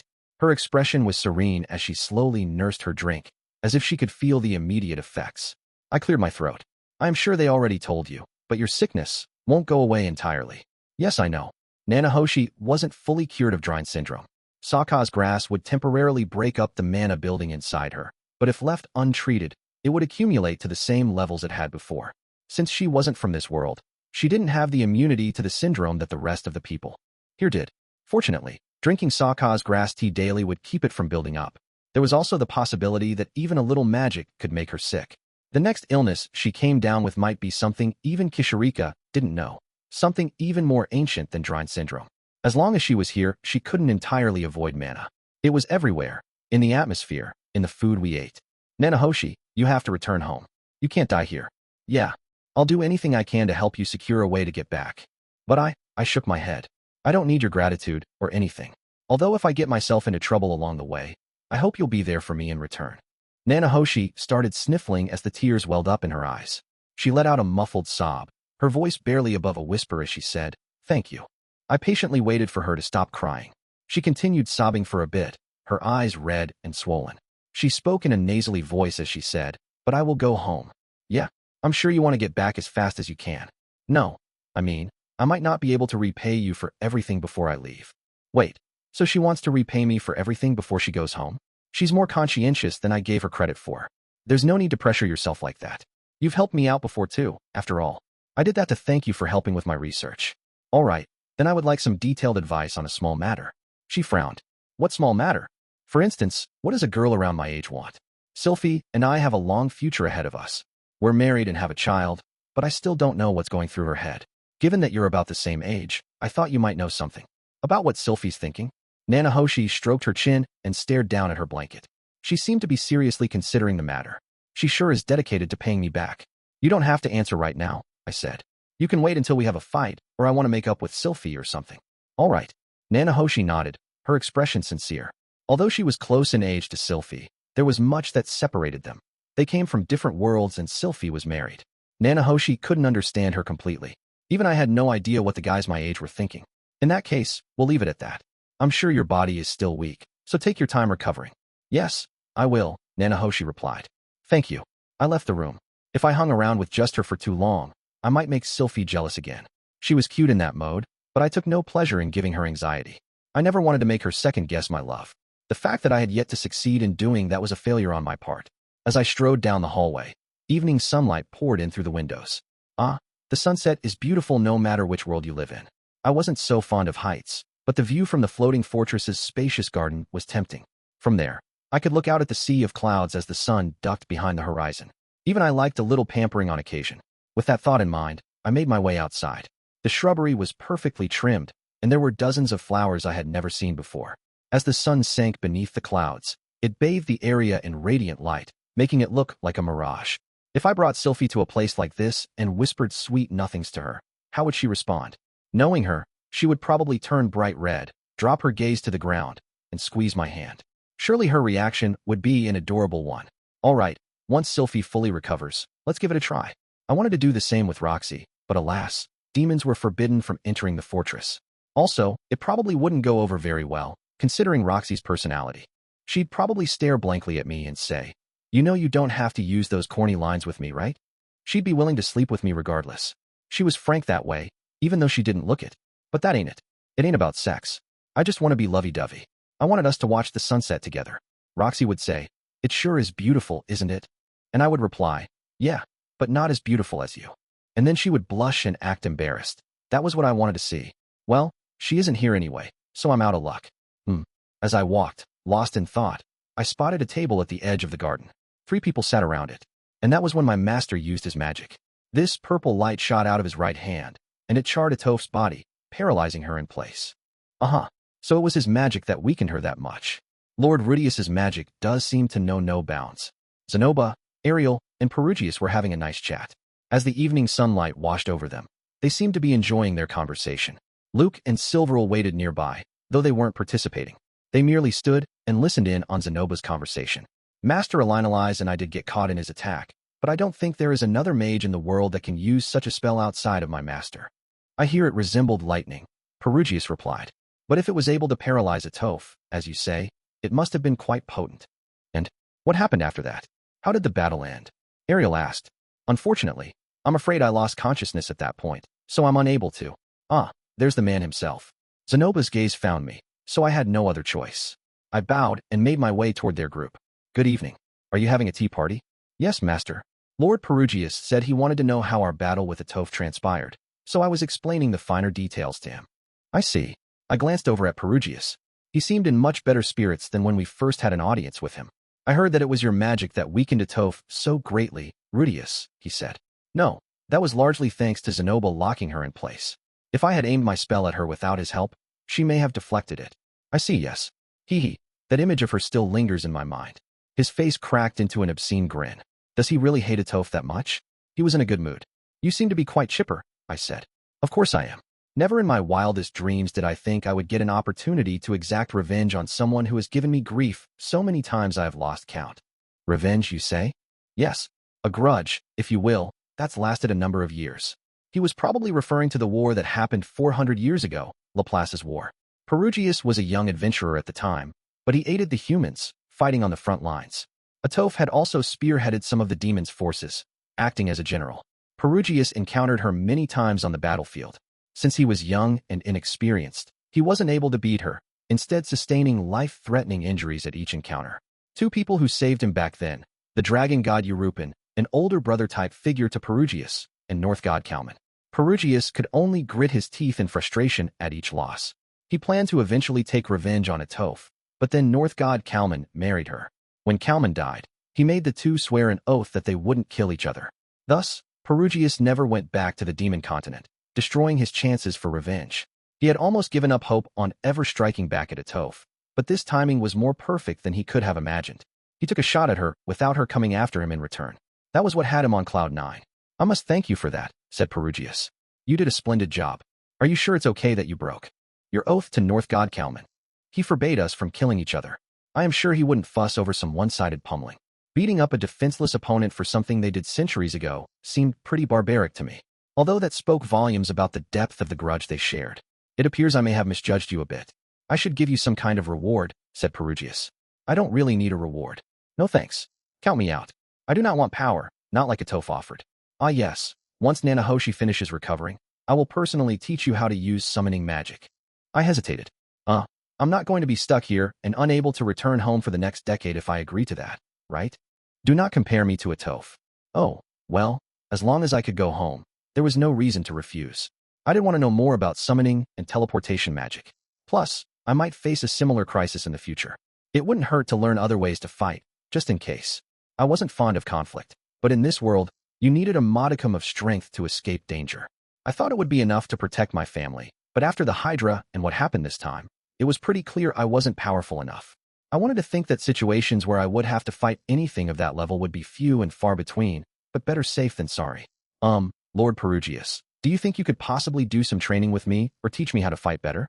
I don't mind if it's after the summoning lessons. Was this brought on by your encounter with the Toph? Or are you not satisfied already with the power you possess? Ah, crap. Now his mood has soured. This isn't good. It's nothing like that. I just thought it would be nice to have better options if I ever got into that kind of trouble again. After a long pause, he said, very well. I will give you an item so that you can contact me. Silverl. He shot a look over at her. Silverl produced a flute from her pocket, one that resembled a tower with a dragon wrapped around it. If you use this in any place I have a connection to, Clear Night of the Roaring Thunder will hear it, and Aramanthi will come to see you. I accepted the flute and tucked it away.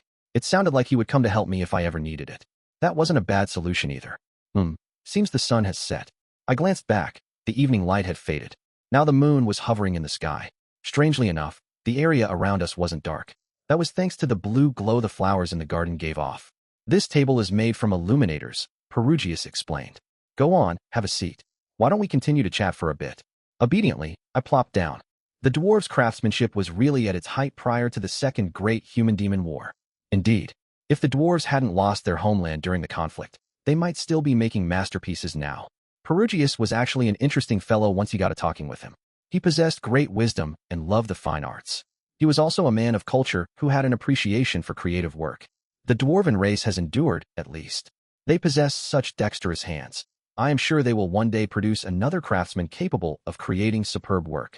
Speaking of which, Perugius said, redirecting the conversation, I believe you said one of you was raising such a craftsman. Zenobia nodded. Yes, though he may not look it. My master is deeply knowledgeable about figurines. We thought that if we taught a dwarf such techniques, we might achieve new heights. You did show me one of Rudeus's figurines. It was quite interesting. It's incredible that he was able to create a replica of a person with such intricate detail.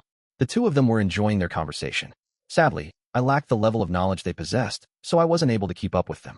The discussion was still interesting enough to listen in on, though. No, I said. You flatter me too much. No need to be humble, said Perugius. Agreed. Sylphiette has told me many times about how talented you are, Lord Rudeus. There was actually one more participant in our tea party.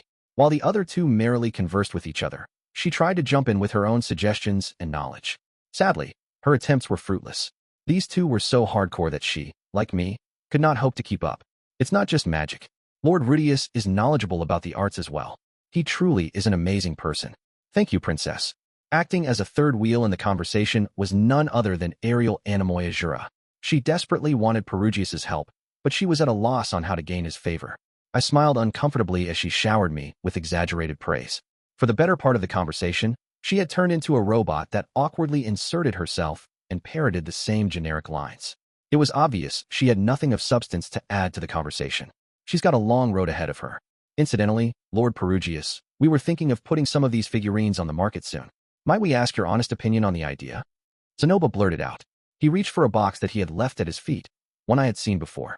Oh, intrigued, Perugius gazed at it. When Zenoba lifted the lid, however, his mood quickly soured. A supered figurine? I should have known you would recognize it at a mere glance. Perugius's lips thinned. Zenoba lifted out the Rudeus figurine that Julie had made. Stylistically, it was a little different from the one I'd made, but the pose and overall design made it feel lifelike. That wasn't enough to satisfy Perugius, though. You asked me this question, knowing how I detest demons? He stared at the Rudeus figure in disgust as he spat. You had better give up any illusions you have about selling this thing. Hopeless, as I expected. Perugius really did loathe demons. He was an otherwise tolerant person but held greater prejudice against demons than anyone I had ever met. Zenoba should have known that showing a supered figurine to someone like Perugius would only ruffle their feathers. What was he playing at? Nonetheless, the model for this figurine is someone to whom you owe a debt. Lord Perugius, said Zenoba. A debt, you say? Perugius frowned. After thinking for a moment, his eyes went wide. Don't tell me you used Rudeus Superdia as a model for this. Yes, we did. You've told me that in your last battle with Laplace, it was Lord Rudeus who assisted you. The words rolled smoothly off Zenoba's tongue. He wasn't bringing this up on the fly. The two of them had enjoyed a number of tea parties without me. Zenoba must have gotten that information out of Perugius previously. Now I could see where this was going, and it gave me hope. Of course, I am perfectly aware of your distaste for demons. However, I also believe that if my master's skills had some public exposure, this type of craftsmanship would take the world by storm. Wouldn't you like to see that happen? Imagine it. A splendid world overflowing with art. Perugius pulled a face. We were so close to convincing him. Maybe I should hop into the conversation, too? I hate the supered. They move in the darkness, massacring innocent lives. Though it is also true that without Rudeus's help, I wouldn't be alive today. However, Lord Perugius, Rudeus regrets the things he did in the past, I blurted. He does. Perugius tilted his head. Now, how should I best explain this? Yes, Laplace deceived him. Laplace, you say? Perugius's face clouded over. Looks like this is a good direction. That's right. Laplace gave him a spear that robbed him of his senses. Rudeus was manipulated into dishonoring his entire clan. Worse, he even killed his own family. Now, he feels ashamed of himself and hates Laplace for what he did. Perugius listened quietly. That's why he's traveling the world right now, looking for a way to restore honor to his people. This plan of ours is one way we can help him in his endeavor. I also owe Rudeus a great debt. If you're grateful for the help he provided you, then I hope you'll approve of what we're doing, as a way to repay him. Perugius folded his arms, closed his eyes, and furrowed his brows. After a long silence, he finally said, I care not for the supered and their reputation, but I must honor my debts. Oh then, do as you like. Although he wasn't pleased, Perugius had acquiesced, at least. Now we could sell our Rudeus figurines without fear of Aramanthi appearing out of nowhere and destroying our shop. In fact, if someone disapproved of our doing so, we could tell them that Perugius had given us his permission. I had no idea how much weight his name carried, but it was sure to be handy, given his fame. Anyway, Zenoba sure made a persuasive argument. Being able to wriggle his way through such a difficult topic, he was definitely impressing me more and more lately. I needed to learn from his example. We appreciate your consideration. Both Zenoba and I bowed our heads. We were one step closer to selling these figurines to the public. Just wait a bit longer for me, Rudeus. While we're on the topic, Master, why don't you give Lord Perugius a taste of your skill? Zenoba smacked his palm as if this idea had just occurred to him. My skill. You know, Your special ability to make these figurines out of nothing. I glanced over at Perugius, who nodded in approval. Show me. I am interested in this magic of yours. And so started my real-time demonstration of making a figurine. I did the same thing I always did. Use earth magic to create the general shape, then chip away at each part until the overall figure came together. This time, I decided to create one around the size of a Nindoroid figurine. It made things easier and meant I could finish it quickly. The quality wouldn't be the best, but at least the parts were simple to construct. I created a bird's mask over the figure's face. This would be a Silveral figure. This is Silveral? You're quite dexterous. Perugius's eyes were fixed on me as I worked, closely observing each step. He seemed greatly interested. I wondered if he could actually see my mana. Or maybe he could just sense how I was manipulating it. He was a legendary hero, after all. I never dreamed anyone would use earth magic in such a way. If you have a request, I can make anything you want, I offered. Very well.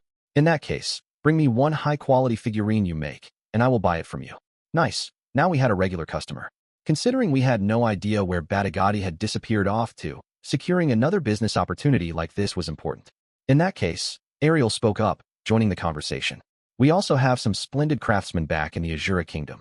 She went on with a spiel about how skilled their craftspeople were, and promised she would have a statue of Perugius installed once she took the throne. The whole time she rambled, Perugius looked annoyed. When she was done, he spat. Azura's craftsmen only create works to satisfy the vanity of the nobility. There is nothing interesting about their art at all. What? Ariel was struck speechless. As if to hammer the nail further into the coffin, Perugius continued. If you truly do become king, will you not have more important things to do than create a statue of me? Perugius cut her off. Or is misappropriating the people's taxes to live in luxury your definition of being king? And no, not at all. My apologies. I spoke out of turn. Please, forget I said anything. Ariel dropped her gaze, trying to backpedal.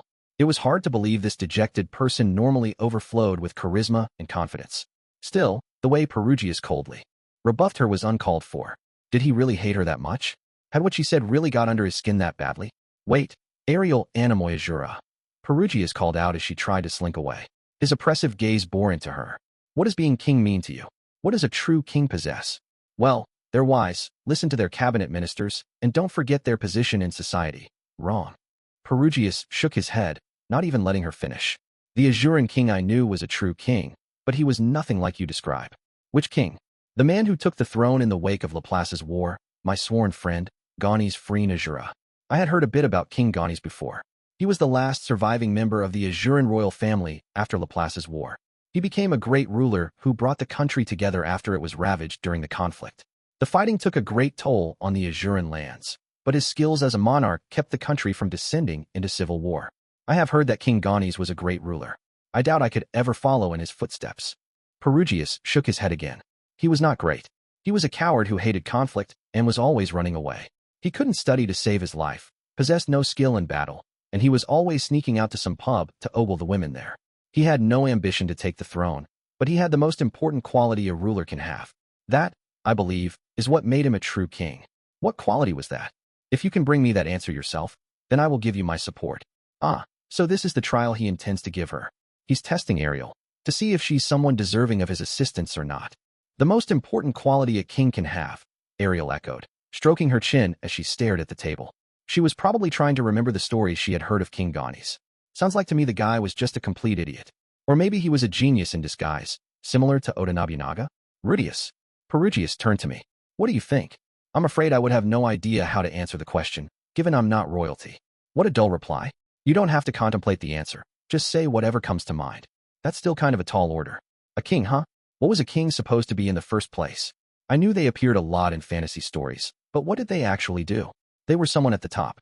A country's ruler, like a prime minister, I knew that. To be honest, I didn't have much of an interest in politics even in my previous life. All I did was look at how other people online reacted to politicians and followed their lead. Personally, I think I'd prefer a ruler who can put themselves in the shoes of the common folk, rather than someone who relies on their own abilities. Perugius exhaled, seeming impressed with my bland answer. Ariel, this boy just gave me a much better reply than you. After a pause, she argued. But a person cannot be king if they only ever think of the people. True. It's not as though Gani's only ever thought about the people, either. However, those around him did lend him their help, and he was able to suppress the potential for uprisings in Azura. So you're saying a king's own abilities are meaningless? Is that what you think? Is a country who makes an imbecile their ruler a good country in your eyes? Ariel's expression contorted with sadness and frustration. What exactly was Perugius trying to get her to say? I had no idea. Well, not that I really needed to. I had no designs on any throne.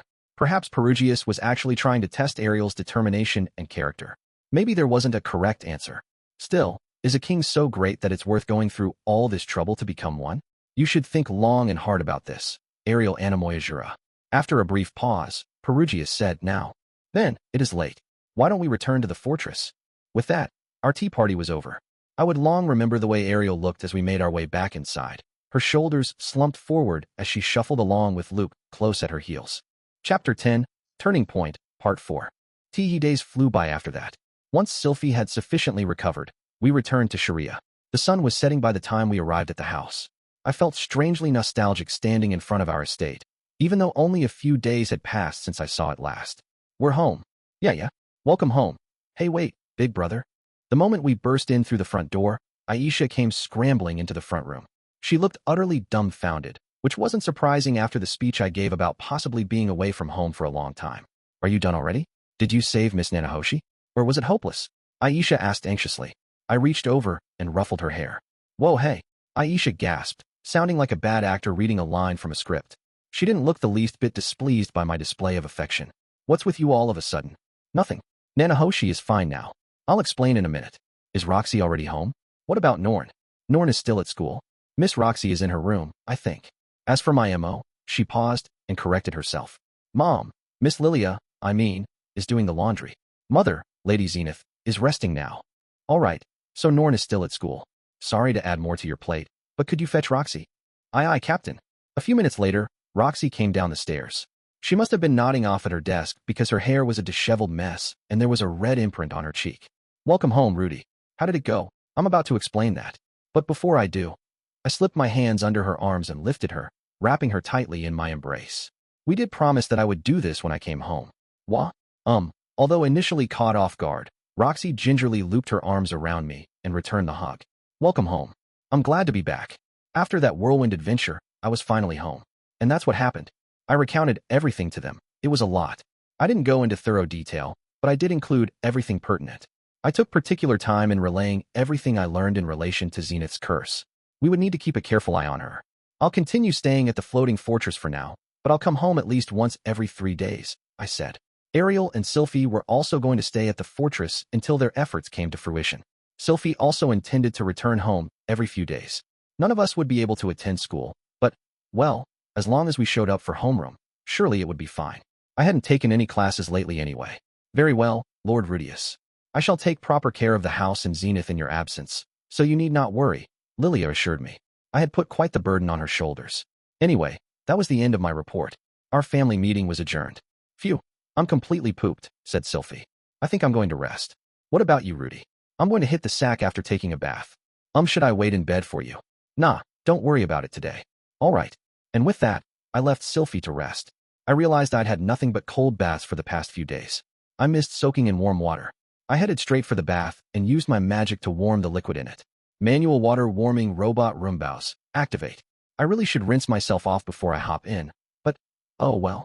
I peeled off my clothes and slid into the bath. Phew. The steamy hot water enveloped me, and I could feel the fatigue drain from my body. I hadn't fully realized how much these past 10 days had taken out of me. Still, 10 days. It's hard to believe it's only been that long since we went to Perugius's castle. So much had happened in that short span of time. Nanahoshi fainted. Then we went to the demon continent, met Kishirika, and royally pissed off Atoph. Atoph sure was strong. I got the feeling I could never defeat her. It was foolish to even consider besting an opponent of her level. I was surprised my electricity magic had actually worked against her. Perhaps I had a chance as long as my opponent let their guard down. Maybe it would be worth doing more research to hone my magic. At least so that even if I was surrounded by water, I wouldn't get hit with the effects of my own spell. At the moment, I had no idea how I could avoid that. What if I covered my body in rubber? Like Stretch Man from that kid's TV show. Atoph's subordinate, Moore, was pretty tough too. No matter what spell I threw at him, he always seemed to have a counter. It was like he knew of all the magic that existed and how to defend against it. Up till now, the only other strong mage I knew was Roxy, but she was more of an expert in facing monsters. This was the first time I had ever seen someone who was an expert at fighting other human opponents. Maybe as long as I had disturbed magic and my prosthetic arm, I could find a way to deal with an enemy like that. There really wasn't a given strategy for facing strong opponents like him. Regardless, if there were people that powerful all around the world, I really needed to work on getting stronger. I never thought I'd be matched against opponents like that, but I'd really been running into them every few years. There was just one issue. How was I supposed to get stronger? I apparently wasn't able to use battle aura, so there was a limit to how much I could train myself physically. Still, it didn't matter if I was physically weak, as long as I could triumph over my opponent. In that case, maybe I was heading in the right direction by learning summoning magic from Perugius. If I kept switching gears without deciding on a solid path, I would wind up being a lackluster jack of all trades. I knew that firsthand from my previous life. Although there was so much going on in this world and so many possibilities that it was actually beneficial to pick up a wide range of skills. I preferred this to how it was Japan, where you had to pick a single profession and stick to it your whole life. Oh, yeah, I'd also like to learn how to draw teleportation circles. That way, if anything like this happens again, I can get away quickly. The magic itself might be prohibited, and I did think teleportation was quite terrifying, but fear wasn't going to help me learn anything. Knowledge is power, after all. Having a way to communicate long distance would also be nice. Ariel lent us her rings, but we didn't end up using them. Perhaps we could enhance them so they could send simple messages back and forth. While they probably wouldn't work everywhere in the world, they could at least be something like a pager. Let's see, what else was there? I was pretty sure something else came to mind when I went to the demon continent. This always happens, I grumbled. I was always forgetting things. I would come up with an idea, swear to myself I would do it later, and then come up with something else and completely forget the other plans I'd had in my head. I wanted to think I had a pretty good memory, but it sure was failing me a lot. Crap. If I keep going like this, I might end up making the same mistakes again and again. I was lucky that things had turned out well this time, but I might not be so fortunate the next. If I couldn't remember what I needed to work on, I wouldn't be able to address my weaknesses before the next unforeseen incident. Okay, but what should I do then? After a long moment of thinking, it struck me. That's it. I remember someone telling me you should write things down if you want to remember them. All right, guess I should start a diary then. The idea sounded even better after I said it out loud. I could record the details of what happened, what I'd learned, what I needed to work on, and anything else I needed. Then I could come up with a solution, decide what to prioritize first, make a clear goal, and select my next objective. By doing so, I would no longer have to rely on luck, and I could reflect upon any screw-ups so they didn't happen again. This would decrease my chances of repeating past mistakes. That would lead to less serious blunders in the long term as well. Admittedly, keeping a diary wasn't a guarantee that everything would go perfectly, but it wasn't a bad place to start. Yeah, I think this will work great. Well then, let's get writing. Right now? With that thought in mind, I leaped out of the bath. Although, they don't actually sell diaries here. I toweled myself off before heading to my study. I sank down in my chair and extracted a sheaf of papers from the bottom of my shelf.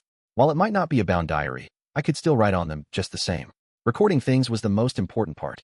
But just writing on some loose leaf papers is a bit depressing. Let's make a little project out of this.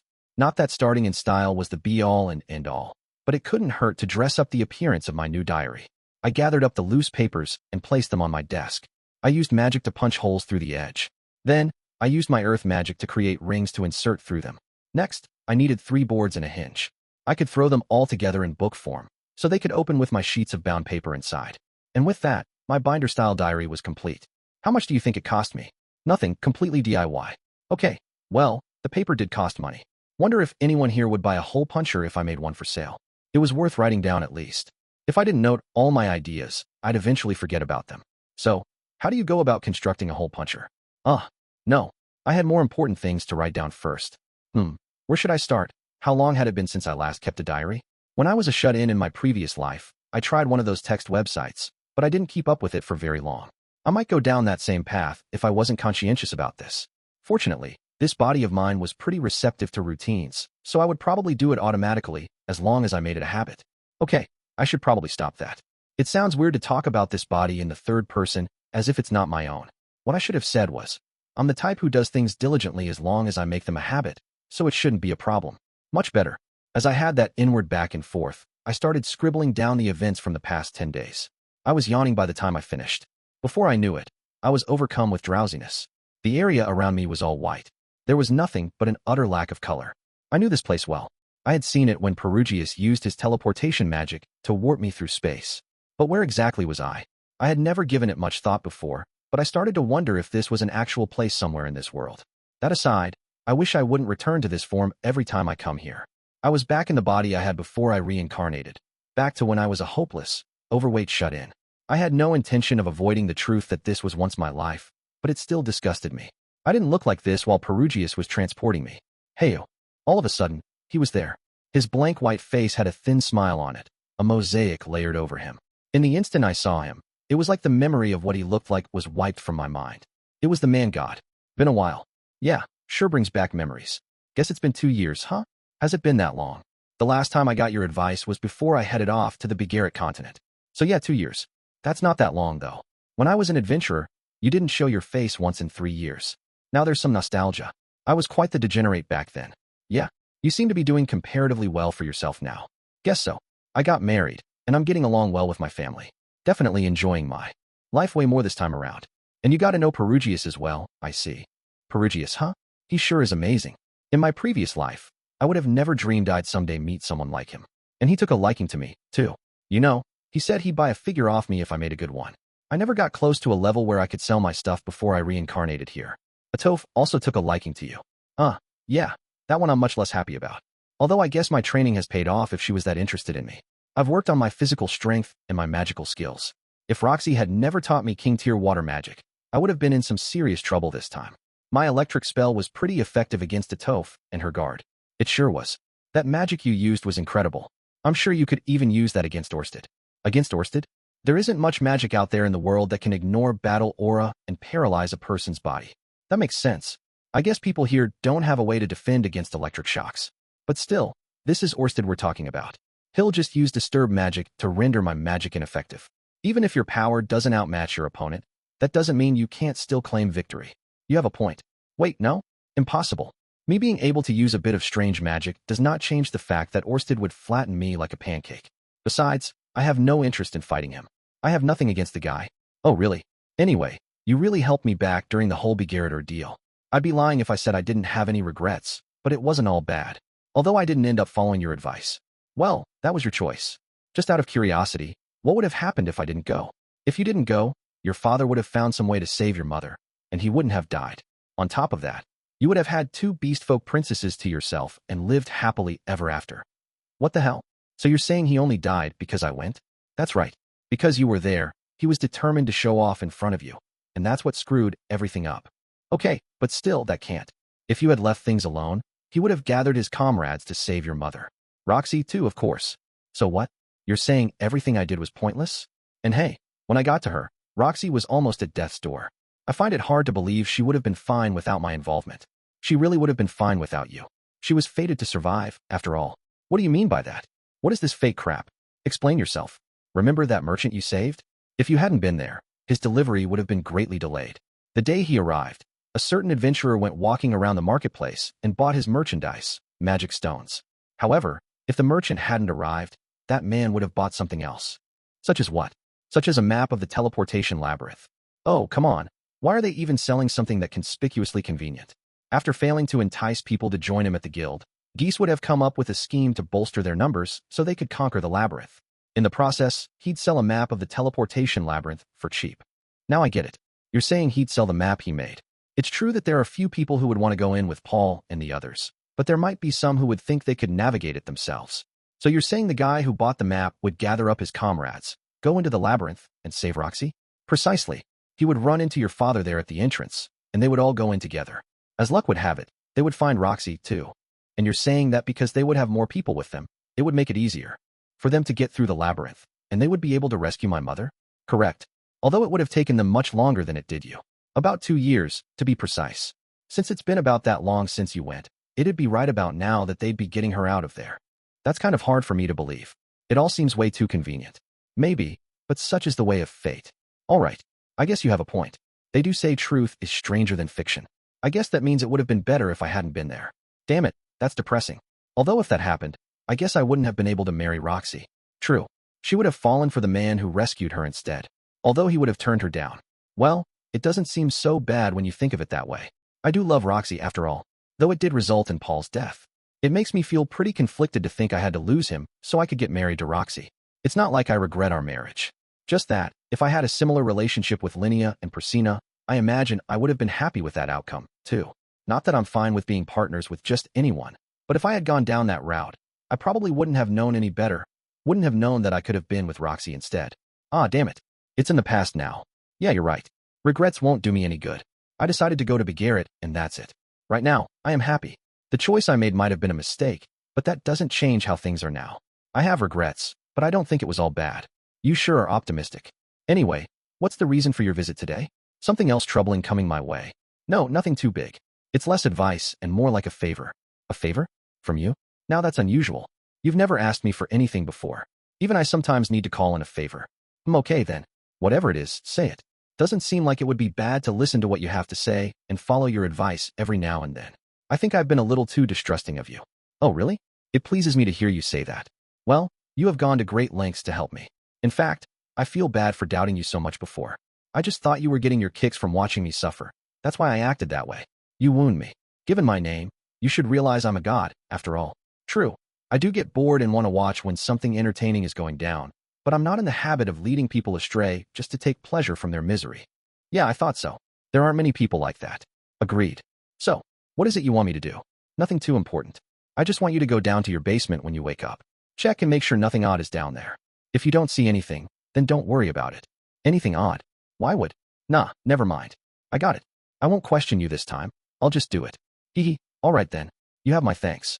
As my consciousness began to fade out, a sickening smile split across the man-god's face. My eyes cracked open. A candle flickered at the edge of my vision. I glanced through the skylight and saw the moon in the sky. There were no other sounds. The house was silent.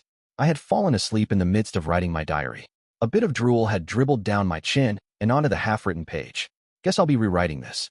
I ripped the page out and left it on the corner of my desk. I'd copy what I had written on a new sheet later. Wonder how long I was asleep for.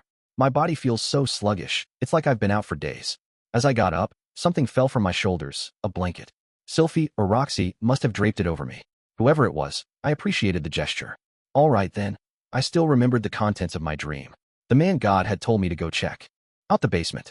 Kinda weird advice. Regardless, I felt there was nothing wrong with going along with it. He had never steered me wrong in the past, so I was compelled to fulfill his wishes occasionally. It would benefit of both of us. Plus, the man-god must be tired of me mouthing off every time he tried to give me advice. Even if our relationship was the give-and-take sort, it would behoove me to get along with him in case I ever needed his help. As I made to head for the basement, I let out a huge sneeze. Achoo. Phew, sure is cold. The spring was still far off, and snow continued to blanket the ground, so it was chilly. I shouldn't have let myself doze off here. I needed to hurry up and get to bed so I could cuddle under a warm blanket. I grabbed my robe off a hook on the wall, where it had been hanging, and pulled it over my arms. Wonder what time it is right now. It had to be around midnight, considering I didn't hear any other sounds in the house. If I sneaked into either Roxy or Sylphie's bedroom and slid under the covers with them, they would probably cry out in surprise. I didn't mind if we didn't have sex. I just wanted some warmth. In fact, I just felt really lonely right now. It was probably thanks to the man-god. I should never have asked him what would have happened if I hadn't gone to Greyrat. No, I'm the one who asked. It's my fault. And if all of the blame lies with me, I should just sleep alone. I was preoccupied with those thoughts as I nudged the door open. I suddenly sensed a presence behind me and whipped around. All I saw was the empty chair I'd left behind. No one was there. Of course not. Must have been my imagination. The only things in the room were a desk, a chair, and a bookshelf. There was nowhere for anyone to hide. There was a window, but it wasn't large enough for someone to sneak in and out of. The only entrance was the door I was standing in front of. The room was small enough that one candle was enough to illuminate every nook and cranny. The only person who could possibly be in here was me. Then why did I think someone else was here, even though it's practically impossible? Despite my skepticism, I continued to sense a presence in the room. It was odd. Maybe there was a bug under my bookshelf or something. Something about it was off-putting. My heart beat erratically. Was it anxiety? What was it I was feeling anxious about? Well, whatever. I'll just hurry to the basement and take a look. I pulled the door open the rest of the way and started out. And then I instantly spun back around and exclaimed, "Aha, now I've got you." There was no logic to my actions. I'd just done it on a whim. I was only trying to reassure myself that no one was there. Yet, lo and behold, someone was there. A man in a tattered old robe sat in my chair, the only chair in the room. He was aged, wrinkles lining his face, hair white as snow. The beginnings of a beard covered his chin, giving the impression that he didn't invest much in his appearance. He had the air of a seasoned veteran, but there was something rough and unrefined about him, like he had come out of a long, long battle. The light in his eyes was sharp, and the color of his right and left pupil differed from one another. His lips trembled in surprise. So I succeeded? He glanced around, eyes narrowing as his expression filled with emotion. However, He then looked down at his hand, touched his stomach, and flinched. His smile turned self-deprecating. Nah, this is a failure. Guess there was no hope of me succeeding. I felt like I had seen him somewhere before, but I had no recollection of him. There was something familiar, though, as if he resembled someone. Who could it be? Paul, maybe? No, not him. Soros, then? But he didn't exude the same level of boldness as Soros. This old man seemed much more timid. Who are you? Are you the man god perhaps? The moment I said that name, his eyes turned toward me and went wide. I recognized that reaction. Orsted had the same over-exaggerated response when I said that name. They were the same. Yet this man looked nothing like Orsted. No, he slowly shook his head, staring straight into my eyes. There was strength in his gaze. He refused to look away. It was like I was being sucked in, almost like I was staring into a mirror. The old man gazed at the door behind me and frowned. He pointed a gnarled, bony finger at it, and the door slammed shut. I jumped at the sound it made. How did he do that? Confused, I turned toward him. There was a glint in his eyes as he glared back at me. Don't go down to the basement. You're being deceived by the man god. What? Deceived? What was he talking about? I didn't understand. Hold on a second here. Who the heck are you? And how did you get in here? I am. He opened his mouth to speak, but suddenly closed it. After a moment of contemplation, he finally said, I am underscore. That name gave me a shock the likes of which I had never felt before. I was the only person in this world who knew that name. It was one I would take to the grave without ever sharing it with anything else, one I wanted to forget, one that shouldn't exist in this world. My name from my previous life. I came from the future, he said. Chapter 11, an end and a beginning. Old man came from the future. That was what he said. Honestly, I didn't understand what he meant. True, he did kind of look like me. The future. So you're me from the future? That's right. I am you, about 50 years from now. He sure didn't beat around the bush, but it was all so sudden. I didn't know if I should believe him or not. On the other hand, he did know my name. I had never mentioned it to anyone, and I never would. Maybe there was a way to use magic to read a person's mind. Having said that, I did reincarnate into this world with all my memories intact. It wasn't that far-fetched to think time travel might exist too. I had no way of distinguishing whether he was telling the truth or not. Sorry, but I don't have time to explain the ins and outs of time travel magic to you, he said. What do you mean by that? Exactly what I said. I know it sounds like a phrase straight out of a Hollywood film, but I really don't have much time. You need to listen. He made that Hollywood reference without missing a beat. That meant he had to have some connection to my previous life. Maybe he really was me from the future.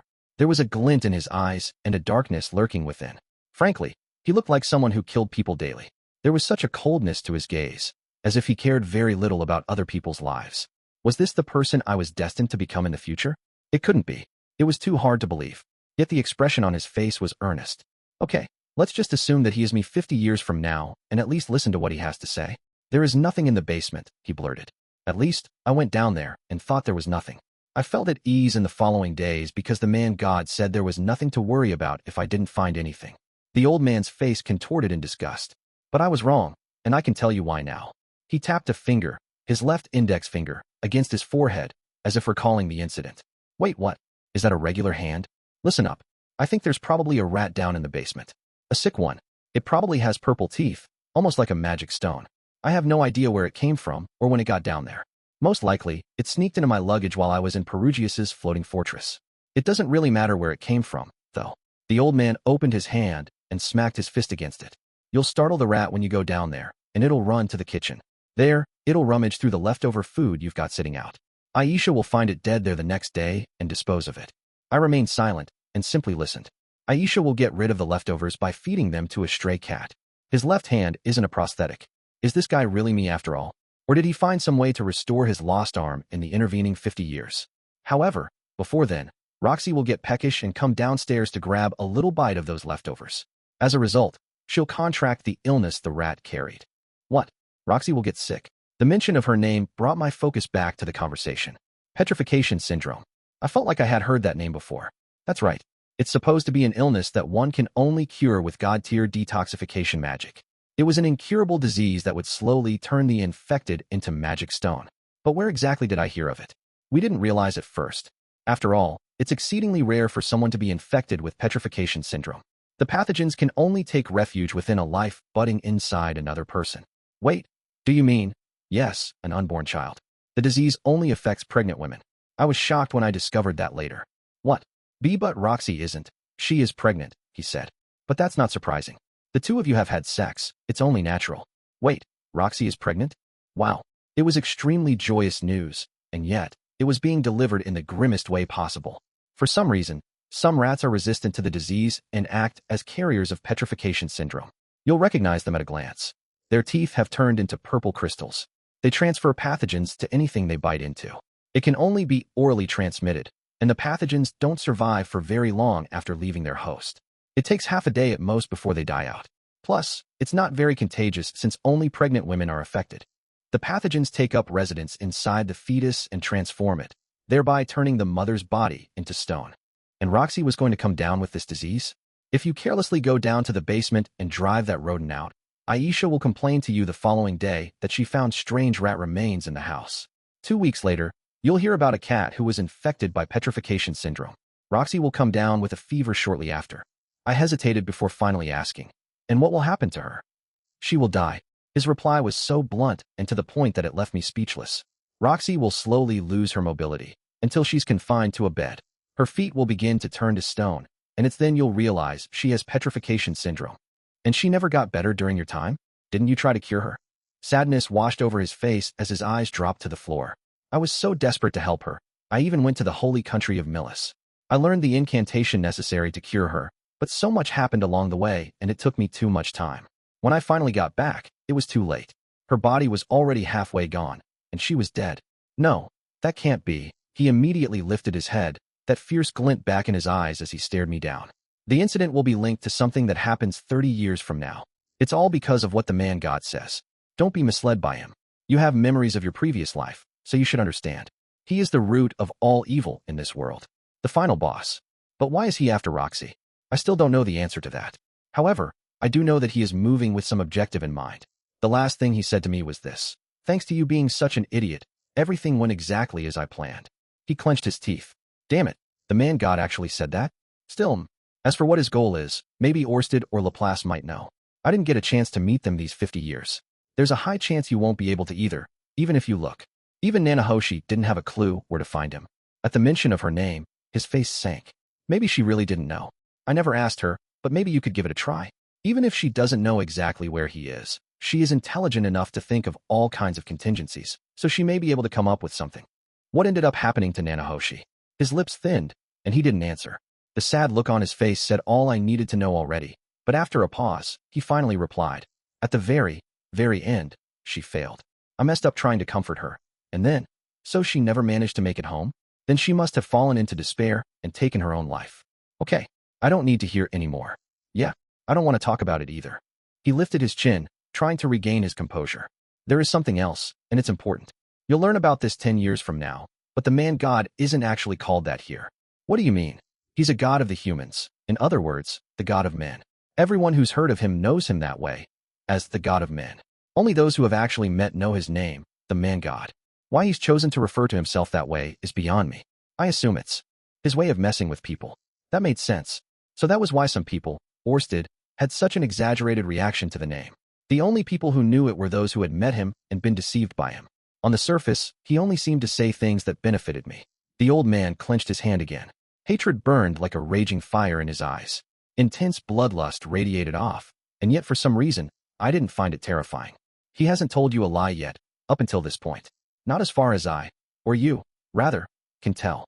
His fist began to shake. Something sparked inside of it, crackling like electricity. But it was all for one purpose. To make someone as guarded as you let your defenses down so that you would obey him without question. Although I stared in mute amazement at the sparks shooting from his hand, I also steeled myself in case he tried anything. Don't be fooled. You've read manga, haven't you? You know that the people who talk about trust the most are the ones who always tell lies. Yeah, I know that, but, he spat back. No, you know nothing. After you lose Roxy, you'll lose Sylphie next. You'll be so broken in the wake of Roxy's death that you won't even think about her for a while. Hurt by this, she'll fall into depression. The man God will take that opportunity to manipulate Luke. Luke? Seriously? Yes. Afterward, you'll hear about it from the girl who was dating him at the time. She'll say, he suddenly woke up one morning in a panic, claiming to have heard the word of God. And what happens after that? Luke counsels Ariel to make haste to Azura. Sylphie abandons you to go with them. After having failed to garner Perugius' support, Ariel is at a disadvantage. She hedges her slim chance at victory on starting a civil war. But she is defeated, and Sylphie dies in battle. Sylphie dies? You're going to lose them both. The man shook his head, grinding his teeth together. I can still hear the man-god's voice when he revealed all of his trickery to me. That high-pitched laughter, the way his hand felt as he clapped me on the shoulder and told me, "Nice work." Damn it. Fuck. He slammed his fists on my desk. Electricity sparked around him, flashing bright as the midday sun. The light vanished in an instant, but the burn marks on my desk remained. Having finally regained his composure, the old man let out a steady breath. I'll say it again, do not trust him.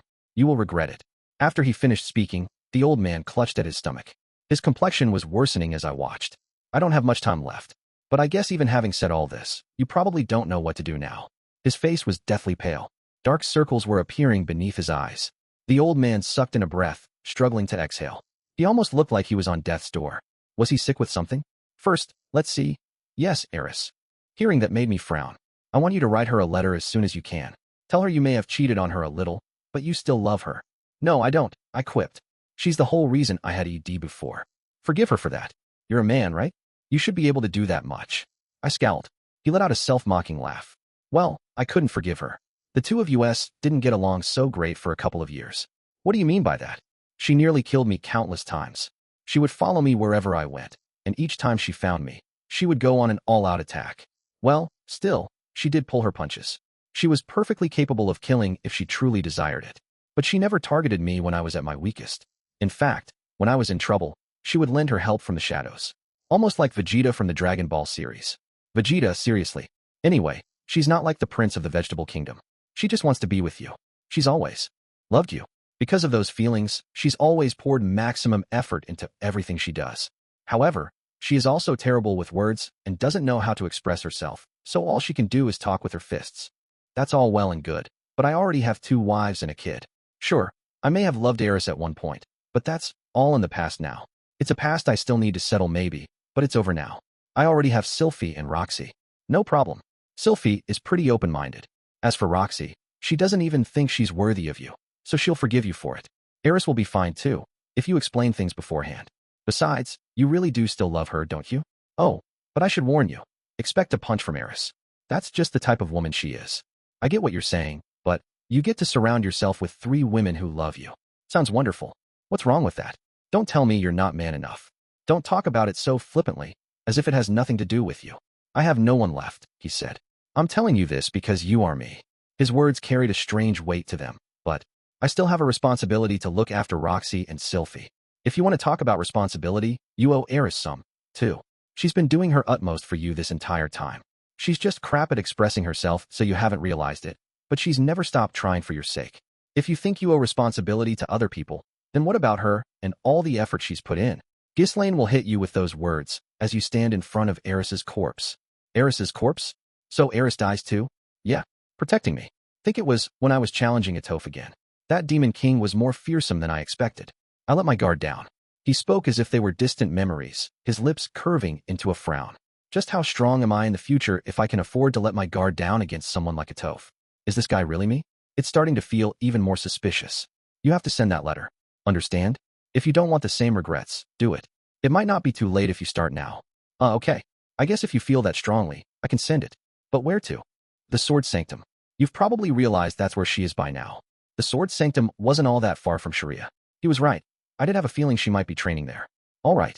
Don't write anything that might push her away, he warned.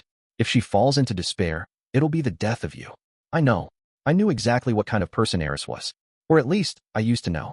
If what he was saying was true, then she never intended to abandon me. I simply didn't realize that this entire time. Now that I considered what he was saying, she was pretty awful with words. It wasn't surprising that her feelings didn't get through in that letter she left me. And that was the reason the two of us had this misunderstanding, and I lost my way. Phew. The old man choked out a breath, then flinched with a realization and lifted his chin. Also, I forgot to say one important thing. Don't treat the man-god as your enemy. What? But you said he's been deceiving me. Yes, but he's not someone you can defeat. I certainly wasn't able to. I could never reach him. His voice was thick with anguish. By saying he couldn't reach him, does he mean physically? So that space where the man-god resides, it really is somewhere here in this world? When I realized that, my entire body quaked. I knew I would never be able to get vengeance for Roxy or Sylphiette. I poured everything I had into beating him, but I couldn't even get to him. I can manipulate electricity and gravity, but the man-god would never come anywhere close enough for me to use my magic against him. The man pointed to the pot of ink on my table. It lifted into the air for a moment before falling back to my desk with a clatter, scattering a few stray ink droplets. I can make things levitate. I can send messages to people from a distance. I can even regrow an arm. More than that, I managed to leap through time and return to the past. He paused. Although this magic was actually a failure. A failure? What part of this was a failure? He was here right now, right in front of me, wasn't he? I am sure you have begun to realize it. But the magic in this world is all-powerful. Once you understand that, you can accomplish just about anything. Though it will take time, research, and practice to accomplish. As he spoke, he lifted his left hand. The way he flexed it made it seem like he was bragging, but his face had gone past the point of deathly pale and was now completely white. The circles beneath his eyes were darkening, and his lips were turning blue. But none of this power has any meaning. It was all too late. By the time I got strong enough, the people I wanted to protect were all gone. There was still a glint in his eyes, but the power had already fled them. His breathing was erratic and raspy. Do you understand what I've said? I'll tell you one more time. I hate the man God, but I also can't triumph against him. There is no way to beat him. I could not find a way to reach him by myself. The things I required to get to him didn't exist while I was alive. So don't try to fight him. I have no idea what he's after, but even if you have to act like his toady, do it. Don't oppose him. Let him do as he likes. Then, while all the people you love are still alive, all the strength fled his hand, and it fell limp. He lifted his chin, his gaze wandering to the ceiling. There are 3 things you have to do. Consult Nanahoshi, write Eris a letter, and doubt the man God without opposing him. That's all. I didn't respond to him. It was all so sudden that I didn't have anything to say. One thing was clear. He was desperate to try to tell me something. See, can't you give me any more concrete advice than that? I asked. Advice, huh? This brings back memories. That's right. I used to be a slacker when I was your age. Well, you know, I would love to give you more details and tell you as much as I can, but my time is up. You keep saying that. That you're out of time, that your time is up. What's with that? Are you in a hurry to catch a midnight anime special or something? No. I mean, it's over. And while we're on the topic, don't rely on others. If you remember when you first came to this world, you didn't rely on anyone. He gazed at me with the same emotion in his eyes as if he were looking at his grandchild. Now that he mentions it, I have been leaning on other people a lot recently. Also, with me coming here, your future should have already changed. The things I say now might not come to pass anymore. But me traveling back to the past like this won't change the history I lived through. In the next instant, the focus faded from his eyes. Both of his arms hung limp, and he threw his chin up, painfully gasping for air. Guh. You will lead a life that's different from mine. You'll succeed and fail, just like you always have. You'll reflect on your mistakes and regret them too. The old man stirred, and the movement caused him to fall out of the chair. Hey, are you okay? I rushed to his side and pulled him into my arms, only to shudder in horror. As muscular and tough as he looked on the outside, he was unbelievably light. He probably didn't even weigh 40 kilograms. What the heck? What's wrong with his body? Don't for a second believe that me coming from the future means you can rectify your mistakes the same way. This magic was a mistake. There's no such thing as being able to redo your life. His lifeless eyes swam from side to side as he slipped a trembling hand inside his robe. I used this diary as a guide for what date to return to, and I brought it with me. I've written all my experiences in it. Please, do what you can to make sure you don't regret. Don't let that bastard laugh at you, like he did to me. Tears welled up in those hardened eyes as he fished a thick file from his ratty robe. The thing was pretty worn from years of use, but it looked familiar. It was the same folder I'd made for myself just moments before. As I took it from him, the man's hand slipped and struck the floor. That wasn't what caught my attention, however.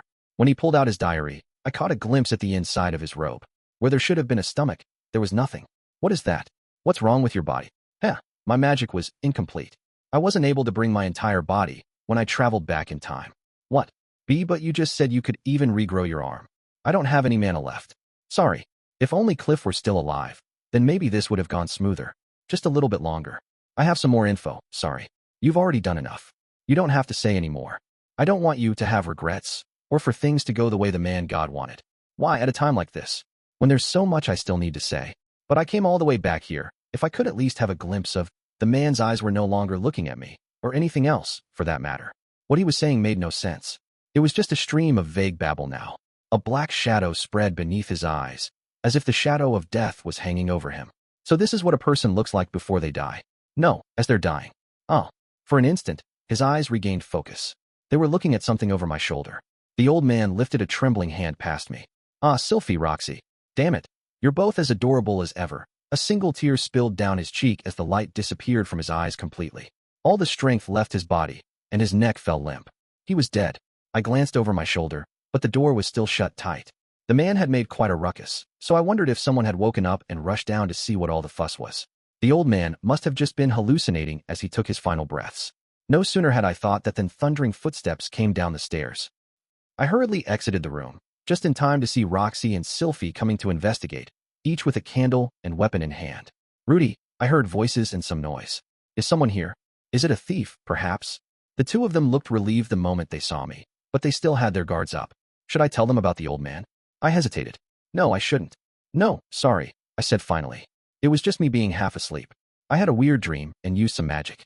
That's what caused all the noise, I think. My bad. It was just magic you used in your sleep? Sylphiette asked in disbelief. But I thought I heard someone shouting. Are you okay? If you're having a hard time, should we sleep in the same room? You know, my grandmother did say that when one is in pain, feeling the warmth of another human is the best remedy. No, I'm good. Pretty sure I'd try something dirty if I slept with you. And you're not quite back to full health yet, are you? As I refused Sylphie's tempting offer, Roxy pulled a face. If it's really that bad, you can sleep with me. Although, I have begun to suspect I might be. At any rate, if you could keep it to just some touching, nah, I'm really okay today. Although Roxy hadn't finished what she was saying, her words triggered memories of what the old man mentioned. He said she was pregnant. Judging by the way she spoke, she thought as much, too. It's really, truly all right, I assured them. You two go back to bed. I'll get to sleep after I tidy up my office. Sylphie nodded slowly. Well, if you're sure. Okay, but if you need one of us, feel free to say okay. We are husband and wife after all, so please don't hesitate. Anyway, good night. The two of them still looked deeply concerned as they headed back up to the second floor. I watched them leave before turning back to my study. First, I needed to confirm the veracity of what the old man told me. I still had no idea who he really was, whether he was actually me from the future or someone else entirely. Considering he risked his own life to get here and warn me, what he said seemed believable. The bigger problem was it was so sudden that it was hard to digest. There was one thought that wouldn't leave my head, though. I don't want to lose those two. And I didn't want to die with regrets like that old man did, either. I followed the two girls to their rooms to make sure they were safe, and I expressly forbade them from coming out again tonight. I went to every room on the second floor and locked them from the outside to keep everyone from leaving. After that, I descended the stairs and swept the first floor to make sure no one was around. Once I was sure the coast was clear, I went back to my study to strip the old man. Wow, he didn't have a stomach. Beneath his ribcage was an open hole where all you could see was bone and skin. He had almost no intestines. That spot aside, the rest of his body was pretty incredible. It was hard to believe these were the muscles of someone in their late 60s. He was covered in battle scars. There was a particularly unique one on his chest, as if his skin had been welded back together there. Even his freckles were in the exact same places as mine. As far as I could see, he was exactly like me. The only thing that set us apart was that he had a fully functioning left hand. He did mention he'd regrown it himself. He must have been pretty skilled at healing magic to manage that. Other than the diary, he wasn't really carrying anything else. He didn't have any accessories or even a staff. All he wore under his robe was a shirt, underwear, and pants. There was nothing in any of his pockets, either. Pretty sure if Sylphie and Roxy died, I'd be carrying around some kind of keepsake. On the other hand, if 50 years had passed, perhaps he'd been through a lot and lost those mementos. After setting his articles aside, I wrapped the old man's body in the blanket that had been lying nearby. I carried him out through the kitchen, heading for the back door. I paused as I spotted some leftovers from last night on the counter. They were left piled on a plate. These were the ones he claimed that rats would nibble at. It was probably best to get rid of them. I slipped through our rear garden and carried the old man's body to a nearby vacant lot. There, I dug a grave, set him inside, and set fire to it. My magic was powerful enough to turn him to ash and bones within seconds. The stench of burned flesh hung thick in the air. It was all the more nauseating knowing it was coming from my charred corpse. Ugh, the thought made my stomach lurch. I raced to the edge of the lot and vomited. Once I finished cremating him, I used my magic to conjure a pot and put his bones inside. I would bury him in the same spot where I put Paul. If he really was my future self, that was the spot where he'd be happiest. I refilled the hole after I finished collecting his bones. Next, I returned to the house, slipping through the back door before heading straight to my study. I left the old man's remains beside his clothes and grabbed my staff. My destination this time was the basement. I'd already activated my demon eye. The old man had told me not to go. He warned that the rat would run out, nibble at our leftovers, and that the disease it carried would then be transferred to Roxy. But I had to be sure. I had to know if that rat was really here or not. If I didn't see for myself, I wouldn't be able to believe what he said. Plus, if he was right, I couldn't leave that rodent unchecked. The stairs leading to the basement were dark. I pulled out a lamplight spirit scroll to illuminate the area. After descending, I took a deep breath and placed my hand on the door. Dust had collected in a corner of the stairwell. I spotted what I was looking for, tracks. Rat footprints, to be precise. I could also see where its tail had dragged behind it. These footprints only went one way, into the basement. There were no tracks to show it had left. I couldn't bring myself to open the door. Instead, I used magic to make a hole in the door about the size of my fist. Then, I poured mana into my staff and pushed it through the opening. I pictured ice in my mind, enough to fill the entire room. Inside were magic items and Aisha's fertilizer that she used in the garden, but all those things were inconsequential. Frost Nova, I whispered. In an instant, ice rippled through the room. Just to be on the safe side, I repeated the spell. Frost Nova. A chill spread from my staff, enveloping every nook and cranny of the basement. I sent my lamplight spirit through the hole and looked in to make sure the entire room was iced over. Finally, I opened the frozen door, stepped inside, and immediately closed it behind me. I found the rat instantly. It was dead, frozen solid as it stood near the hidden door that led to my personal shrine. The creature's mouth was half open, purple teeth peeking out. They really did look like magic stones. I did a thorough sweep of the area to make sure a second one hadn't sneaked in. Once I was certain it was safe, I created a box with earth magic, used 2 sticks to safely pick up the rat's corpse, and placed it inside. Then I sealed it so no one would inadvertently open it. Would it be best to burn this thing and be rid of it? Or maybe I should send it to the Magician's Guild for study. The latter seemed the best option. If I reported what I'd heard from the old man about petrification syndrome when I handed the rat's body over to the guild, they could check the veracity of his claims. Although I had no idea whether they could extract the pathogen from a frozen corpse. I locked the basement door behind me and sealed the hole I'd made. The old man said the disease didn't have airborne transmission and wasn't very contagious, but it was better safe than sorry. I returned to my study. I was fully awake after all of that, so I wouldn't be getting shut-eye anytime soon. So what should I do first? Or rather, what is it that I can do right now? Should I read this weather diary the old man had brought with him? Maybe it could warn me about future events. Although, he also said that history had already changed. In sci-fi terms, I was already in an alternate timeline, one created by my future self traveling back in time. Even if I read everything contained within this journal and prepared for it, it was likely that many of the things he'd faced wouldn't come to pass. My eyes fixed upon my ink bottle and the black stain it had left on my desk. Burn marks also remained from where the old man had concentrated mana into his fists and slammed them down. Seeing it triggered the memory of what he'd told me. There are 3 things you have to do. There was one thing in his list I could do right now. I sat down, took out a piece of paper, and grabbed my pen. First, I wrote Eris a letter. She was my first partner in bed and someone I had once loved before she disappeared out of nowhere. I still had complex feelings about her. What should I even write? I wondered as I set my pen to the paper. Extra chapter. The birth of a new Sword King THRE Sword Saints were gathered in the Sword Sanctum's ephemeral hall, each one of them on one knee. There was Nina Fallion, Gino Britz, and Rudeus Greyrat. Standing before them was the sword god, Gulf Fallion. He stood with at ease as he glared down at his pupils, who all had their hands over the swords at their hips. Slowly, he said, "Your swordplay has already surpassed the level of Sword Saint." Gino's shoulders twitched. It's almost time to recognize the first Sword King since Ghislaine. Gino's eyes went wide. He clenched his fist, trembling. An indescribable emotion swept over him. He wanted to jump up and shout, but he tamped down on the urge. He had yet to identify what this sensation was. It wasn't a bad one, that much he knew. The sword god, however, wasn't finished. Before we do that, I have a question. Everyone waited silently. What do you 3 think separates a sword saint, a sword king, and a sword emperor? Strength. Nina blurted. It was clear from their collective expressions that they couldn't fathom any other answer. Yet at the same time, they also knew it wasn't that simple. The sword god wanted to know what came after that strength. What else separated them? Nina, what did your teacher tell you to do before acquiring the Sword of Light? Nina's teacher wasn't Gulf Fallion. The person who had mentored her was Gino's father, Timothy Britz. She reflected on the man's teachings and replied. He said, "Since you're right-handed, train your left hand. He told me I wouldn't be able to release the Sword of Light until I could perfectly wield a sword in my left hand." That's right. Your non-dominant hand is important for using the Sword of Light. Do you understand why? If you tense your dominant hand, it will cause the blade to shift to the side. Yes, you need to invest all of your battle aura into the attack and cut in a straight line. It's simple, but that is the innermost secret of the Sword of Light technique. Swordsmanship was all about cutting down a moving target. If you charged straight in and used a frontal attack, anyone could dodge it easily. That was why sword wielders attacked from below, the side, or diagonally, using unpredictable moves to catch their enemy off guard.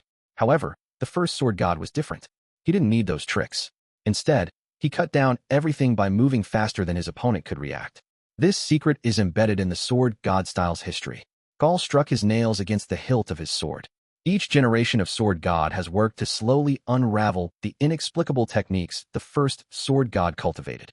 That is what led us to the current form of the sword god style. Once you understand the innermost secrets of the Sword of Light, the principle behind it, and how to practice using it, it's very simple. Anyone with a little talent can easily learn to wield it. That led to the age of the sword god style being considered the strongest. We can hold our heads up proudly thanks to the first sword god and his predecessors who unlocked the secrets of his techniques. Again, his fingers drummed against the hilt of his sword. The Sword of Light is the sword god style's best technique. Practitioners of other styles would call it our secret technique. However, there are some who grasp the essence of it better than others. Sword saints, sword kings, sword emperors, and the sword god. Kinda strange, really. We're all doing the same thing, but some of us are stronger and some of us are weaker. Gaul turned his gaze to Gino. What do you think makes the difference, Gino? Answer me. Gino lifted his chin, face pulled into a nervous expression. He had no idea what the answer was, but he felt pressured to answer quickly. The ability to think logically, to move skillfully, body strength, or maybe weapon quality. Weapon quality. How many years have you been training for, boy? You sure you don't need to go back and start from the basics? Gaul barked at him. And my apologies. Gino's face went pale as he dropped his gaze. What Gino really wanted to say was talent, but he knew well that wasn't the response the sword god desired. There was no way a question that complex could be answered in a single word. After all, they were discussing the intricacies of talent right now. If Gino said something that's stupid, Gaul might drive him out entirely. You don't know cause you're still just a kid, huh? Doesn't matter. The strong are still strong, whether they understand it or not. All right, Nina, you answer. Nina considered her answer carefully. Most likely, he was asking what separated them from those who outranked them. It had to be something sword kings and the like had that Nina and her fellow sword saints did not. Come to think of it, the people in those positions, sword god, sword emperor, etc., all had life partners. She wanted that, too. A boyfriend or a husband. Nina glanced over at Gino. He still had his gaze glued to the floor, a vexed look on his face. He was younger than her, but lately, she'd taken quite an interest in him. Suddenly, a word occurred to her that she often heard the sword god use. Is it desire? Huh. Well, you sure have been maturing a lot more lately, acting more feminine. Just what I'd expect from a daughter of mine. He laughed, seeing straight through her. Nina didn't react. She had practiced to make sure that these kinds of things wouldn't get under her skin. Desire. Well, you're not wrong there. But how long can your own desire endure? What do you mean by that? For instance, if I told you that you have to choose between marrying Gino and becoming a sword king, which would you pick? At the mention of marriage, Gino and Nina traded glances. Her cheeks flushed slightly. I would pick becoming a sword king. In other words, she would abandon the chance to marry Gino. That showed the limits of her own desires. She realized belatedly that her answer had been a mistake. Naive as ever. He snorted with laughter as she dropped her gaze. Gaul then turned his attention to the last member of their group. What about you, Eris? Determination. Determination, huh? Nope, that's wrong too. He chuckled and dismissed her. Eris, however, merely glared back at him and said, no, it's not. Determination is the right answer. In the back of her mind, she saw Orsted stabbing Rudeus through the chest. She remembered lamenting how powerless she was as he crumpled to the ground. She had become stronger since then. Her power and speed were on a completely different level. However, it wasn't enough to beat Orsted. After years of training, Eris had glimpsed the limits of her abilities. No matter how much she trained, she would never reach Orsted's level. It wasn't an exaggeration. She knew she would never be able to defeat him on her own. But it would be a different story if she was with Rudeus. Together, they might be able to accomplish it. With his magic and her sword skills, they could win. Even if I had to sacrifice myself to pin Orsted down, Rudeus would land the final blow. If Rudeus won, that would also be a win for Eris. She would die, of course, but Rudeus would live on. It meant she would lose out on sharing a future with him, but she didn't mind that. Dwelling on the future would only make her lose her nerve, and losing her nerve would make her sword dull. A dull sword meant they would both die. If anyone was going to lose their life, it would be her. Eris was determined to pursue that outcome, or perhaps one might say she was resigned to it. Then you don't care if you can't become a sword king? Gaul asked. That doesn't really matter to me. I thought you wanted to get stronger. Yes, I do. But a title doesn't change how strong a person is, does it? Pleased, the sword god muttered. All right. Eris and Nina, whichever one of you can beat the other will be named Sword King. Gino's shoulders slumped in defeat. Nina and Eris faced one another. Each of them wielded a wooden sword. Although it didn't seem like a lethal weapon, in the hands of two sword saints, it could easily be used to end another's life. This brings back memories of the first time I came here. Indeed, it had been several years since Ghislaine first brought Eris to the Sword Sanctum. Eris had been like a wild animal, and because of her Nina had tasted humiliation. After all, she had wet herself in front of Gino and the other Sword Saints. Just remembering the incident was enough to make Nina want to cover her face and writhe in agony. That said, she held no hatred for Eris. Thanks to Eris, she had become stronger. She discarded her pride and immersed herself completely in her training. Her humiliation was what motivated her. Nina confidently asserted, "Today, I will be the victor." Bloodlust spilled off Eris in waves, but Nina didn't flinch. She was like an enlightened monk in training the way she stared at Eris with a cool, composed expression. Humph. In the next instant, all hostility from Eris vanished. Her expression was the polar opposite of Nina's. She was smiling maniacally, like a predator staring down its prey. The way her disturbing grin stretched from ear to ear was enough to make anyone shiver. An instinctive fear sparked inside Nina. Many times had they traded blows under Water King Isolde's training, and Nina had lost. Of course, there were times when she won, too. But memories of defeat stood out sharpest in her mind. Particularly because each time Nina lost, Eris had that grin on her face. Eris wasn't moving. She remained deathly still, that bestial smile on her face. This was rare for her, considering she was always the first to make a move. She was waiting to counter her attacks, Nina thought. She had faced counters numerous times when she fought Isolde. Eris couldn't use Water God-style techniques, but the North God style also possessed counters. That was most likely what Eris was aiming for. Silence hung in the air. Eris held her weapon at shoulder level, while Nina held hers above her head. They both stood perfectly still, only one step away from the other. Nina's face was expressionless, while Eris wore a big grin on hers. The two resembled a couple of eerie statues, the way they stared at one another without so much as flinching. This stillness was unusual for two students of the Sword God style, which preached that the first to make a move would be the victor. Neither one of them dared move. It was Galfalion who finally breathed a sigh. "How long are the two of you going to stand there and stare at each other?" Those words were the trigger. Nina was the first to move. She took a confident step forward. Footwork she had done some 10,000 times over the course of her training. The way she moved her legs was logical, optimal, even, and energy surged through her torso. Nina blended this energy with her battle aura, sending it down her arm and into her blade, Sword of Light. This skill, touted as the fastest of all, rushed toward Eris. Nina's technique was impeccable. Anyone who saw it would be amazed, struck speechless by its perfection. But, gra! A heavy force slammed into Nina's stomach, rocketing her backward. Her body crashed into the wall before crumpling to the ground. Her uniform was shredded, leaving her toned stomach visible. A large red welt slowly spread across her skin. A burning sensation shot through her body. "Enough," declared the Sword God. Nina stared blankly at Eris. Sweat dripped off the latter's forehead. Her uniform was slightly split at the shoulder, but she was otherwise unscathed. That smile had also disappeared from her face. She stood there proudly as the victor. KH. Nina understood what had happened. Eris stepped forward at the same time that Nina made her move.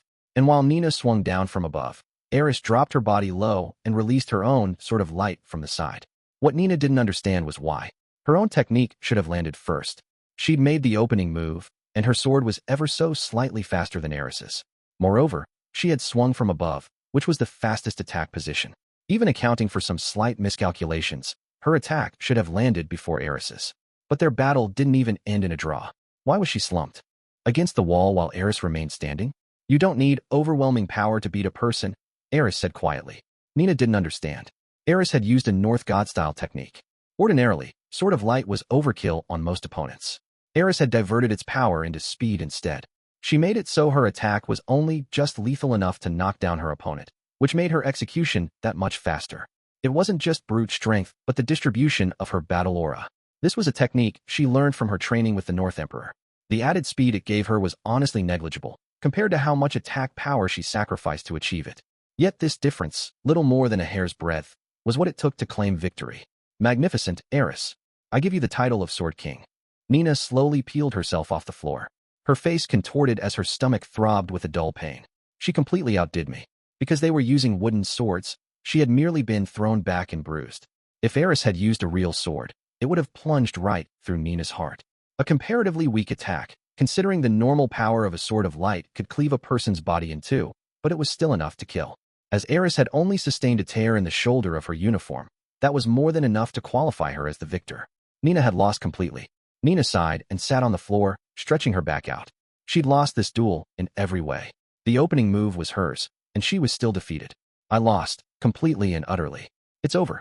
A heavy, oppressive weight settled on her chest. Feeling vexed, Nina? Asked the sword god. Yes. Large tears rolled down her cheeks. You still have room to grow. Buck up. Yes, father. That day, for the first time in a very long time, she called Gaul her father rather than her master. The sword god waited quietly for her tears to dry. Eris returned to frowning, crossing her arms over her chest as she stood nearby. Once Nina finished sniffling, Gaul turned to Eris and said, I will give you the title of Sword King, but I have nothing more to teach you. You are a master. A master, as the name implied, was someone who had achieved complete mastery in the style. Nina and Gino traded looks. The two sword emperors and even Sword King Ghislaine had never received the title of master. That was how exclusive such recognition was. I can also give you the title of Sword Emperor while I'm at it. But in that case, you will have to battle Ghislaine. If you want to go further and call yourself Sword God, you will need to kill me. He placed a hand on the hilt of his sword as if challenging her to answer. Eris shook her head. The title of Sword God doesn't matter to me. Figured you'd say that. Well, then, what are you going to do now? First, I'll return to my family. As the sword god gazed into her eyes, he was struck by how bright they were. Eris had always carried a sense of loss with her. If she continued her quest to become stronger and didn't lose sight of her original objective, perhaps she could actually bring down the invincible Orsted. Such was the potential that Gaul sensed in her. Come, Eris. As proof that you are a sword king, I shall give you one of my 7 blades. Okay. That day, Rudeus Greyrat's long years of training came to an end. As Eris and the sword god left, the ceremony to determine the new sword king officially ended. Only Nina and Gino remained in the room. For a while, they sat in silence. Both were overcome with frustration and envy, but neither one would let it show on their faces, nor would they speak of it. Silently, they both stood up and walked shoulder to shoulder over to the edge of the ephemeral hall where the wooden swords were kept. Each of them reached for a weapon. Shortly thereafter, the clang of their blades could be heard echoing through the room. It was a common symphony that rang through the sword. Sanctum daily. And as the two trained, so too did that rhythmic tune continue.